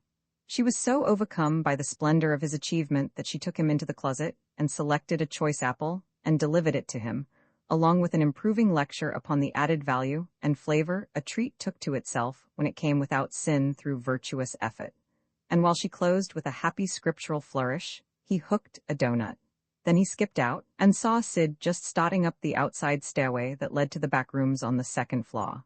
Cluds were handy and the air was full of them in a twinkling. They raged around Sid like a hailstorm, and before Aunt Polly could collect her surprised faculties and sally to the rescue, 6 or 7 cluds had taken personal effect, and Tom was over the fence and gone. There was a gate, but as a general thing he was too crowded for time to make use of it. His soul was at peace, now that he had settled with Sid for calling attention to his black thread and getting him into trouble. Tom skirted the block and came round into a muddy alley that led by the back of his aunt's cow stable. He presently got safely beyond the reach of capture and punishment and hastened toward the public square of the village, where 2 military companies of boys had met for conflict, according to previous appointment. Tom was general of one of these armies, Joe Hopper, a bosom friend, general of the other. These 2 great commanders did not condescend to fight in person, that being better suited to the still smaller fry, but sat together on an eminence and conducted the field operations by orders delivered through aides-de-camp. Tom's army won a great victory after a long and hard-fought battle. Then the dead were counted, prisoners exchanged, the terms of the next disagreement agreed upon, and the day for the necessary battle appointed, after which the armies fell into line and marched away, and Tom turned homeward alone. As he was passing by the house where Jeff Thatcher lived, he saw a new girl in the garden, a lovely little blue-eyed creature with yellow hair plaited into 2 long tails, white summer frock and embroidered pantalettes. The fresh-crowned hero fell without firing a shot. A certain Amy Lawrence vanished out of his heart and left not even a memory of herself behind. He had thought he loved her to distraction. He had regarded his passion as adoration. And behold, it was only a poor little evanescent partiality. He had been months winning her. She had confessed hardly a week ago. He had been the happiest and the proudest boy in the world only 7 short days, and here in one instant of time she had gone out of his heart like a casual stranger whose visit is done. He worshipped this new angel with furtive eye, till he saw that she had discovered him. Then he pretended he did not know she was present, and began to show off in all sorts of absurd boyish ways, in order to win her admiration. He kept up this grotesque foolishness for some time, but by and by, while he was in the midst of some dangerous gymnastic performances, he glanced aside and saw that the little girl was wending her way toward the house. Tom came up to the fence and leaned on it, grieving, and hoping she would tarry yet a while longer. She halted a moment on the steps and then moved toward the door. Tom heaved a great sigh as she put her foot on the threshold, but his face lit up, right away, for she tossed a pansy over the fence a moment before she disappeared. The boy ran around and stopped within a foot or two of the flower, and then shaded his eyes with his hand and began to look down street, as if he had discovered something of interest going on in that direction. Presently he picked up a straw and began trying to balance it on his nose, with his head tilted far back. And as he moved from side to side, in his efforts, he edged nearer and nearer toward the pansy. Finally his bare foot rested upon it, his pliant toes closed upon it, and he hopped away with the treasure and disappeared round the corner.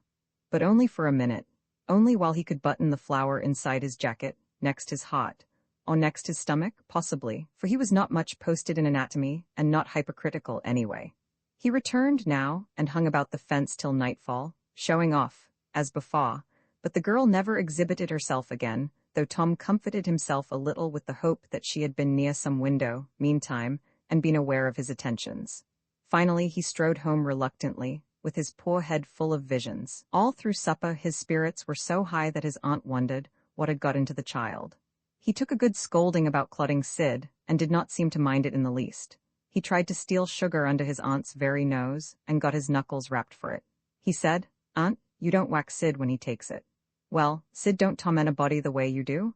You'd be always into that sugar if I weren't watching you." Presently she stepped into the kitchen, and Sid, happy in his immunity, reached for the sugar bowl, a sort of glorying over Tom which was well nigh unbearable. But Sid's fingers slipped and the bowl dropped and broke. Tom was in ecstasies, in such ecstasies that he even controlled his tongue and was silent. He said to himself that he would not speak a word, even when his aunt came in, but would sit perfectly still till she asked who did the mischief. And then he would tell, and there would be nothing so good in the world as to see that pet model catch it. He was so brimful of exultation that he could hardly hold himself when the old lady came back and stood above the wreck discharging lightnings of wrath from over her spectacles. He said to himself, "Now it's coming," and the next instant he was sprawling on the floor. The potent palm was uplifted to strike again when Tom cried out, "Hold on, now, what you belting me for?" Sid broke it. Aunt Polly paused, perplexed, and Tom looked for healing pity. But when she got her tongue again, she only said, "Umph? Well, you didn't get a lick amiss, I reckon. You been into some other audacious mischief when I wasn't around, like enough." Then her conscience reproached her, and she yearned to say something kind and loving, but she judged that this would be construed into a confession that she had been in the wrong, and discipline forbade that. So she kept silence, and went about her affairs with a troubled heart. Tom sulked in a corner and exalted his woes. He knew that in her heart his aunt was on her knees to him, and he was morosely gratified by the consciousness of it. He would hang out no signals, he would take notice of none. He knew that a yearning glance fell upon him, now and then, through a film of tears, but he refused recognition of it. He pictured himself lying sick unto death and his aunt bending over him beseeching one little forgiving word, but he would turn his face to the wall and die with that word unsaid. Ah, how would she feel then? And he pictured himself brought home from the river, dead, with his curls all wet, and his saw hot at rest. How she would throw herself upon him, and how her tears would fall like rain, and her lips pray God to give her back her boy, and she would never, never abuse him any more. But he would lie there cold and white and make no sign, a poor little sufferer, whose griefs were at an end. He so worked upon his feelings with the pathos of these dreams that he had to keep swallowing, he was so like to choke, and his eyes swam in a blur of water, which overflowed when he winked and ran down and trickled from the end of his nose. And such a luxury to him was this petting of his sorrows, that he could not bear to have any worldly cheeriness or any grating delight intrude upon it. It was too sacred for such contact. And so, presently, when his cousin Mary danced in, all alive with the joy of seeing home again, after an age-long visit of 1 week to the country, he got up and moved in clouds and darkness out at one door, as she brought song and sunshine in at the other. He wandered far from the accustomed haunts of boys, and sought desolate places that were in harmony with his spirit. A log raft in the river invited him, and he seated himself on its outer edge, and contemplated the dreary vastness of the stream, wishing, the while, that he could only be drowned, all at once and unconsciously, without undergoing the uncomfortable routine devised by nature. Then he thought of his flower. He got it out, rumpled and wilted, and it mightily increased his dismal felicity. He wondered if she would pity him if she knew. Would she cry, and wish that she had a right to put her arms around his neck and comfort him, or would she turn coldly away like all the hollow world? This picture brought such an agony of pleasurable suffering that he worked it over and over again in his mind, and set it up in new and varied lights, till he wore it threadbare. At last, he rose up sighing and departed in the darkness. About 9:30 or 10 o'clock he came along the deserted street to where the adored unknown lived. He paused a moment. No sound fell upon his listening ear. A candle was casting a dull glow upon the curtain of a second-story window. Was the sacred presence there? He climbed the fence, threaded his stealthy way through the plants, till he stood under that window. He looked up at it long, and with emotion. Then he laid him down on the ground under it, disposing himself upon his back, with his hands clasped upon his breast and holding his poor wilted flower. And thus he would die out in the cold world, with no shelter over his homeless head, no friendly hand to wipe the death damps from his brow, no loving face to bend pityingly over him when the great agony came. And thus she would see him when she looked out upon the glad morning, and oh, would she drop one little tear upon his poor, lifeless farm? Would she heave one little sigh to see a bright young life so rudely blighted, so untimely cut down? The window went up, a maidservant's discordant voice profaned the holy calm, and a deluge of water drenched the prone martyr's remains. The strangling hero sprang up with a relieving snot. There was a whiz as of a missile in the air, mingled with the murmur of a curse. A sound as of shivering glass followed, and a small, vague form went over the fence and shot away in the gloom. Not long after, as Tom, all undressed for bed, was surveying his drenched garments by the light of a tallow dip, Sid woke up, but if he had any dim idea of making any references to illusions, he thought better of it and held his peace, for there was danger in Tom's eye. Tom turned in without the added vexation of prayers, and Sid made mental note of the omission. XXX Tom and Becky in the cave. As the earliest suspicion of dawn appeared on Sunday morning, Huck came groping up the hill and rapped gently at the old Welshman's door. The inmates were asleep, but it was a sleep that was set on a hair-trigger, on account of the exciting episode of the night. A call came from a window. "Who's there?" Huck's scared voice answered in a low tone. "Please let me in. It's only Huck Finn. It's a name that can open this door night or day, lad. And welcome." These were strange words to the vagabond boy's ears, and the pleasantest he had ever heard. He could not recollect that the closing word had ever been applied in his case before. The door was quickly unlocked, and he entered. Huck was given a seat, and the old man and his brace of tall sons speedily dressed themselves. "Now, my boy, I hope you're good and hungry, because breakfast will be ready as soon as the sun's up, and we'll have a piping hot one, too. Make yourself easy about that. I and the boys hoped you'd turn up and stop here last night." "I was awful scared," said Huck, "and I run. I took out when the pistols went off, and I didn't stop for 3 mile. I've come now because I wanted to know about it, you know, and I come before daylight because I didn't want to run across them devils, even if they was dead." "Well, poor chap, you do look as if you'd had a hard night of it, but there's a bed here for you when you've had your breakfast." "No, they ain't dead, lad, we are sorry enough for that. You see, we knew right where to put our hands on them, by your description, so we crept along on tiptoe till we got within 15 feet of them, dark as a cellar that Sumach Path was, and just then I found I was going to sneeze. It was the meanest kind of luck. I tried to keep it back, but no use. 'Twas bound to come, and it did come. I was in the lead with my pistol raised, and when the sneeze started those scoundrels rustling to get out of the path, I sung out, 'Fire, boys,' and blazed away at the place where the rustling was. So did the boys, but they were off in a jiffy, those villains, and we after them, down through the woods. I judge we never touched them. They fired a shot apiece as they started, but their bullets whizzed by and didn't do us any harm. As soon as we lost the sound of their feet, we quit chasing and went down and stirred up the constables. They got a posse together and went off to guard the river bank, and as soon as it is light, the sheriff and a gang are going to beat up the woods. My boys will be with them presently. I wish we had some sort of description of those rascals. 'Twould help a good deal. But you couldn't see what they were like in the dark, lad, I suppose?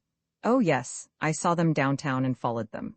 Splendid. Describe them, my boy. One's the old deaf and dumb Spaniard that's been around here once or twice, and t'other's a mean-looking, ragged. That's enough, lad. We know the men. Happened on them in the woods back of the widow's one day, and they slunk away. Off with you, boys, and tell the sheriff, get your breakfast tomorrow morning. The Welshman's sons departed at once. As they were leaving the room, Huck sprang up and exclaimed, "Oh, please don't tell anybody it was me that blowed on them. Oh, please." "All right if you say it, Huck, but you ought to have the credit of what you did." "Oh, no, please don't tell." When the young men were gone, the old Welshman said, "They won't tell, and I won't. But why don't you want it known?" Huck would not explain further than to say that he already knew too much about one of those men and would not have the man know that he knew anything against him for the whole world. He would be killed for knowing it, sure. The old man promised secrecy once more, and said, "How did you come to follow these fellows, lad? Were they looking suspicious?" Huck was silent while he framed a duly cautious reply. Then he said, "Well, you see, I'm a kind of a hard lot. Least everybody says so, and I don't see nothing agin it. And sometimes I can't sleep much on account of thinking about it and sort of trying to strike out a new way of doing. That was the way of it last night. I couldn't sleep, and so I come along up street 'bout midnight, turning it all over, and when I got to that old shackly brick store by the Temperance Tavern, I backed up agin the wall to have another think. Well, just then along comes these two chaps slipping along close by me, with something under their arm, and I reckoned they'd stole it. One was a-smoking, and t'other one wanted a light. So they stopped right before me, and the cigars lit up their faces, and I see that the big one was the deaf and dumb Spaniard, by his white whiskers and the patch on his eye, and t'other one was a rusty, ragged-looking devil. Could you see the rags by the light of the cigars?" This staggered Huck for a moment. Then he said, "Well, I don't know, but somehow it seems as if I did." Then they went on, "And you?" "Followed 'em, yes, that was it. I wanted to see what was up. They sneaked along so. I dogged 'em to the widow's stile, and stood in the dark and heard the ragged one beg for the widow, and the Spaniard swear he'd spile her looks just as I told you and yaw too." "What?" The deaf and dumb man said all that. Huck had made another terrible mistake. He was trying his best to keep the old man from getting the faintest hint of who the Spaniard might be, and yet his tongue seemed determined to get him into trouble in spite of all he could do. He made several efforts to creep out of his scrape, but the old man's eye was upon him, and he made blunder after blunder. Presently the Welshman said, "My boy, don't be afraid of me. I wouldn't hurt a hair of your head for all the world. No, I'd protect you. This Spaniard is not deaf and dumb. You've let that slip without intending it. You can't cover that up now. You know something about that Spaniard that you want to keep dark. Now trust me, tell me what it is and trust me. I won't betray you." Huck looked into the old man's honest eyes a moment, then bent over and whispered in his ear, "'Tain't a Spaniard, it's Injun Joe." The Welshman almost jumped out of his chair. In a moment he said, "It's all plain enough now. When you talked about notching ears and slitting noses, I judged that that was your own embellishment, because white men don't take that sort of revenge, but an Injun? That's a different matter altogether." During breakfast the talk went on, and in the course of it, the old man said that the last thing which he and his sons had done, before going to bed, was to get a lantern and examine the stile and its vicinity for marks of blood. They found none, but captured a bulky bundle of what? If the words had been lightning, they could not have leaped with a more stunning suddenness from Huck's blanched lips. His eyes were staring wide now, and his breath suspended, waiting for the answer. The Welshman started, stared in return, 3 seconds, 5 seconds, 10, then replied, "Of burglars' tools. Why, what's the matter with you?" Huck sank back, panting gently but deeply, unutterably grateful. The Welshman eyed him gravely, curiously, and presently said, "Yes, burglars' tools. That appears to relieve you a good deal. But what did give you that turn? What were you expecting we'd found?" Huck was in a close place. The inquiring eye was upon him. He would have given anything for material for a plausible answer. Nothing suggested itself. The inquiring eye was boring deeper and deeper. A senseless reply offered. There was no time to weigh it, so at a venture he uttered it, feebly. "Sunday school books, maybe." Poor Huck was too distressed to smile, but the old man laughed loud and joyously, shook up the details of his anatomy from head to foot, and ended by saying that such a laugh was money in a man's pocket, because it cut down the doctor's bill like everything. Then he added, "Poor old chap, you're white and jaded. You ain't well a bit, no wonder you're a little flighty and off your balance. But you'll come out of it. Rest and sleep will fetch you out all right, I hope." Huck was irritated to think he had been such a goose and betrayed such a suspicious excitement, for he had dropped the idea that the parcel brought from the tavern was the treasure, as soon as he had heard the talk at the widow's stile. He had only thought it was not the treasure, however. He had not known that it wasn't, and so the suggestion of a captured bundle was too much for his self-possession. But on the whole, he felt glad the little episode had happened, for now he knew beyond all question that that bundle was not the bundle, and so his mind was at rest and exceedingly comfortable. In fact, everything seemed to be drifting just in the right direction. Now, the treasure must be still in no. 2. The men would be captured and jailed that day, and he and Tom could seize the gold that night without any trouble or any fear of interruption. Just as breakfast was completed, there was a knock at the door. Huck jumped for hiding place, for he had no mind to be connected even remotely with the late event. The Welshman admitted several ladies and gentlemen, among them the widow Douglas, and noticed that groups of citizens were climbing up the hill to stare at the stile, so the news had spread. The Welshman had to tell the story of the night to the visitors. The widow's gratitude for her preservation was outspoken. "Don't say a word about it, madam. There's another that you're more beholden to than you are to me and my boys, maybe, but he don't allow me to tell his name. We wouldn't have been there but for him." Of course, this excited a curiosity so vast that it almost belittled the main matter. But the Welshman allowed it to eat into the vitals of his visitors, and through them be transmitted to the whole town, for he refused to part with his secret. When all else had been learned, the widow said, "I went to sleep reading in bed and slept straight through all that noise. Why didn't you come and wake me? We judged it weren't worthwhile. Those fellows weren't likely to come again. They hadn't any tools left to work with, and what was the use of waking you up and scaring you to death? My 3 Negro men stood guard at your house all the rest of the night. They've just come back." More visitors came, and the story had to be told and retold for a couple of hours more. There was no Sabbath school during day school vacation, but everybody was early at church. The stirring event was well canvassed. News came that not a sign of the 2 villains had been yet discovered. When the sermon was finished, Judge Thatcher's wife dropped alongside of Mrs. Hopper as she moved down the aisle with the crowd and said, "Is my Becky going to sleep all day? I just expected she would be tired to death." "Your Becky?" "Yes," with a startled look. "Didn't she stay with you last night?" "Why, no." Mrs. Thatcher turned pale and sank into a pew just as Aunt Polly, talking briskly with a friend, passed by. Aunt Polly said, "Good morning, Mrs. Thatcher." "Good morning, Mrs. Hopper. I've got a boy that's turned up missing. I reckon my Tom stayed at your house last night, one of you, and now he's afraid to come to church. I've got to settle with him." Mrs. Thatcher shook her head feebly and turned paler than ever. "He didn't stay with us," said Mrs. Hopper, beginning to look uneasy. A mocked anxiety came into Aunt Polly's face. "Joe Hopper, have you seen my Tom this morning?" "Nom. When did you see him last?" Joe tried to remember, but was not sure he could say. The people had stopped moving out of church. Whispers passed along, and a boding uneasiness took possession of every countenance. Children were anxiously questioned, and young teachers. They all said they had not noticed whether Tom and Becky were on board the ferryboat on the homeward trip. It was dark.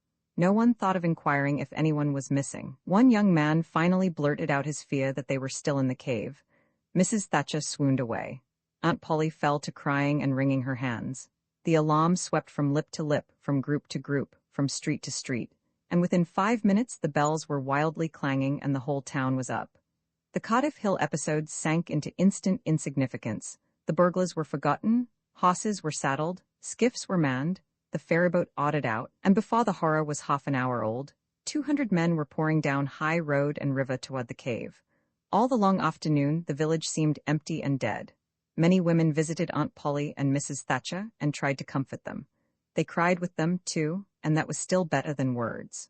All the tedious night the town waited for news, but when the morning dawned at last, all the word that came was, "Send more candles, and send food." Mrs. Thatcher was almost crazed, and Aunt Polly also. Judge Thatcher sent messages of hope and encouragement from the cave, but they conveyed no real cheer. The old Welshman came home toward daylight, spattered with candle grease, smeared with clay, and almost worn out. He found Huck still in the bed that had been provided for him, and delirious with fever. The physicians were all at the cave, so the widow Douglas came and took charge of the patient. She said she would do her best by him, because, whether he was good, bad, or indifferent, he was the Lord's, and nothing that was the Lord's was a thing to be neglected. The Welshman said Huck had good spots in him, and the widow said, "You can depend on it, that's the Lord's mark. He don't leave it off. He never does. Puts it somewhere on every creature that comes from his hands." Early in the forenoon parties of jaded men began to straggle into the village, but the strongest of the citizens continued searching. All the news that could be gained was that remotenesses of the cavern were being ransacked that had never been visited before, that every corner and crevice was going to be thoroughly searched, that wherever one wandered through the maze of passages, lights were to be seen flitting hither and thither in the distance, and shoutings and pistol shots sent their hollow reverberations to the ear down the somber aisles. In one place, far from the section usually traversed by tourists, the names Becky and Tom had been found traced upon the rocky wall with candle smoke, and near at hand a grease-soiled bit of ribbon. Mrs. Thatcher recognized the ribbon and cried over it.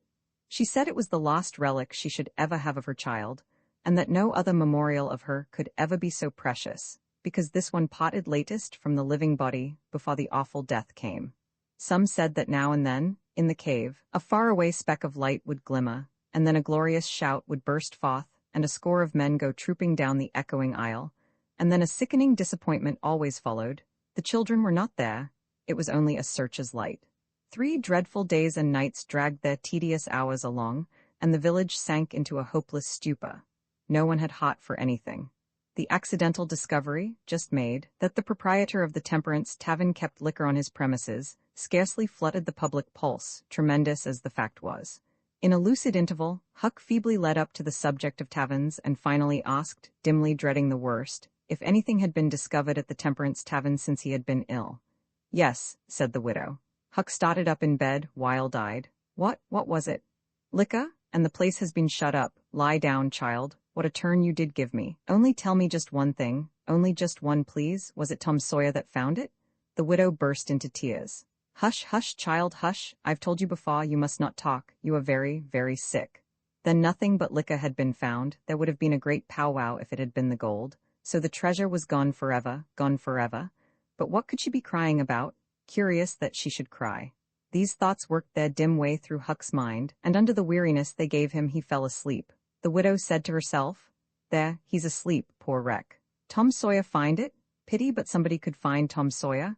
Ah, there ain't many left now that's got hope enough or strength enough either to go on searching. Roman 31 found and lost again now to return to Tom and Becky's share in the picnic." They tripped along the murky aisles with the rest of the company, visiting the familiar wonders of the cave, wonders dubbed with rather over-descriptive names, such as the drawing room, the cathedral, Aladdin's palace, and so on. Presently the hide-and-seek frolicking began, and Tom and Becky engaged in it with zeal, until the exertion began to grow a trifle wearisome. Then they wandered down a sinuous avenue, holding their candles aloft and reading the tangled webwork of names, dates, post-office addresses, and mottos with which the rocky walls had been frescoed in candle smoke. Still drifting along and talking, they scarcely noticed that they were now in a part of the cave whose walls were not frescoed. They smoked their own names under an overhanging shelf and moved on. Presently they came to a place where a little stream of water, trickling over a ledge and carrying a limestone sediment with it, had, in the slow-dragging ages, formed a laced and ruffled Niagara in gleaming and imperishable stone. Tom squeezed his small body behind it in order to illuminate it for Becky's gratification. He found that it curtained a sort of steep natural stairway, which was enclosed between narrow walls, and at once the ambition to be a discoverer seized him. Becky responded to his call, and they made a smoke mark for future guidance, and started upon their quest. They wound this way and that, far down into the secret depths of the cave, made another mark, and branched off in search of novelties to tell the upper world about. In one place they found a spacious cavern, from whose ceiling depended a multitude of shining stalactites of the length and circumference of a man's leg. They walked all about it, wondering and admiring, and presently left it by one of the numerous passages that opened into it. This shortly brought them to a bewitching spring, whose basin was encrusted with a frostwork of glittering crystals. It was in the midst of a cavern, whose walls were supported by many fantastic pillars, which had been formed by the joining of great stalactites and stalagmites together, the result of the ceaseless water drip of centuries. Under the roof, vast knots of bats had packed themselves together, thousands in a bunch. The lights disturbed the creatures, and they came flocking down by hundreds, squeaking and darting furiously at the candles. Tom knew their ways and the danger of this sort of conduct. He seized Becky's hand and hurried her into the first corridor that offered, and none too soon, for a bat struck Becky's light out with its wing while she was passing out of the cavern. The bats chased the children a good distance, but the fugitives plunged into every new passage that offered, and at last got rid of the perilous things. Tom found a subterranean lake, shortly, which stretched its dim length away until its shape was lost in the shadows. He wanted to explore its borders, but concluded that it would be best to sit down and rest a while first. Now, for the first time, the deep stillness of the place laid a clammy hand upon the spirits of the children. Becky said, "Why, I didn't notice, but it seems ever so long since I heard any of the others. Come to think, Becky, we are away down below them, and I don't know how far away north or south or east or whichever it is. We couldn't hear them here." Becky grew apprehensive. "I wonder how long we've been down here, Tom. We better start back." "Yes, I reckon we better. P'raps we better. Can you find the way, Tom? It's all a mixed-up crookedness to me." "I reckon I could find it, but then the bats, if they put our candles out, it will be an awful fix. Let's try some other way, so as not to go through there." "Well, but I hope we won't get lost. It would be so awful." And the girl shuddered at the thought of the dreadful possibilities. They started through a corridor and traversed it in silence a long way, glancing at each new opening to see if there was anything familiar about the look of it, but they were all strange. Every time Tom made an examination, Becky would watch his face for an encouraging sign, and he would say cheerily, "Oh, it's all right. This ain't the one, but we'll come to it right away." But he felt less and less hopeful with each failure, and presently began to turn off into diverging avenues at sheer random, in desperate hope of finding the one that was wanted. He still said it was all right, but there was such a leaden dread at his heart that the words had lost their ring and sounded just as if he had said, "All is lost." Becky clung to his side in an anguish of fear, and tried hard to keep back the tears, but they would come. At last she said, "Oh, Tom, never mind the bats, let's go back that way. We seem to get worse and worse off all the time." "Listen," said he. Profound silence, silence so deep that even their breathings were conspicuous in the hush. Tom shouted. The call went echoing down the empty aisles and died out in the distance in a faint sound that resembled a ripple of mocking laughter. "Oh, don't do it again, Tom. It is too horrid," said Becky. "It is horrid, but I better, Becky, they might hear us, you know." And he shouted again. The might was even a chillier horror than the ghostly laughter. It so confessed a perishing hope. The children stood still and listened, but there was no result. Tom turned upon the back track at once and hurried his steps. It was but a little while before a certain indecision in his manner revealed another fearful fact to Becky. He could not find his way back. "Oh, Tom, you didn't make any marks." "Becky, I was such a fool, such a fool. I never thought we might want to come back. No, I can't find the way. It's all mixed up." Tom, we're lost, we're lost. We never can get out of this awful place. Oh, why did we ever leave the others?" She sank to the ground and burst into such a frenzy of crying that Tom was appalled with the idea that she might die, or lose her reason. He sat down by her and put his arms around her. She buried her face in his bosom. She clung to him. She poured out her terrors, her unavailing regrets, and the far echoes turned them all to jeering laughter. Tom begged her to pluck up hope again, and she said she could not. He fell to blaming and abusing himself for getting her into this miserable situation. This had a better effect. She said she would try to hope again. She would get up and follow wherever he might lead if only he would not talk like that any more. For he was no more to blame than she said. So they moved on again, aimlessly, simply at random. All they could do was to move, keep moving. For a little while, hope made a show of reviving, not with any reason to back it, but only because it is its nature to revive when the spring has not been taken out of it by age and familiarity with failure. By and by Tom took Becky's candle and blew it out. This economy meant so much. Words were not needed. Becky understood, and her hope died again. She knew that Tom had a whole candle and 3 or 4 pieces in his pockets. Yet he must economize. By and by, fatigue began to assert its claims. The children tried to pay attention, for it was dreadful to think of sitting down when time was grown to be so precious. Moving in some direction, in any direction, was at least progress and might bear fruit. but to sit down was to invite death and shot in its pursuit. At last, Becky's frail limbs refused to carry her farther. She sat down. Tom rested with her, and they talked of home and the friends there, and the comfortable beds and, above all, the light. Becky cried, and Tom tried to think of some way of comforting her, but all his encouragements were grown threadbare with use, and sounded like sarcasms. Fatigue bore so heavily upon Becky that she drowsed off to sleep. Tom was grateful. He sat looking into her drawn face and saw it grow smooth and natural under the influence of pleasant dreams, and by a smile dawned and rested there. The peaceful face reflected somewhat of peace and healing into his own spirit, and his thoughts wandered away to bygone times and dreamy memories. While he was deep in his musings, Becky woke up with a breezy little laugh, but it was stricken dead upon her lips, and a groan followed it. "Oh, how could I sleep? I wish I never had waked. No, I don't, Tom, don't look so, I won't say it again. I'm glad you've slept, Becky. You'll feel rested now, and we'll find the way out. We can try, Tom, but I've seen such a beautiful country in my dream, I reckon we are going there." Maybe not. Cheer up, Becky, and let's go on trying." They rose up and wandered along, hand in hand and hopeless. They tried to estimate how long they had been in the cave, but all they knew was that it seemed days and weeks, and yet it was plain that this could not be, for their candles were not gone yet. A long time after this, they could not tell how long, Tom said they must go softly and listen for dripping water. They must find a spring. They found one presently, and Tom said it was time to rest again. Both were cruelly tired, yet Becky said she thought she could go a little farther. She was surprised to hear Tom dissent. She could not understand it. They sat down, and Tom fastened his candle to the wall in front of them with some clay. Thought was soon busy. Nothing was said for some time. Then Becky broke the silence. "Tom, I am so hungry." Tom took something out of his pocket. "Do you remember this?" said he. Becky almost smiled. "It's our wedding cake, Tom." "Yes, I wish it was as big as a barrel, for it's all we've got. I saved it from the picnic for us to dream on, Tom, the way grown-up people do with wedding cake, but it'll be our—" She dropped the sentence where it was. Tom divided the cake and Becky ate with good appetite, while Tom nibbled at his moiety. There was abundance of cold water to finish the feast with. By and by Becky suggested that they move on again. Tom was silent a moment. Then he said, "Becky, can you bear it if I tell you something?" Becky's face paled, but she thought she could. "Well then, Becky, we must stay here, where there's water to drink. That little piece is our lost candle."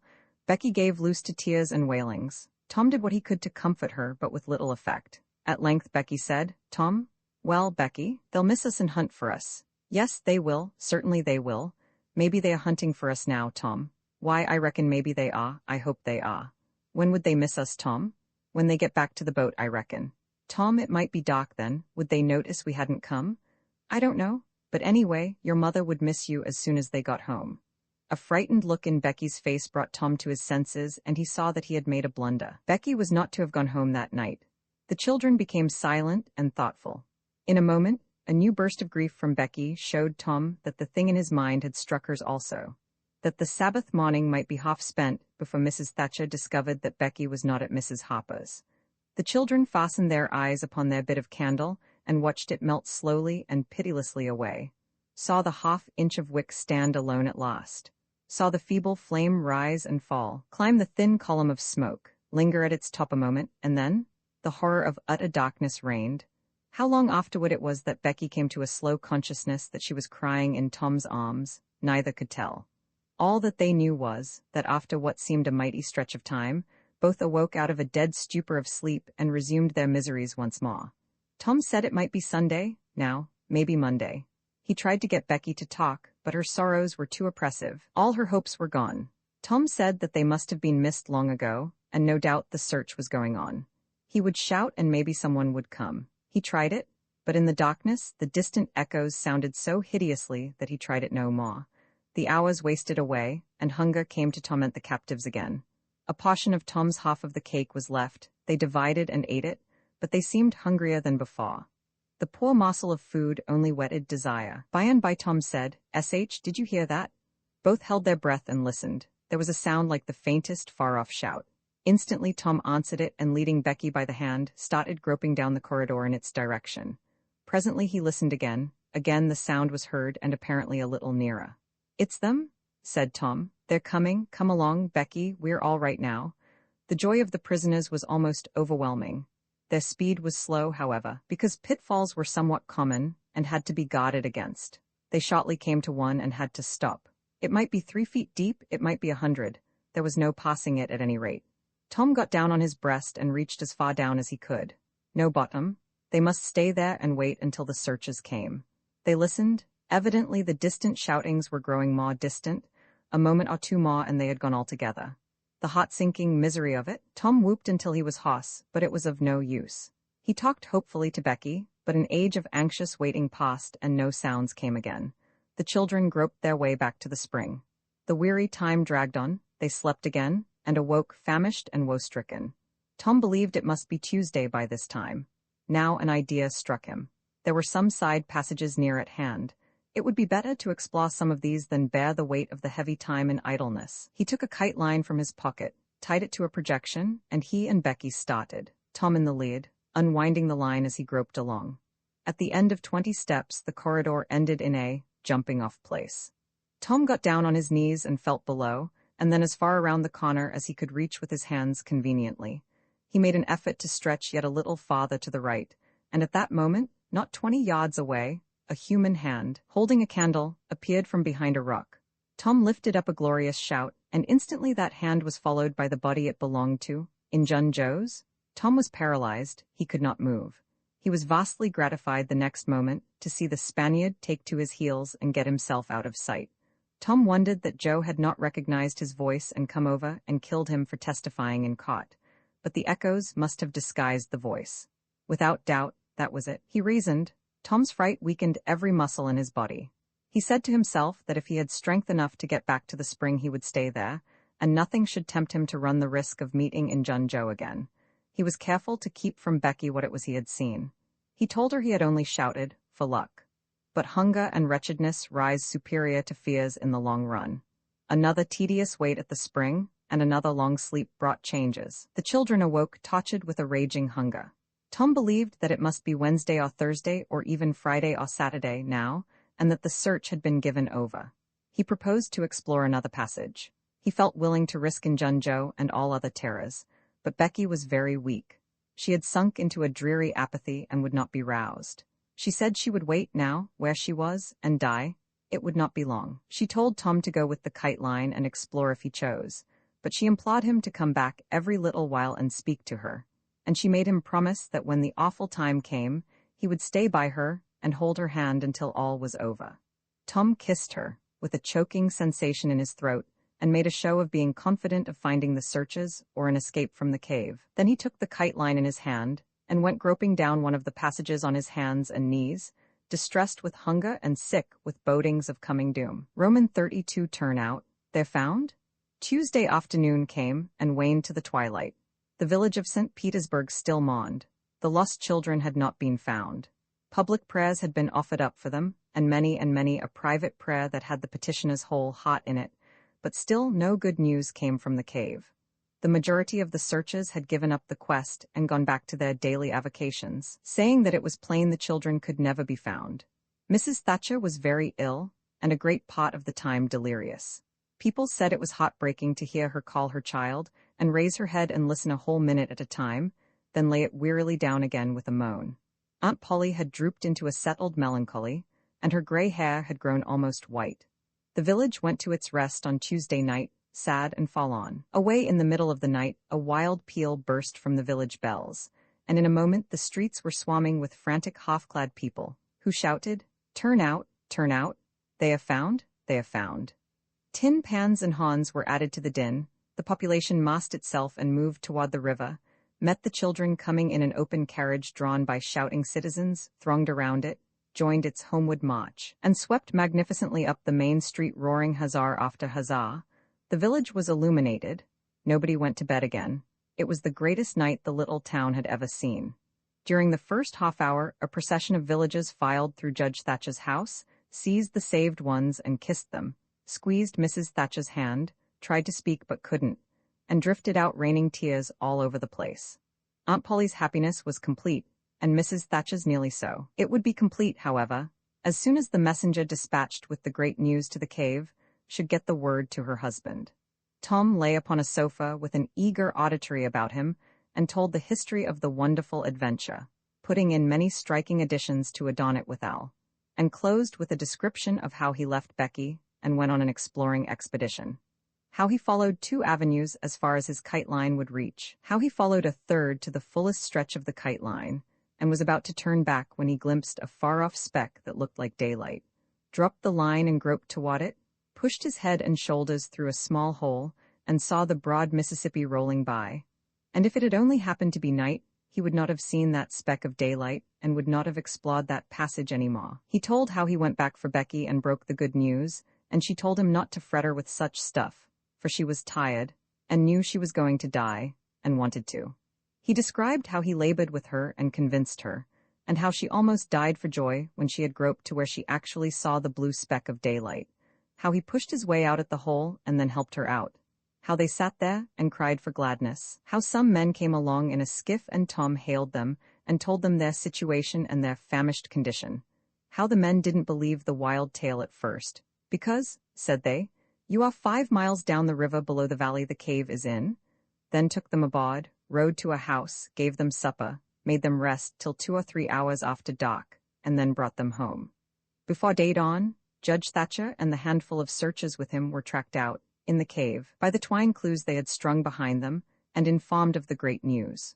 3 days and nights of toil and hunger in the cave were not to be shaken off at once, as Tom and Becky soon discovered. They were bedridden all of Wednesday and Thursday, and seemed to grow more and more tired and wan all the time. Tom got about a little on Thursday, was downtown Friday, and nearly as whole as ever Saturday. But Becky did not leave her room until Sunday, and then she looked as if she had passed through a wasting illness. Tom learned of Huck's sickness and went to see him on Friday, but could not be admitted to the bedroom, neither could he on Saturday or Sunday. He was admitted daily after that, but was wont to keep still about his adventure and introduce no exciting topic. The widow Douglas stayed by to see that he obeyed. At home, Tom learned of the Cardiff Hill event, also that the ragged man's body had eventually been found in the river near the ferry landing. He had been drowned while trying to escape, perhaps. About a fortnight after Tom's rescue from the cave, he started off to visit Huck, who had grown plenty strong enough now to hear exciting talk, and Tom had some that would interest him, he thought. Judge Thatcher's house was on Tom's way, and he stopped to see Becky. The judge and some friends set Tom to talking, and someone asked him ironically if he wouldn't like to go to the cave again. Tom said he thought he wouldn't mind it. The judge said, "Well, there are others just like you, Tom. I've not the least doubt, but we have taken care of that. Nobody will get lost in that cave anymore." "Why?" "Because I had its big door sheathed with boiler iron 2 weeks ago and triple locked, and I've got the keys." Tom turned as white as a sheet. "What's the matter, boy? Here, run, somebody. Fetch a glass of water." The water was brought and thrown into Tom's face. "Ah, now you're all right. What was the matter with you, Tom?" "Oh, Judge, Injun Joe's in the cave." Roman 33, the fate of Injun Joe. Within a few minutes the news had spread, and a dozen skiff-loads of men were on their way to McDougal's cave, and the ferry boat, well filled with passengers, soon followed. Tom Sawyer was in the skiff that bore Judge Thatcher. When the cave door was unlocked, a sorrowful sight presented itself in the dim twilight of the place. Injun Joe lay stretched upon the ground, dead, with his face close to the crack of the door, as if his longing eyes had been fixed, to the latest moment, upon the light and the cheer of the free world outside. Tom was touched, for he knew by his own experience how this wretch had suffered.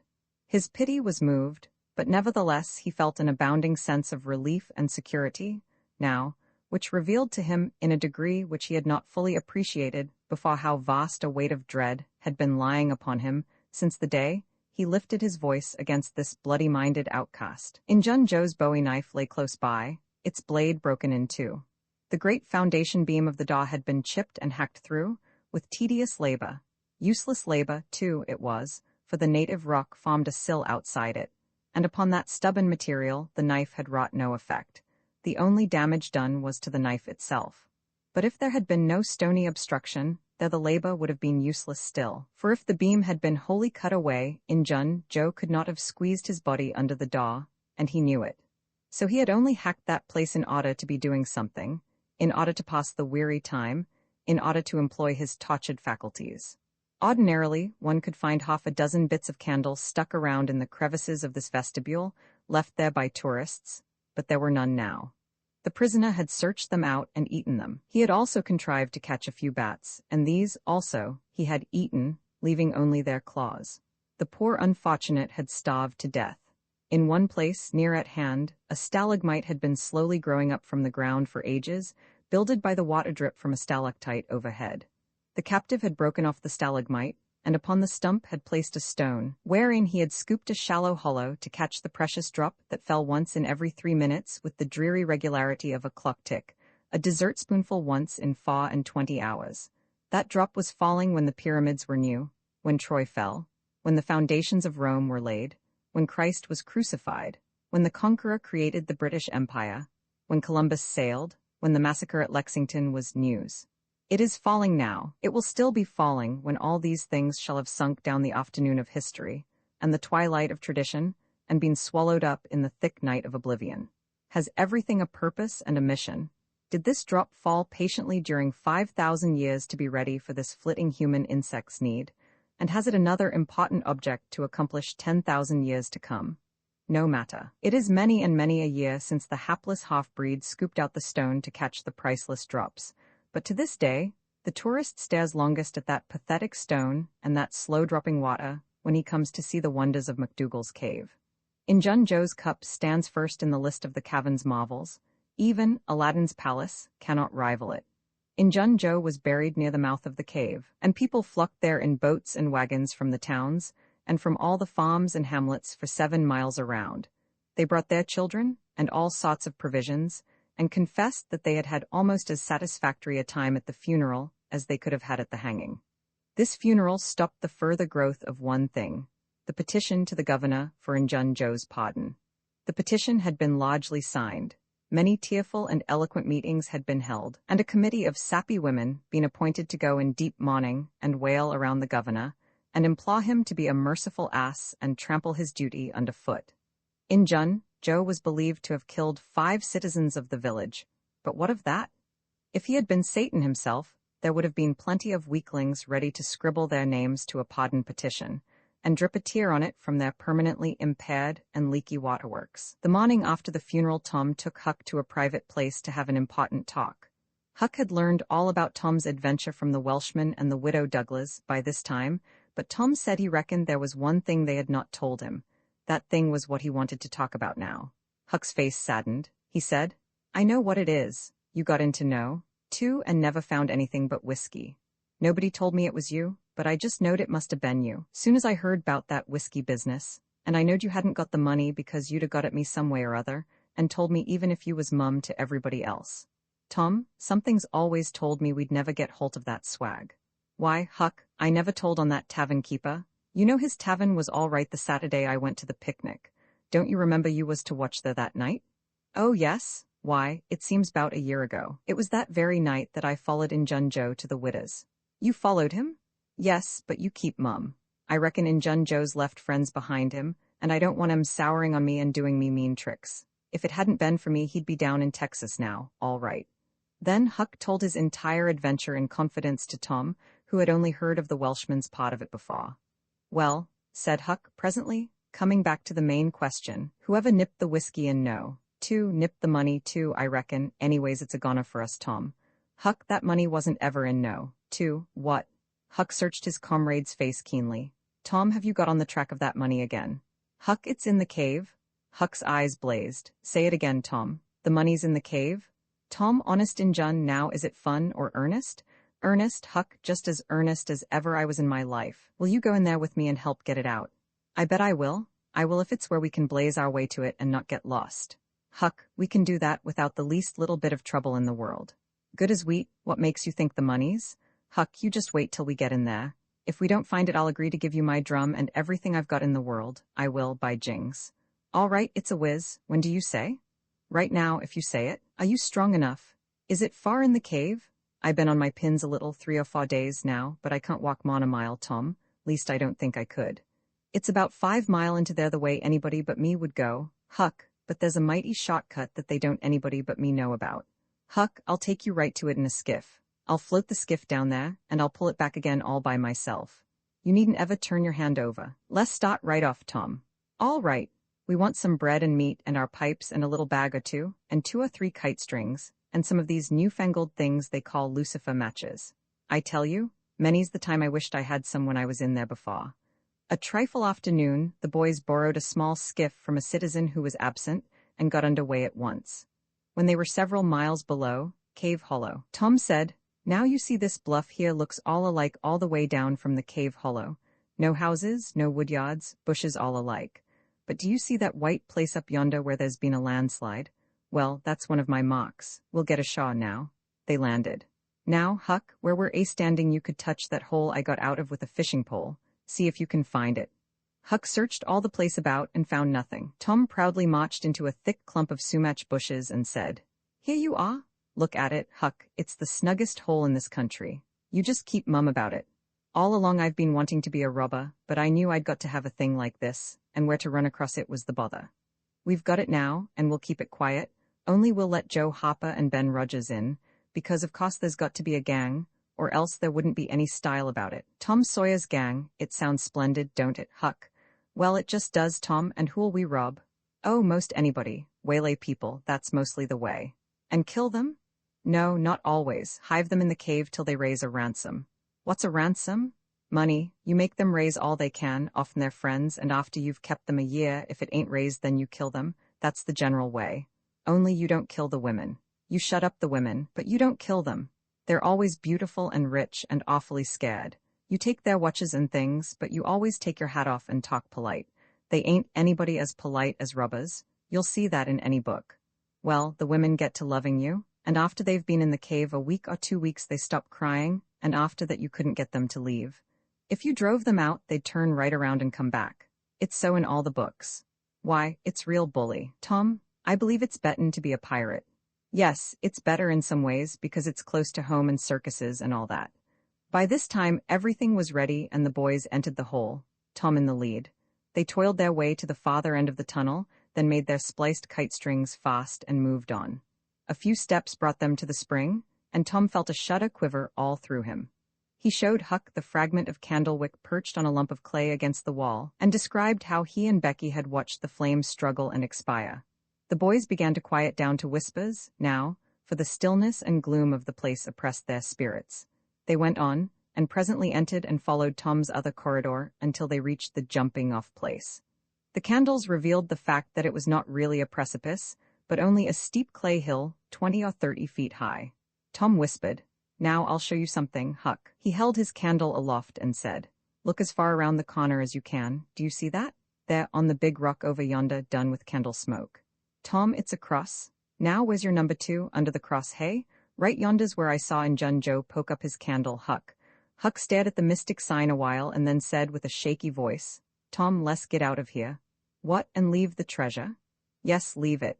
Injun Joe's ghost is round about there, certain." "No it ain't, Huck, no it ain't. It would haunt the place where he died, away out at the mouth of the cave, 5 mile from here." "No, Tom, it wouldn't. It would hang round the money. I know the ways of ghosts, and so do you." Tom began to fear that Huck was right. Misgivings gathered in his mind, but presently an idea occurred to him. "Looky-huh, Huck, what fools we're making of ourselves. Injun Joe's ghost ain't going to come around where there's a cross." The point was well taken. It had its effect. "Tom, I didn't think of that, but that's so. It's luck for us that cross is. I reckon we'll climb down there and have a hunt for that box." Tom went first, cutting rude steps in the clay hill as he descended. Huck followed. 4 avenues opened out of the small cavern which the great rock stood in. The boys examined 3 of them with no result. They found a small recess in the one nearest the base of the rock, with a pallet of blankets spread down in it, also an old suspender, some bacon rind, and the well-gnawed bones of 2 or 3 fowls. But there was no money box. The lads searched and researched this place, but in vain. "Tom said," he said under the cross. "Well, this comes nearest to being under the cross. It can't be under the rock itself, because that sets solid on the ground." They searched everywhere once more and then sat down discouraged. Huck could suggest nothing. By and by Tom said, "Looky-huh, Huck, there's footprints and some candle grease on the clay about one side of this rock, but not on the other sides. Now, what's that for? I bet you the money is under the rock. I'm going to dig in the clay." "That ain't no bad notion, Tom," said Huck with animation. Tom's real balo was out at once, and he had not dug 4 inches before he struck wood. "Hey, Huck, you hear that?" Huck began to dig and scratch now. Some boards were soon uncovered and removed. They had concealed a natural chasm which led under the rock. Tom got into this and held his candle as far under the rock as he could, but said he could not see to the end of the rift. He proposed to explore. He stooped and passed under. The narrow way descended gradually. He followed its winding course first to the right, then to the left, Huck at his heels. Tom turned a short curve by and by and exclaimed, "My goodness, Huck, looky her!" It was the treasure box, sure enough, occupying a snug little cavern, along with an empty powder keg, a couple of guns in leather cases, 2 or 3 pairs of old moccasins, a leather belt, and some other rubbish well soaked with the water drip. "Got it at last?" said Huck, plowing among the tarnished coins with his hand. "My, but we're rich, Tom." "Huck, I always reckoned we'd get it. It's just too good to believe, but we have got it, sure. Say, let's not fool around here. Let's snake it out. Let me see if I can lift the box." It weighed about 50 pounds. Tom could lift it after an awkward fashion, but could not carry it conveniently. "I thought so," he said. "They carried it like it was heavy, that day at the haunted house. I noticed that. I reckon I was right to think of fetching the little bags along." The money was soon in the bags and the boys took it up to the cross rock. "Now let's fetch the guns and things," said Huck. "No, Huck, leave them there. They're just the tricks to have when we go to robbing. We'll keep them there all the time, and we'll hold our orgies there, too. It's an awful snug place for orgies." "What orgies?" "I don't know, but robbers always have orgies, and of course we've got to have them, too. Come along, Huck, we've been in here a long time. It's getting late, I reckon. I'm hungry, too. We'll eat and smoke when we get to the skiff." They presently emerged into the clump of sumac bushes, looked warily out, found the coast clear, and were soon lunching and smoking in the skiff. As the sun dipped toward the horizon, they pushed out and got under way. Tom skimmed up the shaw through the long twilight, chatting cheerily with Huck, and landed shortly after dark. "Now, Huck," said Tom, "we'll hide the money in the loft of the widow's woodshed, and I'll come up in the morning and we'll count it and divide, and then we'll hunt up a place out in the woods for it where it will be safe. Just you lay quiet here and watch the stuff till I run and hook Benny Taylor's little wagon. I won't be gone a minute." He disappeared, and presently returned with the wagon, put the 2 small sacks into it, threw some old rags on top of them, and started off, dragging his cargo behind him. When the boys reached the Welshman's house, they stopped to rest. Just as they were about to move on, the Welshman stepped out and said, "Hallo, who's that?" "Huck and Tom Sawyer." "Good. Come along with me, boys. You are keeping everybody waiting. Here, hurry up, trot ahead. I'll haul the wagon for you." "Why, it's not as light as it might be. Got bricks in it? Or old metal?" "Old metal," said Tom. "I judged so. The boys in this town will take more trouble and fool away more time hunting up 6 bits worth of old iron to sell to the foundry than they would to make twice the money at regular work. But that's human nature. Hurry along, hurry along." The boys wanted to know what the hurry was about. "Never mind, you'll see when we get to the Widow Douglas's," Huck said with some apprehension, for he was long used to being falsely accused. "Mr. Jones, we haven't been doing nothing." The Welshman laughed. "Well, I don't know, Huck, my boy, I don't know about that. Ain't you and the widow good friends?" "Yes, well, she's been good friends to me anyway." "All right then, what do you want to be afraid for?" This question was not entirely answered in Huck's slow mind before he found himself pushed, along with Tom, into Mrs. Douglas' drawing room. Mr. Jones left the wagon near the door and followed. The place was grandly lighted, and everybody that was of any consequence in the village was there. The Thatchers were there, the Hoppers, the Rogerses, Aunt Polly, Sid, Mary, the minister, the editor, and a great many more, and all dressed in their best. The widow received the boys as heartily as anyone could well receive 2 such-looking beings. They were covered with clay and candle grease. Aunt Polly blushed crimson with humiliation, and frowned and shook her head at Tom. Nobody suffered half as much as the 2 boys did, however. Mr. Jones said, "Tom wasn't at home yet, so I gave him up, but I stumbled on him and Huck right at my door, and so I just brought them along in a hurry." "And you did just right," said the widow. "Come with me, boys." She took them to a bedchamber and said, "Now wash and dress yourselves. Here are 2 new suits of clothes, shirts, socks, everything complete. They are Huck's. No thanks, Huck. Mr. Jones bought one and I the other, but they'll fit both of you. Get into them. We'll wait, come down when you are slicked up enough." Then she left. "Room in 34 floods of gold," Huck said. "Tom, we can slope if we can find a rope. The window ain't high from the ground." "Shucks, what do you want to slope for?" "Well, I ain't used to that kind of a crowd. I can't stand it. I ain't going down there, Tom." "Oh, bother, it ain't anything. I don't mind it a bit. I'll take care of you." Sid appeared. "Tom," said he, "Auntie has been waiting for you all the afternoon. Mary got your Sunday clothes ready, and everybody's been fretting about you. Say, ain't this grease and clay on your clothes? Now, Mr. City, you just tend to your own business. What's all this blowout about anyway?" It's one of the widow's parties that she's always having. This time it's for the Welshman and his sons on account of that scrape they helped her out of the other night. And say, I can tell you something if you want to know. Well, what? Why, old Mr. Jones is going to try to spring something on the people here tonight, but I overheard him tell Auntie today about it as a secret, but I reckon it's not much of a secret now. Everybody knows, the widow too, for all she tries to let on she don't. Mr. Jones was bound Huck should be here, couldn't get along with his grand secret without Huck, you know? Secret about what, Sid? About Huck tracking the robbers to the widow's. I reckon Mr. Jones was going to make a grand time over his surprise, but I bet you it will drop pretty flat. Sid chuckled in a very contented and satisfied way. Sid, was it you that told? Oh, never mind who it was. Somebody told, that's enough. Sid, there's only one person in this town mean enough to do that, and that's you. If you had been in Huck's place, you'd have sneaked down the hill and never told anybody on the robbers. You can't do any but mean things, and you can't bear to see anybody praised for doing good ones. There no thanks, as the widow says. And Tom cuffed Sid's ears and helped him to the door with several kicks. Now go and tell Auntie if you dare, and tomorrow you'll catch it? Some minutes later, the widow's guests were at the supper table, and a dozen children were propped up at little side tables in the same room, after the fashion of that country and that day. At the proper time, Mr. Jones made his little speech, in which he thanked the widow for the honor she was doing himself and his sons, but said that there was another person whose modesty, and so forth and so on. He sprung his secret about Huck's share in the adventure in the finest dramatic manner he was master of, but the surprise it occasioned was largely counterfeit and not as clamorous and effusive as it might have been under happier circumstances.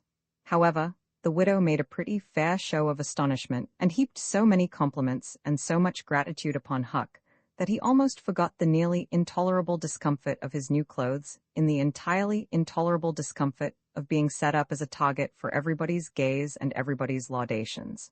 The widow said she meant to give Huck a home under her roof and have him educated, and that when she could spare the money she would start him in business in a modest way. Tom's chance was come. He said, Huck don't need it. Huck's rich. Nothing but a heavy strain upon the good manners of the company kept back the due and proper complimentary laugh at this pleasant joke, but the silence was a little awkward. Tom broke it. Huck's got money. Maybe you don't believe it, but he's got lots of it. Oh, you needn't smile. I reckon I can show you. You just wait a minute. Tom ran out of doors. The company looked at each other with a perplexed interest, and inquiringly at Huck, who was tongue-tied. Sid, what ails Tom? Said Aunt Polly. Well, there ain't ever any making of that boy out. I never. Tom entered, struggling with the weight of his sacks, and Aunt Polly did not finish her sentence. Tom pawed the mass of yellow coin upon the table and said, There, what did I tell you? Half of it's Huck's and half of it's mine. The spectacle took the general breath away. All gazed, nobody spoke for a moment. Then there was a unanimous call for an explanation. Tom said he could furnish it, and he did. The tale was long, but brimful of interest. There was scarcely an interruption from anyone to break the charm of its flow. When he had finished, Mr. Jones said, I thought I had fixed up a little surprise for this occasion, but it don't amount to anything now. This one makes it sing mighty small, I'm willing to allow. The money was counted. The sum amounted to a little over $12,000. It was more than anyone present had ever seen at one time before, though several persons were there who were worth considerably more than that in property. Roman 35 respectable Huck joins the gang. The reader may rest satisfied that Tom's and Huck's windfall made a mighty stir in the poor little village of St. Petersburg. So vast a sum, all in actual cash, seemed next to incredible. It was talked about, gloated over, glorified, until the reason of many of the citizens tottered under the strain of the unhealthy excitement. Every haunted house in St. Petersburg and the neighboring villages was dissected, plank by plank, and its foundations dug up and ransacked for hidden treasure. And not by boys, but men, pretty grave, unromantic men too, some of them. Wherever Tom and Huck appeared they were courted, admired, stared at. The boys were not able to remember that their remarks had possessed weight before, but now their sayings were treasured and repeated. Everything they did seemed somehow to be regarded as remarkable. They had evidently lost the power of doing and saying commonplace things. Moreover, their past history was raked up and discovered to bear marks of conspicuous originality. The village paper published biographical sketches of the boys. The widow Douglas put Huck's money out at 6%, and Judge Thatcher did the same with Tom's at Aunt Polly's request. Each lad had an income, now, that was simply prodigious. $1 for every weekday in the year and half of the Sundays. It was just what the minister got? No, it was what he was promised. He generally couldn't collect it. $1.25 a week would board, lodge, and school a boy in those old simple days, and clothe him and wash him, too, for that matter. Judge Thatcher had conceived a great opinion of Tom. He said that no commonplace boy would ever have got his daughter out of the cave. When Becky told her father, in strict confidence, how Tom had taken her whipping at school, the judge was visibly moved, and when she pleaded grace for the mighty lie which Tom had told in order to shift that whipping from her shoulders to his own, the judge said with a fine outburst that it was a noble, a generous, a magnanimous lie, a lie that was worthy to hold up its head and march down through history, breast to breast with George Washington's lauded truth about the hatchet. Becky thought her father had never looked so tall and so superb as when he walked the floor and stamped his foot and said that. She went straight off and told Tom about it. Judge Thatcher hoped to see Tom a great lawyer or a great soldier someday. He said he meant to look to it that Tom should be admitted to the National Military Academy and afterward trained in the best law school in the country, in order that he might be ready for either career or both. Huck Finn's wealth, and the fact that he was now under the widow Douglas' protection, introduced him into society. No, dragged him into it, hurled him into it, and his sufferings were almost more than he could bear. The widow's servants kept him clean and neat, combed and brushed, and they bedded him nightly in unsympathetic sheets that had not one little spot or stain which he could press to his heart and know for a friend. He had to eat with a knife and fork. He had to use napkin, cup, and plate. He had to learn his book. He had to go to church. He had to talk so properly that speech was become insipid in his mouth. Whithersoever he turned, the bars and shackles of civilization shut him in and bound him hand and foot. He bravely bore his miseries 3 weeks, and then one day turned up missing. For 48 hours, the widow hunted for him everywhere in great distress. The public were profoundly concerned. They searched high and low. They dragged the river for his body. Early the third morning, Tom Sawyer wisely went poking among some old empty hogsheads down behind the abandoned slaughterhouse, and in one of them he found the refugee. Huck had slept there. He had just breakfasted upon some stolen odds and ends of food, and was lying off now, in comfort, with his pipe. He was unkempt, uncombed, and clad in the same old ruin of rags that had made him picturesque in the days when he was free and happy. Tom routed him out, told him the trouble he had been causing, and urged him to go home. Huck's face lost its tranquil content, and took a melancholy cast. He said, "Don't talk about it, Tom. I've tried it, and it don't work, Tom. It ain't for me, I ain't used to it. The widow's good to me and friendly, but I can't stand them ways. She makes me get up just at the same time every morning. She makes me wash, they comb me all to thunder. She won't let me sleep in the woodshed. I got to wear them blamed clothes that just smothers me, Tom. They don't seem to any get through 'em somehow, and they're so rotten nice that I can't set down, nor lay down, nor roll around anyways. I hain't slid on a cellar for, well, it 'pears to be years. I got to go to church and sweat and sweat. I hate them honorary sermons. I can't catch a fly in there, I can't chaw. I got to wear shoes all Sunday. The widder eats by a bell, she goes to bed by a bell, she gets up by a bell. Everything's so awful reglar a body can't stand it. Well, everybody does that way, Huck. Tom, it don't make no difference. I ain't everybody and I can't stand it. It's awful to be tied up so. And grub comes too easy. I don't take no interest in victuals that way. I got to ask to go fishing. I got to ask to go in swimming. Derned if I hain't got to ask to do everything. Well, I'd got to talk so nice it wasn't no comfort.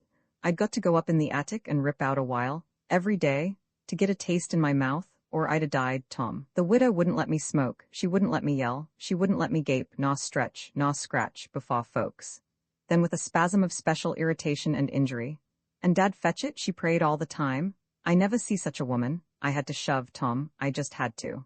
And besides, that school's going to open, and I'd a had to go to it. Well, I wouldn't stand that, Tom. Looky here, Tom, being rich ain't what it's cracked up to be. It's just worry, and sweat, and wishing you was dead all the time. Now these clothes suits me, and this ball suits me, and I ain't ever going to shake 'em any more. Tom, I wouldn't ever got into all this trouble if it hadn't a been for that money. Now you just take my share of it along with yon, and gimme a 10-centa sometimes, not many times, because I don't give a dern for think out it's tollable hard to get, and you go and beg off for me with the widder. Oh, Huck, you know I can't do that. 'Tain't fair. And besides, if you'll try this thing just a while longer you'll come to like it. Like it? Yes, the way I'd like a hot stove if I was to set on it long enough. No, Tom, I won't be rich, and I won't live in them cussed smothery houses. I like the woods and the river and hogsheads, and I'll stick to 'em too. Blame it all? Just as we'd got guns and a cave, and all just fixed to rub. Here this dern foolishness has got to come up and spile it all. Tom saw his opportunity. Looky her, Huck, being rich ain't going to keep me back from turning robber. No? Oh, good licks, are you in real deadwood earnest, Tom? Just as dead earnest as I'm sitting here. But Huck, we can't let you into the gang if you ain't respectable, you know. Huck's joy was quenched. Can't let me in, Tom? Didn't you let me go for a pirate? Yes, but that's different. A robber is more high-toned than what a pirate is as a general thing. In most countries, they're awful high up in the nobility, dukes and such. Now, Tom, hain't you always been friendly to me? You wouldn't shut me out, would you, Tom? You wouldn't do that now, would you, Tom? Huck, I wouldn't want to, and I don't want to, but what would people say? Why, they'd say MPH, Tom Sawyer's gang, pretty low characters in it. They'd mean you, Huck. You wouldn't like that, and I wouldn't. Huck was silent for some time, engaged in a mental struggle. Finally he said, well, I'll go back to the widow for a month and tackle it and see if I can come to stand it, if you'll let me belong to the gang, Tom. All right, Huck, it's a whiz. Come along, old chap, and I'll ask the widow to let up on you a little, Huck. Will you, Tom? Now will you? That's good. If she'll let up on some of the roughest things, I'll smoke private and cuss private and crowd through our bust. When you going to start the gang and turn robbers? Oh, right off. We'll get the boys together and have the initiation tonight, maybe. Have the which? Have the initiation. What's that? It's to swear to stand by one another and never tell the gang's secrets, even if you're chopped all to flinders, and kill anybody and all his family that hurts one of the gang. That's gay. That's mighty gay, Tom, I tell you. Well, I bet it is. And all that swearing's got to be done at midnight. In the lonesomest, awfulest place you can find, a haunted house is the best, but they're all ripped up now. Well, midnight's good anyway, Tom. Yes, so it is. And you've got to swear on a coffin and sign it with blood. Now, that's something like, why, it's 1,000,000 times bullier than pirating. I'll stick to the widow till I rot, Tom, and if I get to be a reglaw ripper of a robber, and everybody talking 'bout it, I reckon she'll be proud she snaked me in out of the wet. Roman Faw showing off in Sunday school, the sun rose upon a tranquil world, and beamed down upon the peaceful village like a benediction. Breakfast over, Aunt Polly had family worship. It began with a prayer built from the ground up of solid causes of scriptural quotations, welded together with a thin mortar of originality, and from the summit of this she delivered a grim chapter of the Mosaic Law, as from Sinai. Then Tom girded up his loins, so to speak, and went to work to get his verses. Sid had learned his lesson days before. Tom bent all his energies to the memorizing of 5 verses, and he chose part of the Sermon on the Mount, because he could find no verses that were shorter. At the end of half an hour, Tom had a vague general idea of his lesson, but no more, for his mind was traversing the whole field of human thought, and his hands were busy with distracting recreations. Mary took his book to hear him recite, and he tried to find his way through the fog. Blessed are the poor, yes, poor, blessed are the poor in spirit, blessed are the poor in spirit, for theirs, for theirs. Blessed are the poor in spirit, for theirs is the kingdom of heaven. Blessed are they that mourn, for they, for they, for they, I don't know what it is. Shall, for they shall, shall mourn, blessed are they that shall mourn, for they shall what? Why don't you tell me, Mary? What do you want to be so mean for? Oh, Tom, you poor thick-headed thing, I'm not teasing you, I wouldn't do that. You must go and learn it again. Don't you be discouraged, Tom, you'll manage it, and if you do, I'll give you something ever so nice. There now, that's a good boy. All right, what is it, Mary? Tell me what it is. Never you mind, Tom. You know if I say it's nice, it is nice. You bet you that's so, Mary. All right, I'll tackle it again. And he did tackle it again, and under the double pressure of curiosity and prospective gain, he did it with such spirit that he accomplished a shining success. Mary gave him a brand-new balo knife worth 12.5 cents, and the convulsion of delight that swept his system shook him to his foundations. True, the knife would not cut anything, but it was a sure-enough balo, and there was inconceivable grandeur in that, though where the Weston boys ever got the idea that such a weapon could possibly be counterfeited to its injury is an imposing mystery, and will always remain so, perhaps. Tom contrived to scarify the cupboard with it, and was arranging to begin on the bureau, when he was called off to dress for Sunday school. Mary gave him a tin basin of water and a piece of soap, and he went outside the door and set the basin on a little bench there. Then he dipped the soap in the water and laid it down, turned up his sleeves, poured out the water on the ground, gently, and then entered the kitchen and began to wipe his face diligently on the towel behind the door. But Mary removed the towel and said, "Now ain't you ashamed, Tom? You mustn't be so bad. Water won't hurt you." Tom was a trifle disconcerted. The basin was refilled, and this time he stood over it a little while, gathering resolution, took in a big breath and began. When he entered the kitchen presently, with both eyes shut and groping for the towel with his hands, an honorable testimony of suds and water was dripping from his face. But when he emerged from the towel, he was not yet satisfactory, for the clean territory stopped short at his chin and his jaws, like a mask. Below and beyond this line, there was a dark expanse of unirrigated soil that spread downward in front and backward around his neck. Mary took him in hand, and when she was done with him, he was a man and a brother, without distinction of color, and his saturated hair was neatly brushed, and its short curls wrought into a dainty and symmetrical general effect. He privately smoothed out the curls, with labor and difficulty, and plastered his hair close down to his head, for he held curls to be effeminate, and his own filled his life with bitterness. Then Mary got out a suit of his clothing that had been used only on Sundays during 2 years. They were simply called his other clothes, and so by that we know the size of his wardrobe. The girl put him to rights after he had dressed himself. She buttoned his neat roundabout up to his chin, turned his vast shirt collar down over his shoulders, brushed him off and crowned him with his speckled straw hat. He now looked exceedingly improved and uncomfortable. He was fully as uncomfortable as he looked, for there was a restraint about whole clothes and cleanliness that galled him. He hoped that Mary would forget his shoes, but the hope was blighted. She coated them thoroughly with tallow, as was the custom, and brought them out. He lost his temper and said he was always being made to do everything he didn't want to do. But Mary said, persuasively, "Please, Tom, that's a good boy." So he got into the shoes snarling. Mary was soon ready, and the 3 children set out for Sunday school, a place that Tom hated with his whole heart, but Sid and Mary were fond of it. Sabbath school hours were from 9 to 10:30, and then church service. 2 of the children always remained for the sermon voluntarily, and the other always remained too for stronger reasons. The church's high-backed, uncushioned pews would seat about 300 persons. The edifice was but a small, plain affair, with a sort of pine-board tree box on top of it for a steeple. At the door Tom dropped back a step and accosted a Sunday-dressed comrade. "Say, Billy, got a y'all a ticket?" "Yes." "What'll you take for her?" "What'll you give?" "Piece of licorice and a fishhook." "Let's see 'em." Tom exhibited. They were satisfactory, and the property changed hands. Then Tom traded a couple of white alleys for 3 red tickets, and some small trifle or other for a couple of blue ones. He waylaid other boys as they came, and went on buying tickets of various colors 10 or 15 minutes longer. He entered the church now, with a swarm of clean and noisy boys and girls, proceeded to his seat and started a quarrel with the first boy that came handy. The teacher, a grave, elderly man, interfered, then turned his back a moment, and Tom pulled a boy's hair in the next bench, and was absorbed in his book when the boy turned around, stuck a pin in another boy, presently, in order to hear him say, "Ouch," and got a new reprimand from his teacher. Tom's whole class were of a pattern, restless, noisy, and troublesome. When they came to recite their lessons, not one of them knew his verses perfectly, but had to be prompted all along. However, they worried through, and each got his reward, in small blue tickets, each with a passage of scripture on it. Each blue ticket was pay for 2 verses of the recitation. 10 blue tickets equaled a red one, and could be exchanged for it. 10 red tickets equaled a yellow one. For 10 yellow tickets, the superintendent gave a very plainly bound Bible, worth 40 cents in those easy times, to the pupil. How many of my readers would have the industry and application to memorize 2,000 verses, even for a Doré Bible? And yet Mary had acquired 2 Bibles in this way. It was the patient work of 2 years, and a boy of German parentage had won 5.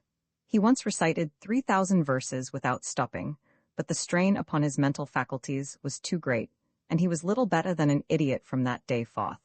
A grievous misfortune for the school, for on great occasions, before company, the superintendent, as Tom expressed it, had always made this boy come out and spread himself. Only the older pupils managed to keep their tickets and stick to their tedious work long enough to get a Bible, and so the delivery of one of these prizes was a rare and noteworthy circumstance. The successful pupil was so great and conspicuous for that day that on the spot every scholar's heart was fired with a fresh ambition that often lasted a couple of weeks. It is possible that Tom's mental stomach had never really hungered for one of those prizes, but unquestionably, his entire being had for many a day longed for the glory and the eclat that came with it. In due course the superintendent stood up in front of the pulpit, with a closed hymn book in his hand and his forefinger inserted between its leaves, and commanded attention. When a Sunday school superintendent makes his customary little speech, a hymn book in the hand is as necessary as is the inevitable sheet of music in the hand of a singer who stands forward on the platform and sings a solo at a concert, though why is a mystery. For neither the hymn book nor the sheet of music is ever referred to by the sufferer. This superintendent was a slim creature of 35, with a sandy goatee and short sandy hair. He wore a stiff standing collar, whose upper edge almost reached his ears, and whose sharp points curved forward abreast the corners of his mouth, a fence that compelled a straight look out ahead, and a turning of the whole body when a side view was required. His chin was propped on a spreading cravat, which was as broad and as long as a banknote, and had fringed ends. His boot toes were turned sharply up in the fashion of the day, like sleigh runners, an effect patiently and laboriously produced by the young men by sitting with their toes pressed against a wall for hours together. Mr. Walters was very earnest of mien, and very sincere and honest at heart, and he held sacred things and places in such reverence, and so separated them from worldly matters, that unconsciously to himself, his Sunday school voice had acquired a peculiar intonation which was wholly absent on weekdays. He began after this fashion. "Now, children, I want you all to sit up just as straight and pretty as you can and give me all your attention for a minute or two. That is it. That is the way good little boys and girls should do. I see one little girl who is looking out of the window. I am afraid she thinks I am out there somewhere, perhaps up in one of the trees making a speech to the little birds." Applausive titter. "I want to tell you how good it makes me feel to see so many bright, clean little faces assembled in a place like this, learning to do right and be good." And so forth and so on. It is not necessary to set down the rest of the oration. It was of a pattern which does not vary, and so it is familiar to us all. The latter third of the speech was marred by the resumption of fights and other recreations among certain of the bad boys, and by fidgetings and whisperings that extended far and wide, washing even to the bases of isolated and incorruptible rocks like Sid and Mary. But now, every sound ceased suddenly, with the subsidence of Mr. Walters' voice, and the conclusion of the speech was received with a burst of silent gratitude. A good part of the whispering had been occasioned by an event which was more or less rare, the entrance of visitors. Lawyer Thatcher, accompanied by a very feeble and aged man, a fine, portly, middle-aged gentleman with iron-gray hair, and a dignified lady who was doubtless the latter's wife. The lady was leading a child. Tom had been restless and full of chafings and repinings, conscience-smitten, too. He could not meet Amy Lawrence's eye, he could not brook her loving gaze. But when he saw this small newcomer, his soul was all ablaze with bliss in a moment. The next moment he was showing off with all his might, cuffing boys, pulling hair, making faces, in a word, using every art that seemed likely to fascinate a girl and win her applause. His exultation had but one alloy, the memory of his humiliation in this angel's garden, and that record in sand was fast washing out, under the waves of happiness that were sweeping over it now. The visitors were given the highest seat of honor, and as soon as Mr. Walters' speech was finished, he introduced them to the school. The middle-aged man turned out to be a prodigious personage, no less a one than the county judge, altogether the most august creation these children had ever looked upon, and they wondered what kind of material he was made of, and they half wanted to hear him raw, and were half afraid he might, too. He was from Constantinople, 12 miles away, so he had traveled and seen the world. These very eyes had looked upon the county cot-house, which was said to have a tin roof. The awe which these reflections inspired was attested by the impressive silence and the ranks of staring eyes. This was the great Judge Thatcher, brother of their own lawyer. Jeff Thatcher immediately went forward to be familiar with the great man and be envied by the school. It would have been music to his soul to hear the whisperings. "Look at him, Jim. He's going up there. Say, look. He's going to shake hands with him. He is shaking hands with him.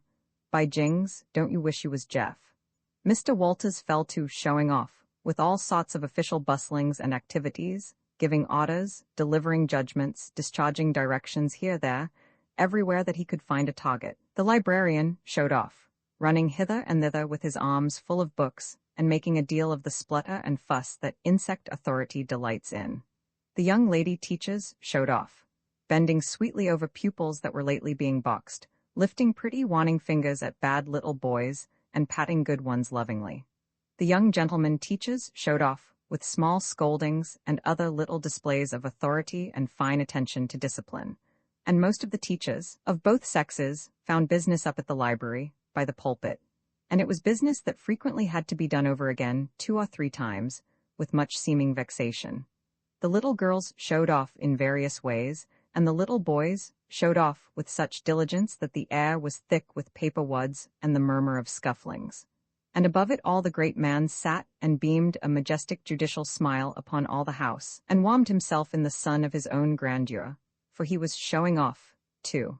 There was only one thing wanting to make Mr. Walter's ecstasy complete, and that was a chance to deliver a Bible prize and exhibit a prodigy. Several pupils had a few yellow tickets, but none had enough. He had been around among the star pupils inquiring. He would have given worlds, now, to have that German lad back again with a sound mind. And now, at this moment, when hope was dead, Tom Sawyer came forward with 9 yellow tickets, 9 red tickets, and 10 blue ones, and demanded a Bible. This was a thunderbolt out of a clear sky. Walters was not expecting an application from this sauce for the next 10 years, but there was no getting around it. Here were the certified checks, and they were good for their face. Tom was therefore elevated to a place with the judge and the other elect, and the great news was announced from headquarters. It was the most stunning surprise of the decade, and so profound was the sensation that it lifted the new hero up to the judicial one's altitude, and the school had 2 marvels to gaze upon in place of one. The boys were all eaten up with envy, but those that suffered the bitterest pangs were those who perceived too late that they themselves had contributed to this hated splendor by trading tickets to Tom for the wealth he had amassed in selling whitewashing privileges. These despised themselves, as being the dupes of a wily fraud, a guileful snake in the grass. The prize was delivered to Tom with as much effusion as the superintendent could pump up under the circumstances, but it lacked somewhat of the true gush, for the poor fellow's instinct taught him that there was a mystery here that could not well bear the light, perhaps. It was simply preposterous that this boy had warehoused 2,000 sheaves of scriptural wisdom on his premises. A dozen would strain his capacity, without a doubt. Amy Lawrence was proud and glad, and she tried to make Tom see it in her face. But he wouldn't look. She wondered, then she was just a grain troubled. Next a dim suspicion came and went, came again. She watched. A furtive glance told her worlds, and then her heart broke and she was jealous and angry, and the tears came and she hated everybody. Tom most of all, she thought. Tom was introduced to the judge, but his tongue was tied, his breath would hardly come. His heart quaked, partly because of the awful greatness of the man, but mainly because he was her parent. He would have liked to fall down and worship him if it were in the dock. The judge put his hand on Tom's head and called him a fine little man and asked him what his name was. The boy stammered, gasped, and got it out. Tom. Oh no, not Tom, it is Thomas. Ah, that's it. I thought there was more to it, maybe. That's very well. But you've another one, I dare say, and you'll tell it to me, won't you? Tell the gentleman your other name, Thomas, said Walters, and say, sir. You mustn't forget your manners. Thomas Sawyer, sir. That's it, that's a good boy. Fine, manly little fellow. 2,000 verses is a great many, very, very great many, and you never can be sorry for the trouble you took to learn them, for knowledge is worth more than anything there is in the world. It's what makes great men and good men. You'll be a great man and a good man yourself some day, Thomas, and then you'll look back and say, it's all owing to the precious Sunday school privileges of my boyhood. It's all owing to my dear teachers that taught me to learn. It's all owing to the good superintendent who encouraged me and watched over me and gave me a beautiful Bible, a splendid, elegant Bible, to keep and have it all for my own, always. It's all owing to right bringing up. That is what you will say, Thomas, and you wouldn't take any money for those 2,000 verses. No, indeed you wouldn't. And now you wouldn't mind telling me and this lady some of the things you've learned? No, I know you wouldn't, for we are proud of little boys that learn. Now, no doubt you know the names of all the 12 disciples. Won't you tell us the names of the first 2 that were appointed? Tom was tugging at a buttonhole and looking sheepish. He blushed, now, and his eyes fell. Mr. Walter's heart sank within him. He said to himself, it is not possible that the boy can answer the simplest question, why did the judge ask him? Yet he felt obliged to speak up and say, answer the gentleman, Thomas, don't be afraid. Tom still hung fire. Now I know you'll tell me, said the lady. The names of the first 2 disciples were David and Goliath. Let us draw the curtain of charity over the rest of the scene. The pinchbug and his prey. About 10:30, the cracked bell of the small church began to ring, and presently the people began to gather for the morning sermon. The Sunday school children distributed themselves about the house and occupied pews with their parents, so as to be under supervision. Aunt Polly came, and Tom and Sid and Mary sat with her, Tom being placed next the aisle, in order that he might be as far away from the open window and the seductive outside summer scenes as possible. The crowd filed up the aisles. The aged and needy postmaster, who had seen better days, the mayor and his wife, for they had a mayor there, among other unnecessaries, the justice of the peace, the widow Douglas, fair, smart, and forty, a generous, good-hearted soul and well-to-do, her hill mansion the only palace in the town, and the most hospitable, and much the most lavish in the matter of festivities that St. Petersburg could boast. The bent and venerable Major and Mrs. Wadd, Lawyer Riverson, the new notable from a distance.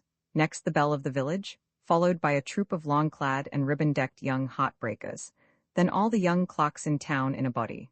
For they had stood in the vestibule sucking their cane heads, a circling wall of oiled and simpering admirers, till the lost girl had run their gauntlet, and last of all came the model boy, Willie Muffison, taking as heedful care of his mother as if she were cut glass.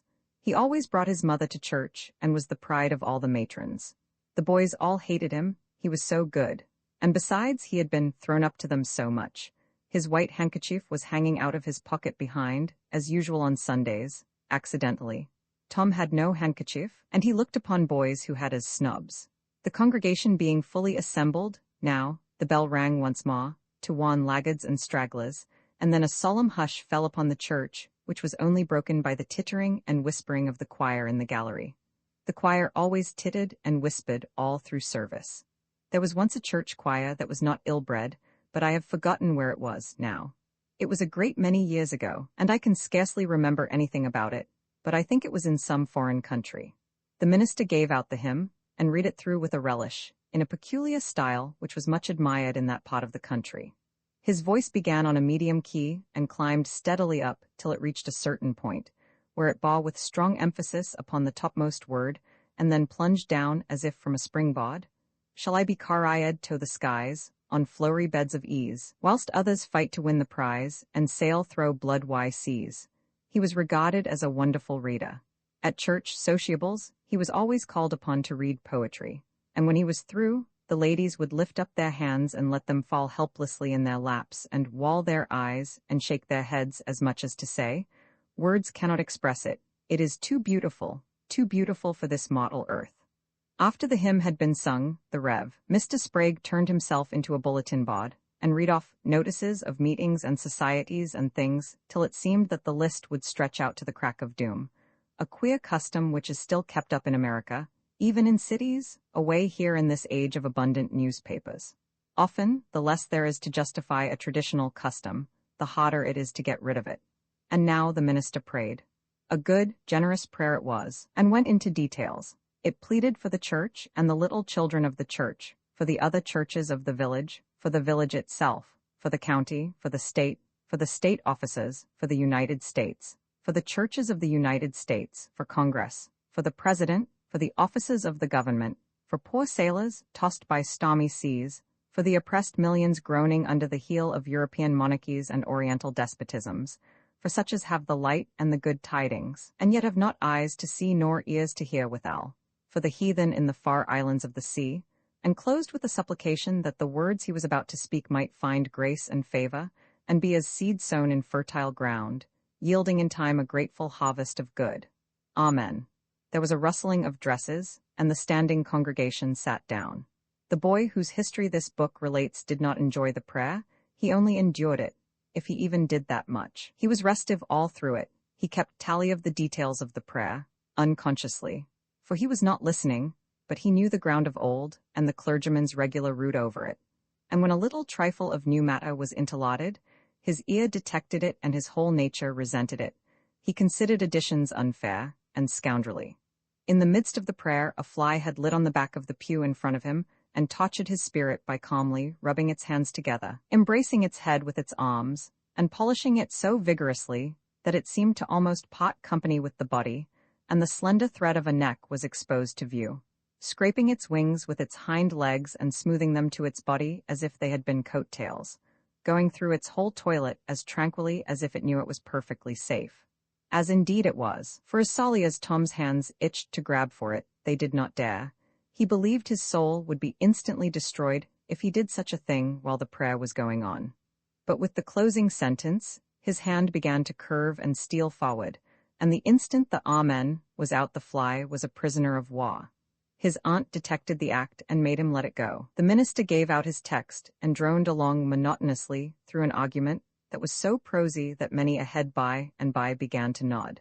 And yet it was an argument that dealt in limitless fire and brimstone, and thinned the predestined elect down to a company so small as to be hardly worth the saving. Tom counted the pages of the sermon. After church he always knew how many pages there had been, but he seldom knew anything else about the discourse. However, this time he was really interested for a little while. The minister made a grand and moving picture of the assembling together of the world's hosts at the millennium, when the lion and the lamb should lie down together, and a little child should lead them. But the pathos, the lesson, the moral of the great spectacle were lost upon the boy.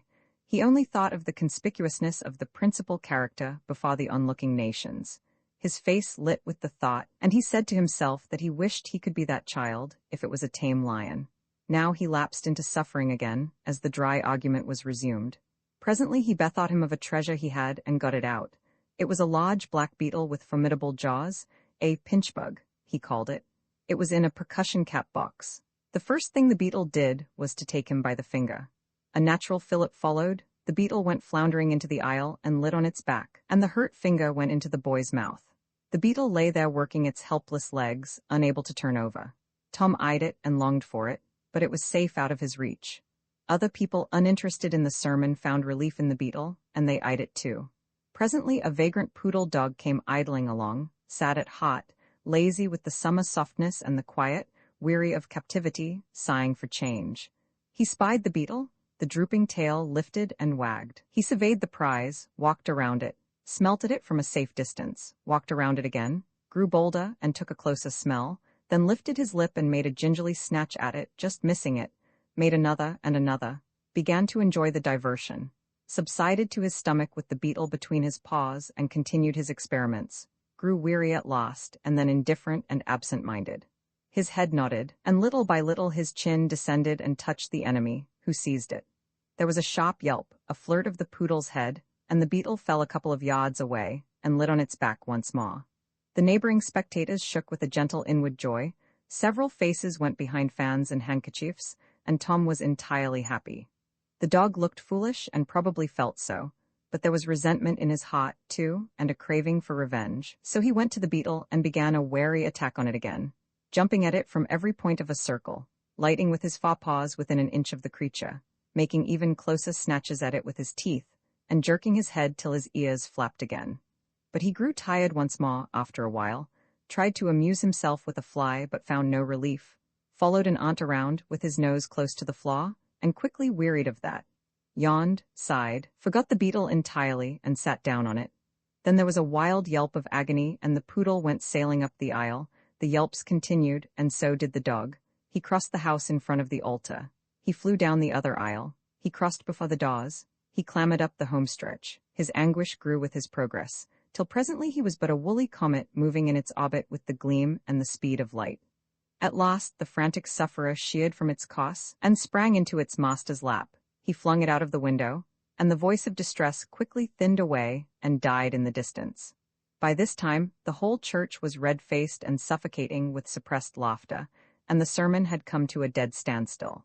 The discourse was resumed presently, but it went lame and halting, all possibility of impressiveness being at an end, for even the gravest sentiments were constantly being received with a smothered burst of unholy mirth, under cover of some remote pewback, as if the poor parson had said a rarely facetious thing. It was a genuine relief to the whole congregation when the ordeal was over and the benediction pronounced. Tom Sawyer went home quite cheerful, thinking to himself that there was some satisfaction about divine service when there was a bit of variety in it. He had but one marring thought. He was willing that the dog should play with his pinchbug, but he did not think it was upright in him to carry it off.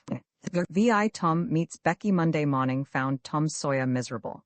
Monday morning always found him so, because it began another week's slow suffering in school. He generally began that day with wishing he had had no intervening holiday. It made the going into captivity and fetters again so much more odious. Tom lay thinking. Presently it occurred to him that he wished he was sick, then he could stay home from school. Here was a vague possibility. He canvassed his system. No ailment was found, and he investigated again. This time he thought he could detect colicky symptoms, and he began to encourage them with considerable hope. But they soon grew feeble, and presently died wholly away. He reflected further. Suddenly he discovered something. One of his upper front teeth was loose. This was lucky. He was about to begin to groan, as a starter, as he called it, when it occurred to him that if he came into court with that argument, his aunt would pull it out, and that would hurt. So he thought he would hold the tooth in reserve for the present, and seek further. Nothing offered for some little time, and then he remembered hearing the doctor tell about a certain thing that laid up a patient for 2 or 3 weeks and threatened to make him lose a finger. So the boy eagerly drew his saw toe from under the sheet and held it up for inspection. But now, he did not know the necessary symptoms. However, it seemed well worthwhile to chance it, so he fell to groaning with considerable spirit. But Sid slept on unconscious. Tom groaned louder and fancied that he began to feel pain in the toe. No result from Sid. Tom was panting with his exertions by this time. He took a rest and then swelled himself up and fetched a succession of admirable groans. Sid snored on. Tom was aggravated. He said, "Sid, Sid," and shook him. This course worked well, and Tom began to groan again. Sid yawned, stretched, then brought himself up on his elbow with a snort and began to stare at Tom. Tom went on groaning. Sid said, "Tom, say, Tom." No response. "Here, Tom, Tom, what is the matter, Tom?" And he shook him and looked in his face anxiously. Tom moaned out, "Oh, don't, Sid, don't joggle me." "Why, what's the matter, Tom? I must call Auntie." "No, never mind, it'll be over by and by maybe, don't call anybody." "But I must, don't groan so, Tom. It's awful, how long you been this way?" "Hours, ouch, oh, don't stir so, Sid, you'll kill me." "Tom, why didn't you wake me sooner?" "Oh, Tom, don't, it makes my flesh crawl to hear you." "Tom, what is the matter?" "I forgive you everything," Sid groaned, "everything you've ever done to me when I'm gone." "Oh, Tom, you ain't dying, are you?" "Don't, Tom, oh, don't, maybe?" "I forgive everybody," Sid groaned. "Tell him so, Sid. And Sid, you give my window sash and my cat with one eye to that new girl that's come to town, and tell her." But Sid had snatched his clothes and gone. Tom was suffering in reality now, so handsomely was his imagination working, and so his groans had gathered quite a genuine tone. Sid flew downstairs and said, "Oh, Aunt Polly, come, Tom's dying." "Dying?" "Yes'm, don't wait, come quick." "Rubbage, I don't believe it." But she fled upstairs, nevertheless, with Sid and Mary at her heels, and her face grew white, too, and her lip trembled. When she reached the bedside she gasped out, "You, Tom, Tom, what's the matter with you?" "Oh, Auntie, What's the matter with you? What is the matter with you, child?" "Oh, Auntie, my saw-toe's modified." The old lady sank down into a chair and laughed a little, then cried a little, then did both together. This restored her, and she said, "Tom, what a turn you did give me. Now you shut up that nonsense and climb out of this." The groans ceased and the pain vanished from the toe. The boy felt a little foolish, and he said, "Aunt Polly, it seemed modified, and it hurt so I never minded my tooth at all." "Your tooth, indeed? What's the matter with your tooth?" "One of them's loose and it aches perfectly awful." There, now, don't begin that groaning again. Open your mouth." "Well, your tooth is loose, but you're not going to die about that. Mary, get me a silk thread and a chunk of fire out of the kitchen." Tom said, "Oh, please, Auntie, don't pull it out. It don't hurt any more. I wish I may never stir if it does." "Please don't, Auntie. I don't want to stay home from school." "Oh, you don't you? So all this row was because you thought you'd get to stay home from school and go fishing? Tom, Tom, I love you so, and you seem to try every way you can to break my old heart with your outrageousness." By this time the dental instruments were ready. The old lady made one end of the silk thread fast to Tom's tooth with a loop, and tied the other to the bedpost. Then she seized the chunk of fire, and suddenly thrust it almost into the boy's face. The tooth hung dangling by the bedpost, now. But all trials bring their compensations. As Tom wended to school after breakfast, he was the envy of every boy he met, because the gap in his upper row of teeth enabled him to expectorate in a new and admirable way. He gathered quite a following of lads interested in the exhibition, and one that had cut his finger and had been a center of fascination and homage up to this time, now found himself suddenly without an adherent and shone of his glory. His heart was heavy, and he said with a disdain which he did not feel that it wasn't anything to spit like Tom Sawyer. But another boy said, sour grapes, and he wandered away, a dismantled hero. Shortly Tom came upon the juvenile pariah of the village, Huckleberry Finn, son of the town drunkard. Huckleberry was cordially hated and dreaded by all the mothers of the town, because he was idle and lawless and vulgar and bad, and because all their children admired him so, and delighted in his forbidden society, and wished they dared to be like him. Tom was like the rest of the respectable boys, in that he envied Huckleberry his gaudy outcast condition, and was under strict orders not to play with him. So he played with him every time he got a chance. Huckleberry was always dressed in the cast-off clothes of full-grown men, and they were in perennial bloom and fluttering with rags. His hat was a vast ruin with a wide crescent lopped out of its brim. His coat, when he wore one, hung nearly to his heels and had the rearward buttons far down the back, but one suspender supported his trousers. The seat of the trousers bagged low and contained nothing. The fringed legs dragged in the dirt when not rolled up.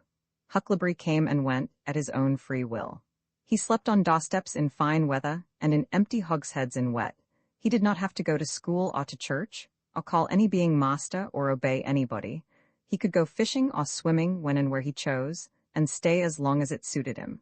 Nobody forbade him to fight. He could sit up as late as he pleased. He was always the first boy that went barefoot in the spring and the last to resume leather in the fall. He never had to wash, nor put on clean clothes. He could swear wonderfully. In a word, everything that goes to make life precious that boy had. So thought every harassed, hampered, respectable boy in St. Petersburg. Tom hailed the romantic outcast. "Hello, Huckleberry? Hello yourself and see how you like it. What's that you got?" "Dead cat." "Lemme see him, Huck, my. He's pretty stiff. Where'd you get him?" "Bought him off'n a boy." "What did you give?" "I give a blue ticket and a bladder that I got at the slaughterhouse." "Where'd you get the blue ticket?" "Bought it off'n Ben Rogers 2 weeks ago for a hoop stick." "Say, what is dead cats good for, Huck?" "Good for? Cure warts with." "No, is that so? I know something that's better." "I bet you don't. What is it?" "Why, spunkwater." "Spunkwater? I wouldn't give a dern for spunkwater." "You wouldn't, wouldn't you? Do you ever try it?" "No, I hain't, but Bub Tanner did." "Who told you so?" "Why, he told Jeff Thatcher, and Jeff told Johnny Baker, and Johnny told Jim Hollies, and Jim told Ben Rogers, and Ben told a nigger, and the nigger told me." "There now?" "Well, what of it? They'll all lie, leastways all but the nigger. I don't know him, but I never see a nigger that wouldn't lie." "Shucks, now you tell me how Bub Tanner done it, Huck." "Why, he took and dipped his hand in a rotten stump where the rainwater was." "In the daytime?" "Certainly." "With his face to the stump?" "Yes, least I reckon so." "Did he say anything?" "I don't reckon he did. I don't know." "Aha, talk about trying to cure warts with spunkwater such a blame fool way as that. Why, that ain't going to do any good.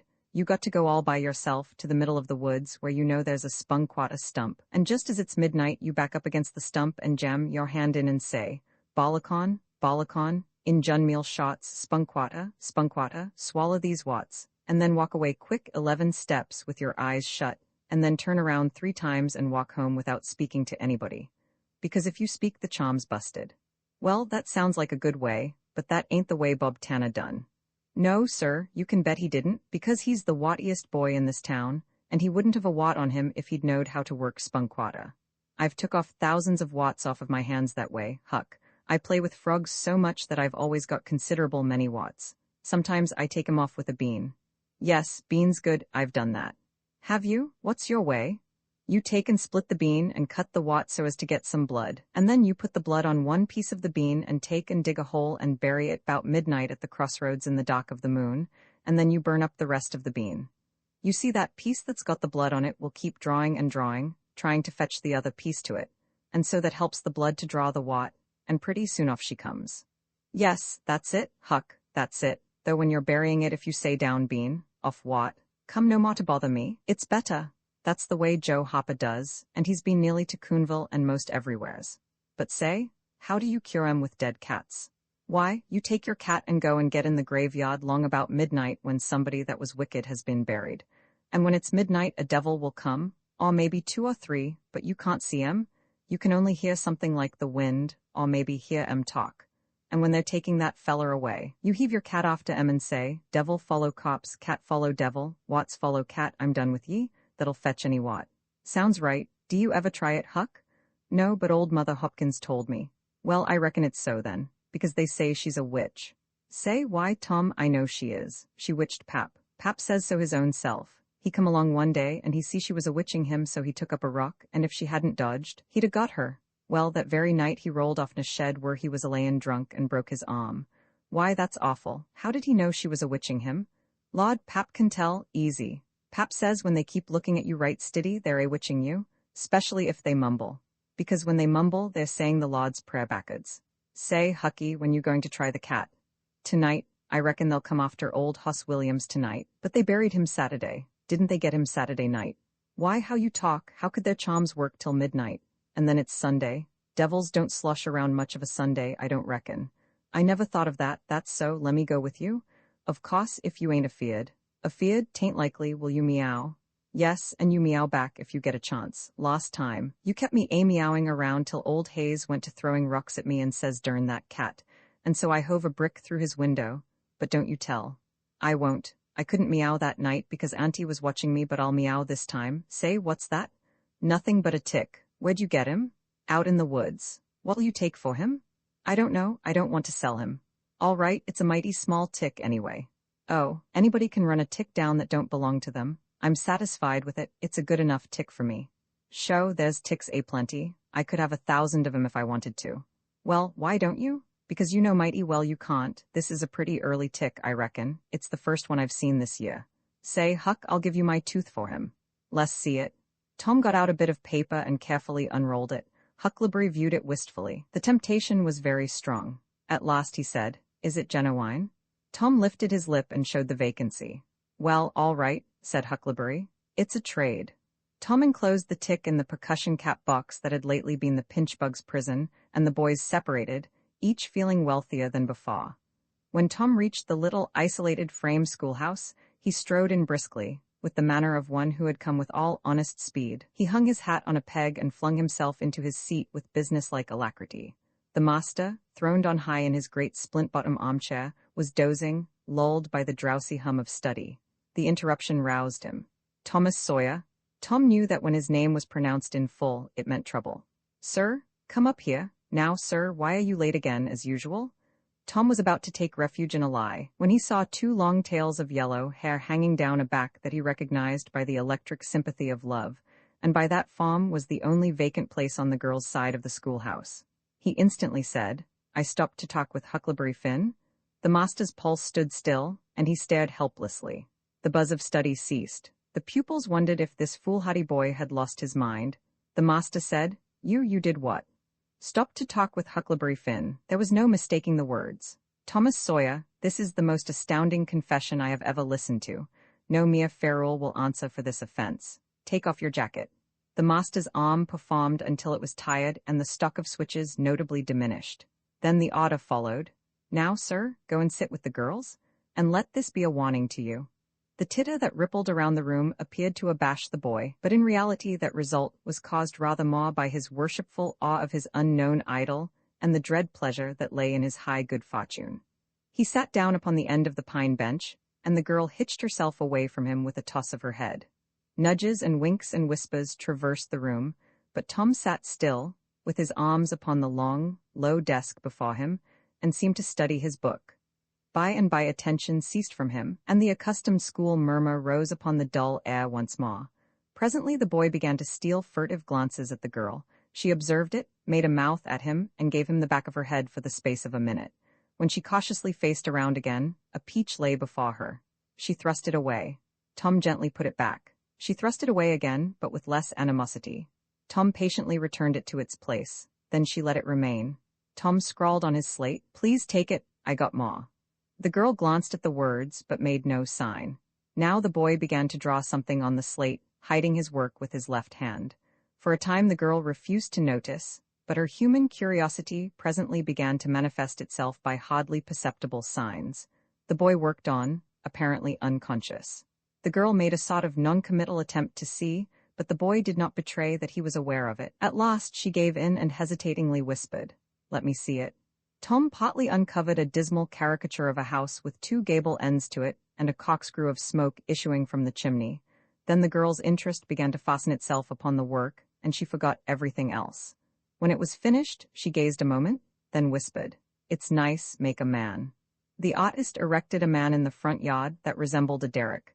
He could have stepped over the house, but the girl was not hypercritical. She was satisfied with the monster and whispered, "It's a beautiful man, now make me coming along."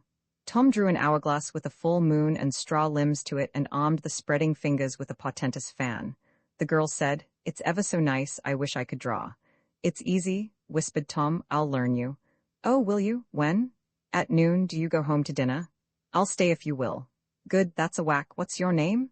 "Becky Thatcher." "What's yours?" "Oh, I know, it's Thomas Sawyer." "That's the name they lick me by. I'm Tom when I'm good. You call me Tom, will you?" "Yes." Now Tom began to scrawl something on the slate, hiding the words from the girl, but she was not backward this time. She begged to see. Tom said, "Oh, it ain't anything." "Yes, it is." "No, it ain't. You don't want to see." "Yes, I do. Indeed, I do. Please let me." "You'll tell?" "No, I won't. Deed and double deed won't." "You won't tell anybody at all? Ever, as long as you live?" "No, I won't ever tell anybody. Now let me." "Oh, you don't want to see?" "Now that you treat me so, I will see." And she put her small hand upon his and a little scuffle ensued, Tom pretending to resist in earnest but letting his hand slip by degrees till these words were revealed. "I love you." "Oh, you bad thing." And she hit his hand a smart rap but reddened and looked pleased, nevertheless. Just at this juncture the boy felt a slow, fateful grip closing on his ear, and a steady lifting impulse. In that wise he was borne across the house and deposited in his own seat, under a peppering fire of giggles from the whole school.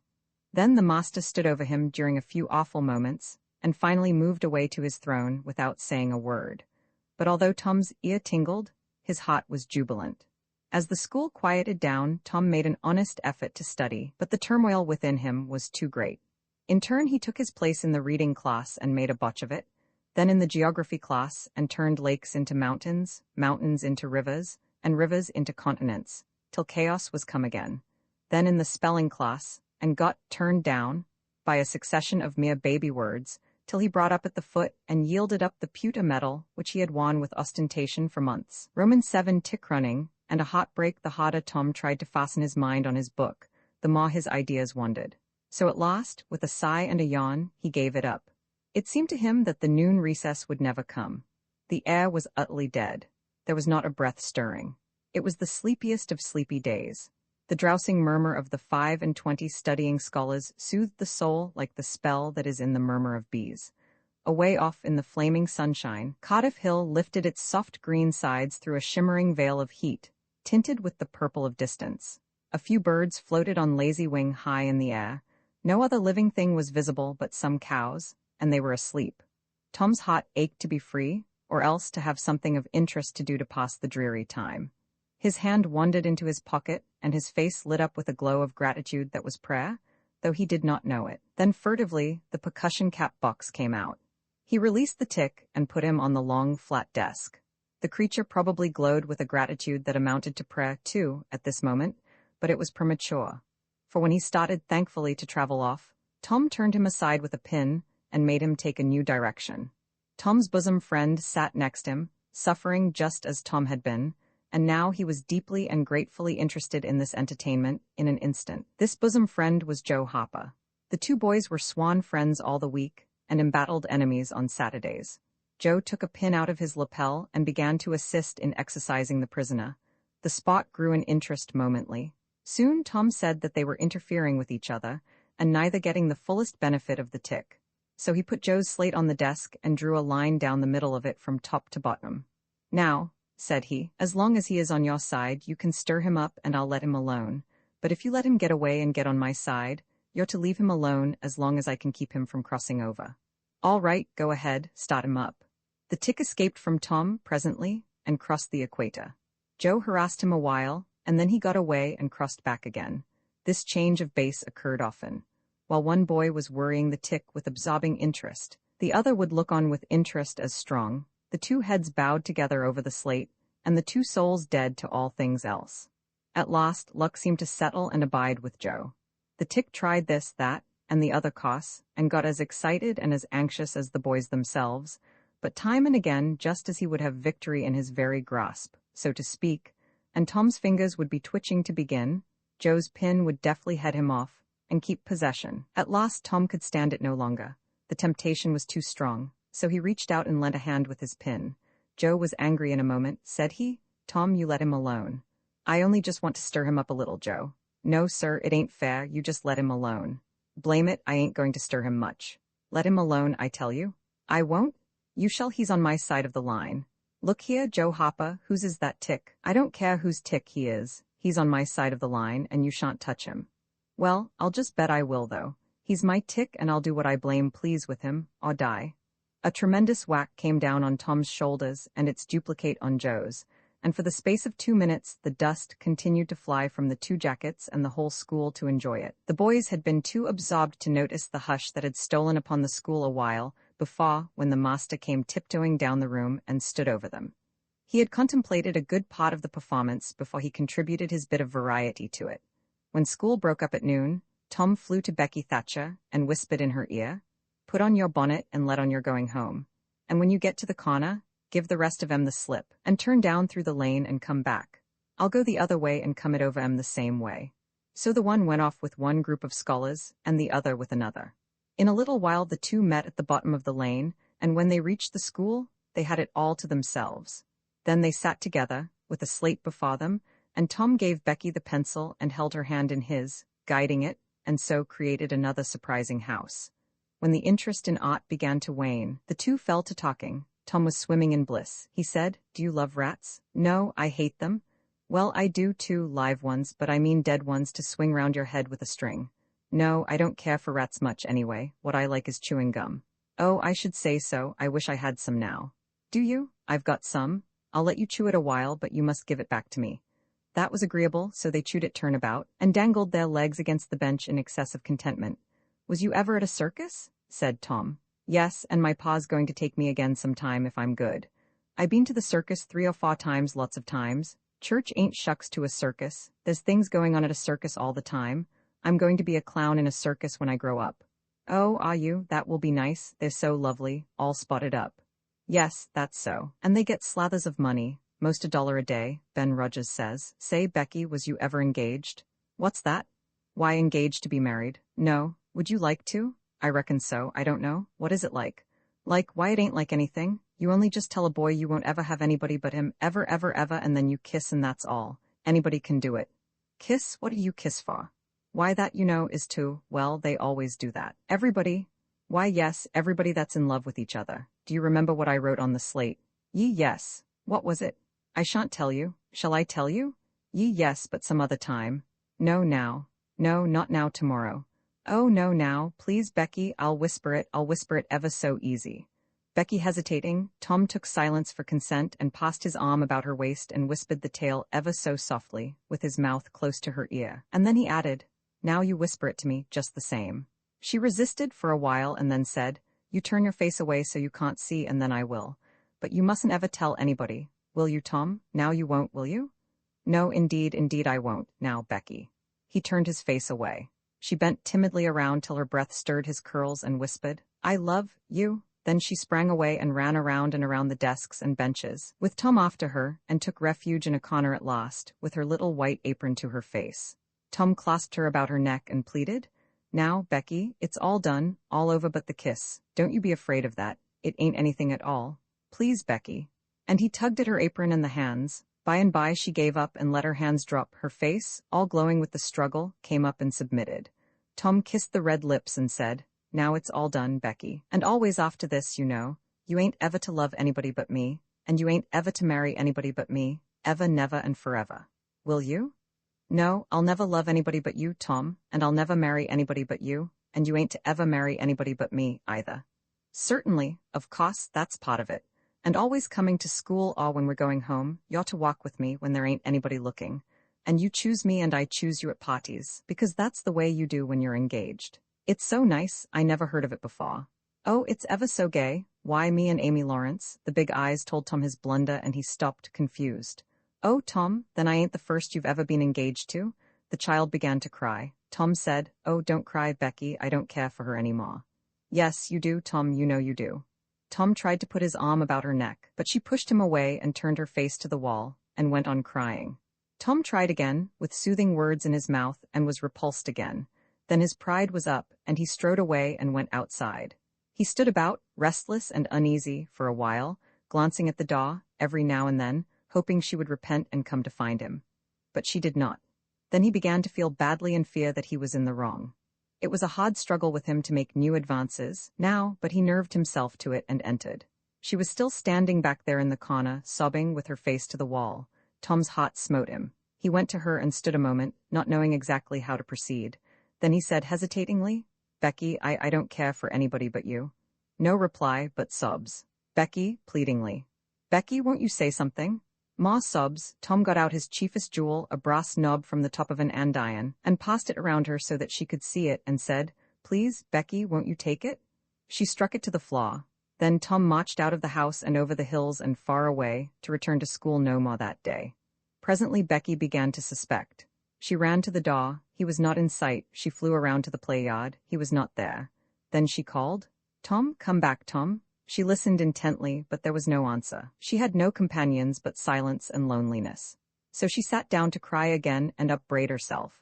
And by this time, the scholars began to gather again, and she had to hide her griefs and still her broken heart, and take up the cross of a long, dreary, aching afternoon, with none among the strangers about her to exchange sorrows with. Roman 8, a pirate bold to be Tom, dodged hither and thither through lanes, until he was well out of the track of returning scholars, and then fell into a moody jog. He crossed a small branch 2 or 3 times, because of a prevailing juvenile superstition that to cross water baffled pursuit.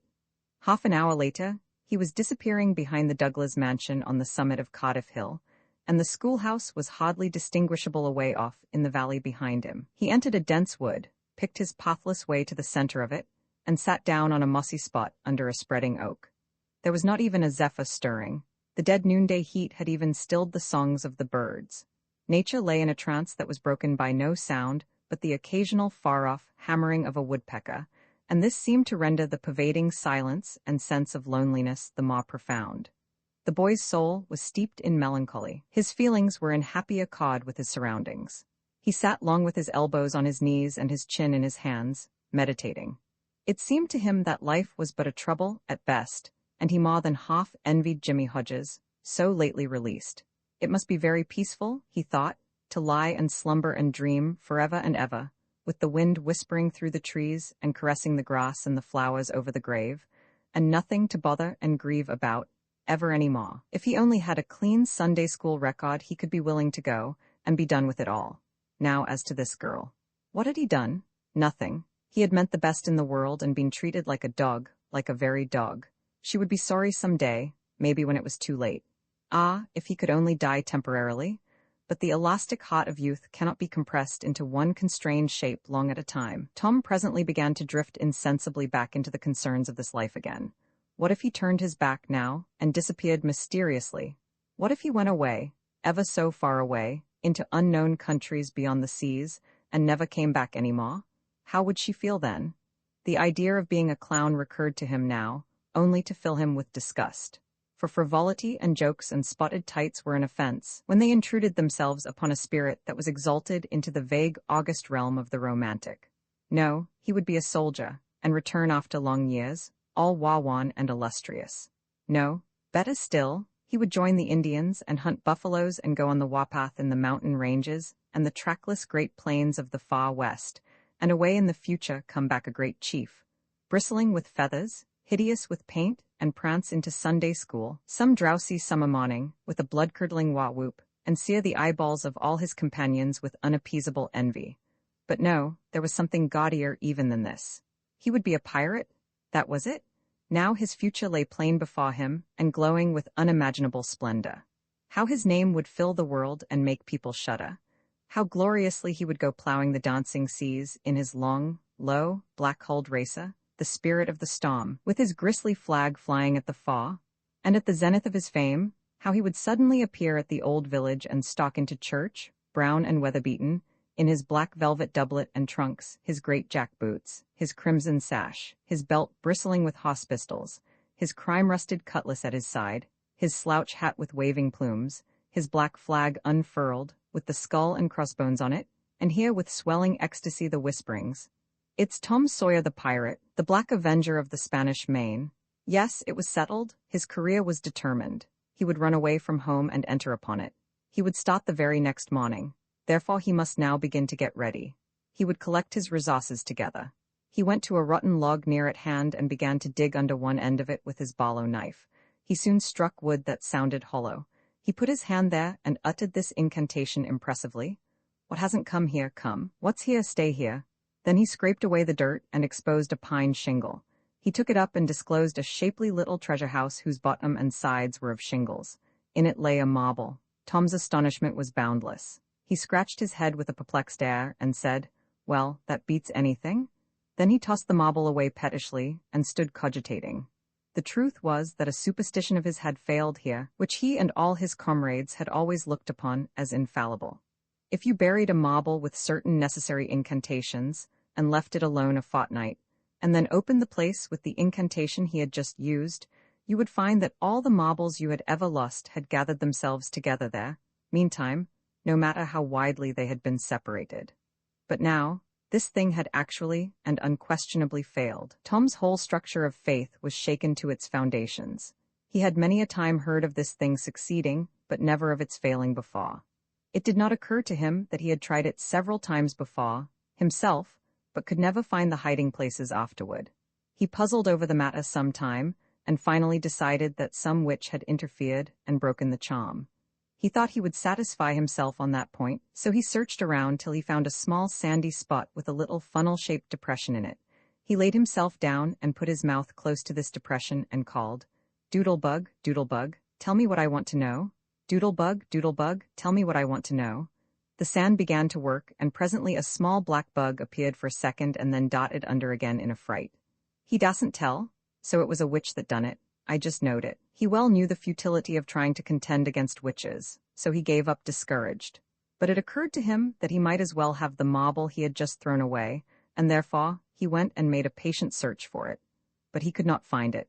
Now he went back to his treasure house and carefully placed himself, just as he had been standing when he tossed the marble away. Then he took another marble from his pocket and tossed it in the same way, saying, "Brother, go find your brother." He watched where it stopped and went there and looked. But it must have fallen short or gone too far, so he tried twice more. The last repetition was successful. The two marbles lay within a foot of each other. Just here the blast of a toy tin trumpet came faintly down the green aisles of the forest. Tom flung off his jacket and trousers, turned a suspender into a belt, raked away some brush behind the rotten log, disclosing a rude bow and arrow, a lath sod and a tin trumpet, and in a moment had seized these things and bounded away, bare-legged, with fluttering shirt. He presently halted under a great elm, blew an answering blast, and then began to tiptoe and look warily out this way and that. He said cautiously to an imaginary company, "Hold, my merry men, keep hid till I blow." Now appeared Joe Hopper, as airily clad and elaborately armed as Tom. Tom called, "Hold, who comes here into Sherwood Forest without my pass? Guy of Gisborne wants no man's pass. Who art thou that dares to hold such language?" said Tom, prompting, for they talked by the book, from memory. "Who art thou that dares to hold such language?" "I indeed, I am Robin Hood, as thy caitiff carcase soon shall know." "Then art thou indeed that famous outlaw? Right gladly will I dispute with thee the passes of the merry wood. Have at thee?" They took their lath sods, dumped their other traps on the ground, struck a fencing attitude, foot to foot, and began a grave, careful combat, 2 up and 2 down. Presently Tom said, "Now, if you've got the hang, go it lively." So they went it lively, panting and perspiring with the work. By and by Tom shouted, "Fall, fall, why don't you fall?" "I shan't, why don't you fall yourself? You're getting the worst of it." "Why, that ain't anything, I can't fall, that ain't the way it is in the book. The book says." Then with one backhanded stroke he slew poor Guy of Gisborne. "You're to turn around and let me hit you in the back." There was no getting around the authorities, so Joe turned, received the whack, and fell. "Now," said Joe, getting up, "you got to let me kill you, that's fair." "Why, I can't do that, it ain't in the book." "Well, it's blamed mean, that's all." "Well, say, Joe, you can be Friar Tuck or Much the miller's son, and lamb me with a quart of stuff, or I'll be the sheriff of Nottingham, and you be Robin Hood a little while, and kill me." This was satisfactory, and so these adventures were carried out. Then Tom became Robin Hood again, and was allowed by the treacherous nun to bleed his strength away through his neglected wound. And at last Joe, representing a whole tribe of weeping outlaws, dragged him sadly forth, gave his bow into his feeble hands, and Tom said, "Where this arrow falls, there bury poor Robin Hood under the greenwood tree." Then he shot the arrow and fell back and would have died, but he lit on a nettle and sprang up too gaily for a copse. The boys dressed themselves, hid their accoutrements, and went off grieving that there were no outlaws anymore, and wondering what modern civilization could claim to have done to compensate for their loss. They said they would rather be outlaws a year in Sherwood Forest than President of the United States forever. Roman 9 tragedy in the graveyard at 9:30 that night. Tom and Sid were sent to bed as usual. They said their prayers, and Sid was soon asleep. Tom lay awake and waited in restless impatience. When it seemed to him that it must be nearly daylight, he heard the clock strike 10. This was despair. He would have tossed and fidgeted as his nerves demanded, but he was afraid he might wake Sid. So he lay still and stared up into the dark. Everything was dismally still. By and by, out of the stillness, little, scarcely perceptible noises began to emphasize themselves. The ticking of the clock began to bring itself into notice. Old beams began to crack mysteriously. The stairs creaked faintly. Evidently spirits were abroad. A measured, muffled snore issued from Aunt Polly's chamber. And now the tiresome chirping of a cricket that no human ingenuity could locate began. Next, the ghastly ticking of a death watch in the wall at the bed's head made Tom shudder.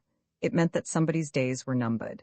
Then the howl of a far-off dog rose on the night air, and was answered by a fainter howl from a remoter distance. Tom was in an agony. At last he was satisfied that time had ceased and eternity begun. He began to doze, in spite of himself. The clock chimed 11, but he did not hear it. And then there came, mingling with his half-formed dreams, a most melancholy caterwauling. The raising of a neighboring window disturbed him. A cry of "Scat, you devil!" and the crash of an empty bottle against the back of his aunt's woodshed brought him wide awake, and a single minute later he was dressed and out of the window and creeping along the roof of the L on all fours. He meowed, with caution once or twice, as he went, then jumped to the roof of the woodshed and thence to the ground. Huckleberry Finn was there, with his dead cat. The boys moved off and disappeared in the gloom. At the end of half an hour they were wading through the tall grass of the graveyard. It was a graveyard of the old-fashioned Western kind. It was on a hill, about 1.5 miles from the village. It had a crazy barbed fence around it, which leaned inward in places, and outward the rest of the time, but stood upright nowhere. Grass and weeds grew rank over the whole cemetery. All the old graves were sunken in. There was not a tombstone on the place. Round-topped, worm-eaten bods staggered over the graves, leaning for support and finding none. Sacred to the memory of so-and-so had been painted on them once, but it could no longer have been read on the most of them now, even if there had been light. A faint wind moaned through the trees, and Tom feared it might be the spirits of the dead, complaining at being disturbed. The boys talked little, and only under their breath, for the time and the place and the pervading solemnity and silence oppressed their spirits. They found the sharp new heap they were seeking, and ensconced themselves within the protection of 3 great elms that grew in a bunch within a few feet of the grave. Then they waited in silence for what seemed a long time. The hooting of a distant owl was all the sound that troubled the dead stillness. Tom's reflections grew oppressive. He must force some talk. So he said in a whisper, "Hucky, do you believe the dead people like it for us to be here?" Huckleberry whispered, "I wished I knowed. It's awful solemn-like, ain't it?" "I bet it is." There was a considerable pause while the boys canvassed this matter inwardly. Then Tom whispered, "Say, Hucky, do you reckon Hoss Williams hears us talking?" "Oh, 'course he does, least his spirit does." Tom, after a pause, "I wish I'd said Mr. Williams, but I never meant any harm. Everybody calls him Hoss. A body can't be too particular how they talk about these dead people, Tom." This was a damper, and conversation died again. Presently Tom seized his comrade's arm and said, "S.H., what is it, Tom?" And the two clung together with beating hearts. "S.H., there 'tis again, didn't you hear it?" "Aye, there, now you hear it." "Lord, Tom, they're coming sure, what'll we do?" "I dunno, think they'll see us?" "Oh, Tom, they can see in the dark, same as cats. I wished I hadn't come." "Oh, don't be afeard, I don't believe they'll bother us, we ain't doing any harm. If we keep perfectly still, maybe they won't notice us at all." "I'll try to, Tom, but Lord, I'm all of a shiver." "Listen." The boys bent their heads together and scarcely breathed. A muffled sound of voices floated up from the far end of the graveyard. "Look, see there," whispered Tom. "What is it?" "It's devil fire." "Oh, Tom, this is awful." Some vague figures approached through the gloom, swinging an old-fashioned tin lantern that freckled the ground with innumerable little spangles of light. Presently Huckleberry whispered with a shudder, "It's the devils sure enough." "3 of 'em, Lottie, Tom, we're gonnas, can you pray?" "I'll try, but don't you be afeard, they ain't going to hurt us. Now I lay me down to sleep, S.H.? "What is it, Huck?" "They are humans, one of 'em is anyway." "One of 'em's old Muff Potter's voice." "No, 'tain't so, is it?" "I bet I know it, don't you stir nor budge, he ain't sharp enough to notice us." Drunk the same as usual, likely, blamed old Rip. All right, I'll keep still. Now they're stuck, can't find it, here they come again. Now they are hot, cold again, hot again, red hot. They're pianted right this time. Say, Huck, I know another o' them voices, it's in Joe. That's so, that murderin' half-breed, I'd druther they was devils a dern sight. What kin they be up to? The whisper died wholly out now, for the three men had reached the grave and stood within a few feet of the boy's hiding place. Here it is, said the third voice, and the owner of it held the lantern up and revealed the face of young Dr. Robinson. Potter and Injun Joe were carrying a hand-burrow with a rope and a couple of shovels on it. They cast down their load and began to open the grave. The doctor put the lantern at the head of the grave and came and sat down with his back against one of the elm trees. He was so close the boys could have touched him. "Hurry, men," he said, in a low voice. The moon might come out at any moment. They growled a response and went on digging. For some time there was no noise but the grating sound of the spades discharging their freight of mold and gravel. It was very monotonous. Finally, a spade struck upon the coffin with a dull, woody accent, and within another minute or two the men had hoisted it out on the ground. They pried off the lid with their shovels, got out the body, and dumped it rudely on the ground. The moon drifted from behind the clouds and exposed the pallid face. The barrow was got ready and the corpse placed on it, covered with a blanket, and bound to its place with the rope. Potter took out a large spring knife and cut off the dangling end of the rope and then said, "Now the cuss thing's ready, Sawbones, and you'll just out with another 5, or here she stays." "That's the talk?" said Injun Joe. "Look here, what does this mean?" said the doctor. "You required your pay in advance, and I've paid you." "Yes, and you done more than that," said Injun Joe, approaching the doctor, who was now standing. 5 years ago you drove me away from your father's kitchen one night when I come to ask for something to eat, and you said I weren't there for any good, and when I swore I'd get even with you if it took 100 years, your father had me jailed for a vagrant. Did you think I'd forget? The Injun blood ain't in me for nothing. And now I've got you, and you got to settle, you know? He was threatening the doctor, with his fist in his face by this time. The doctor struck out suddenly and stretched the ruffian on the ground. Potter dropped his knife and exclaimed, "Here now, don't you hit my pod." And the next moment he had grappled with the doctor, and the two were struggling with might and main, trampling the grass and tearing the ground with their heels.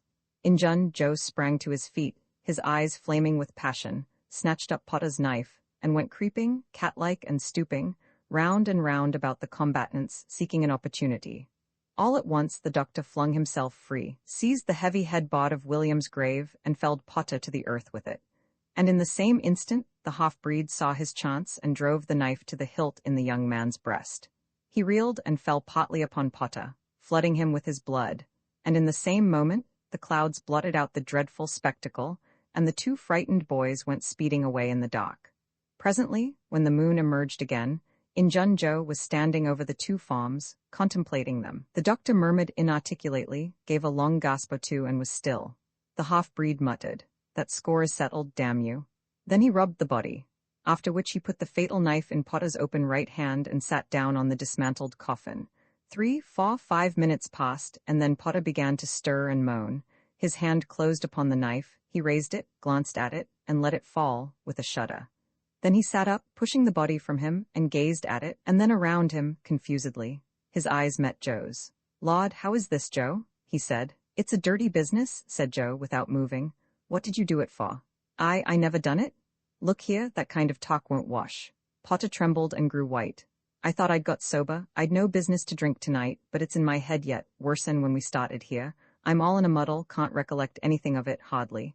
Tell me, Joe, honest now, old fella, did I do it?"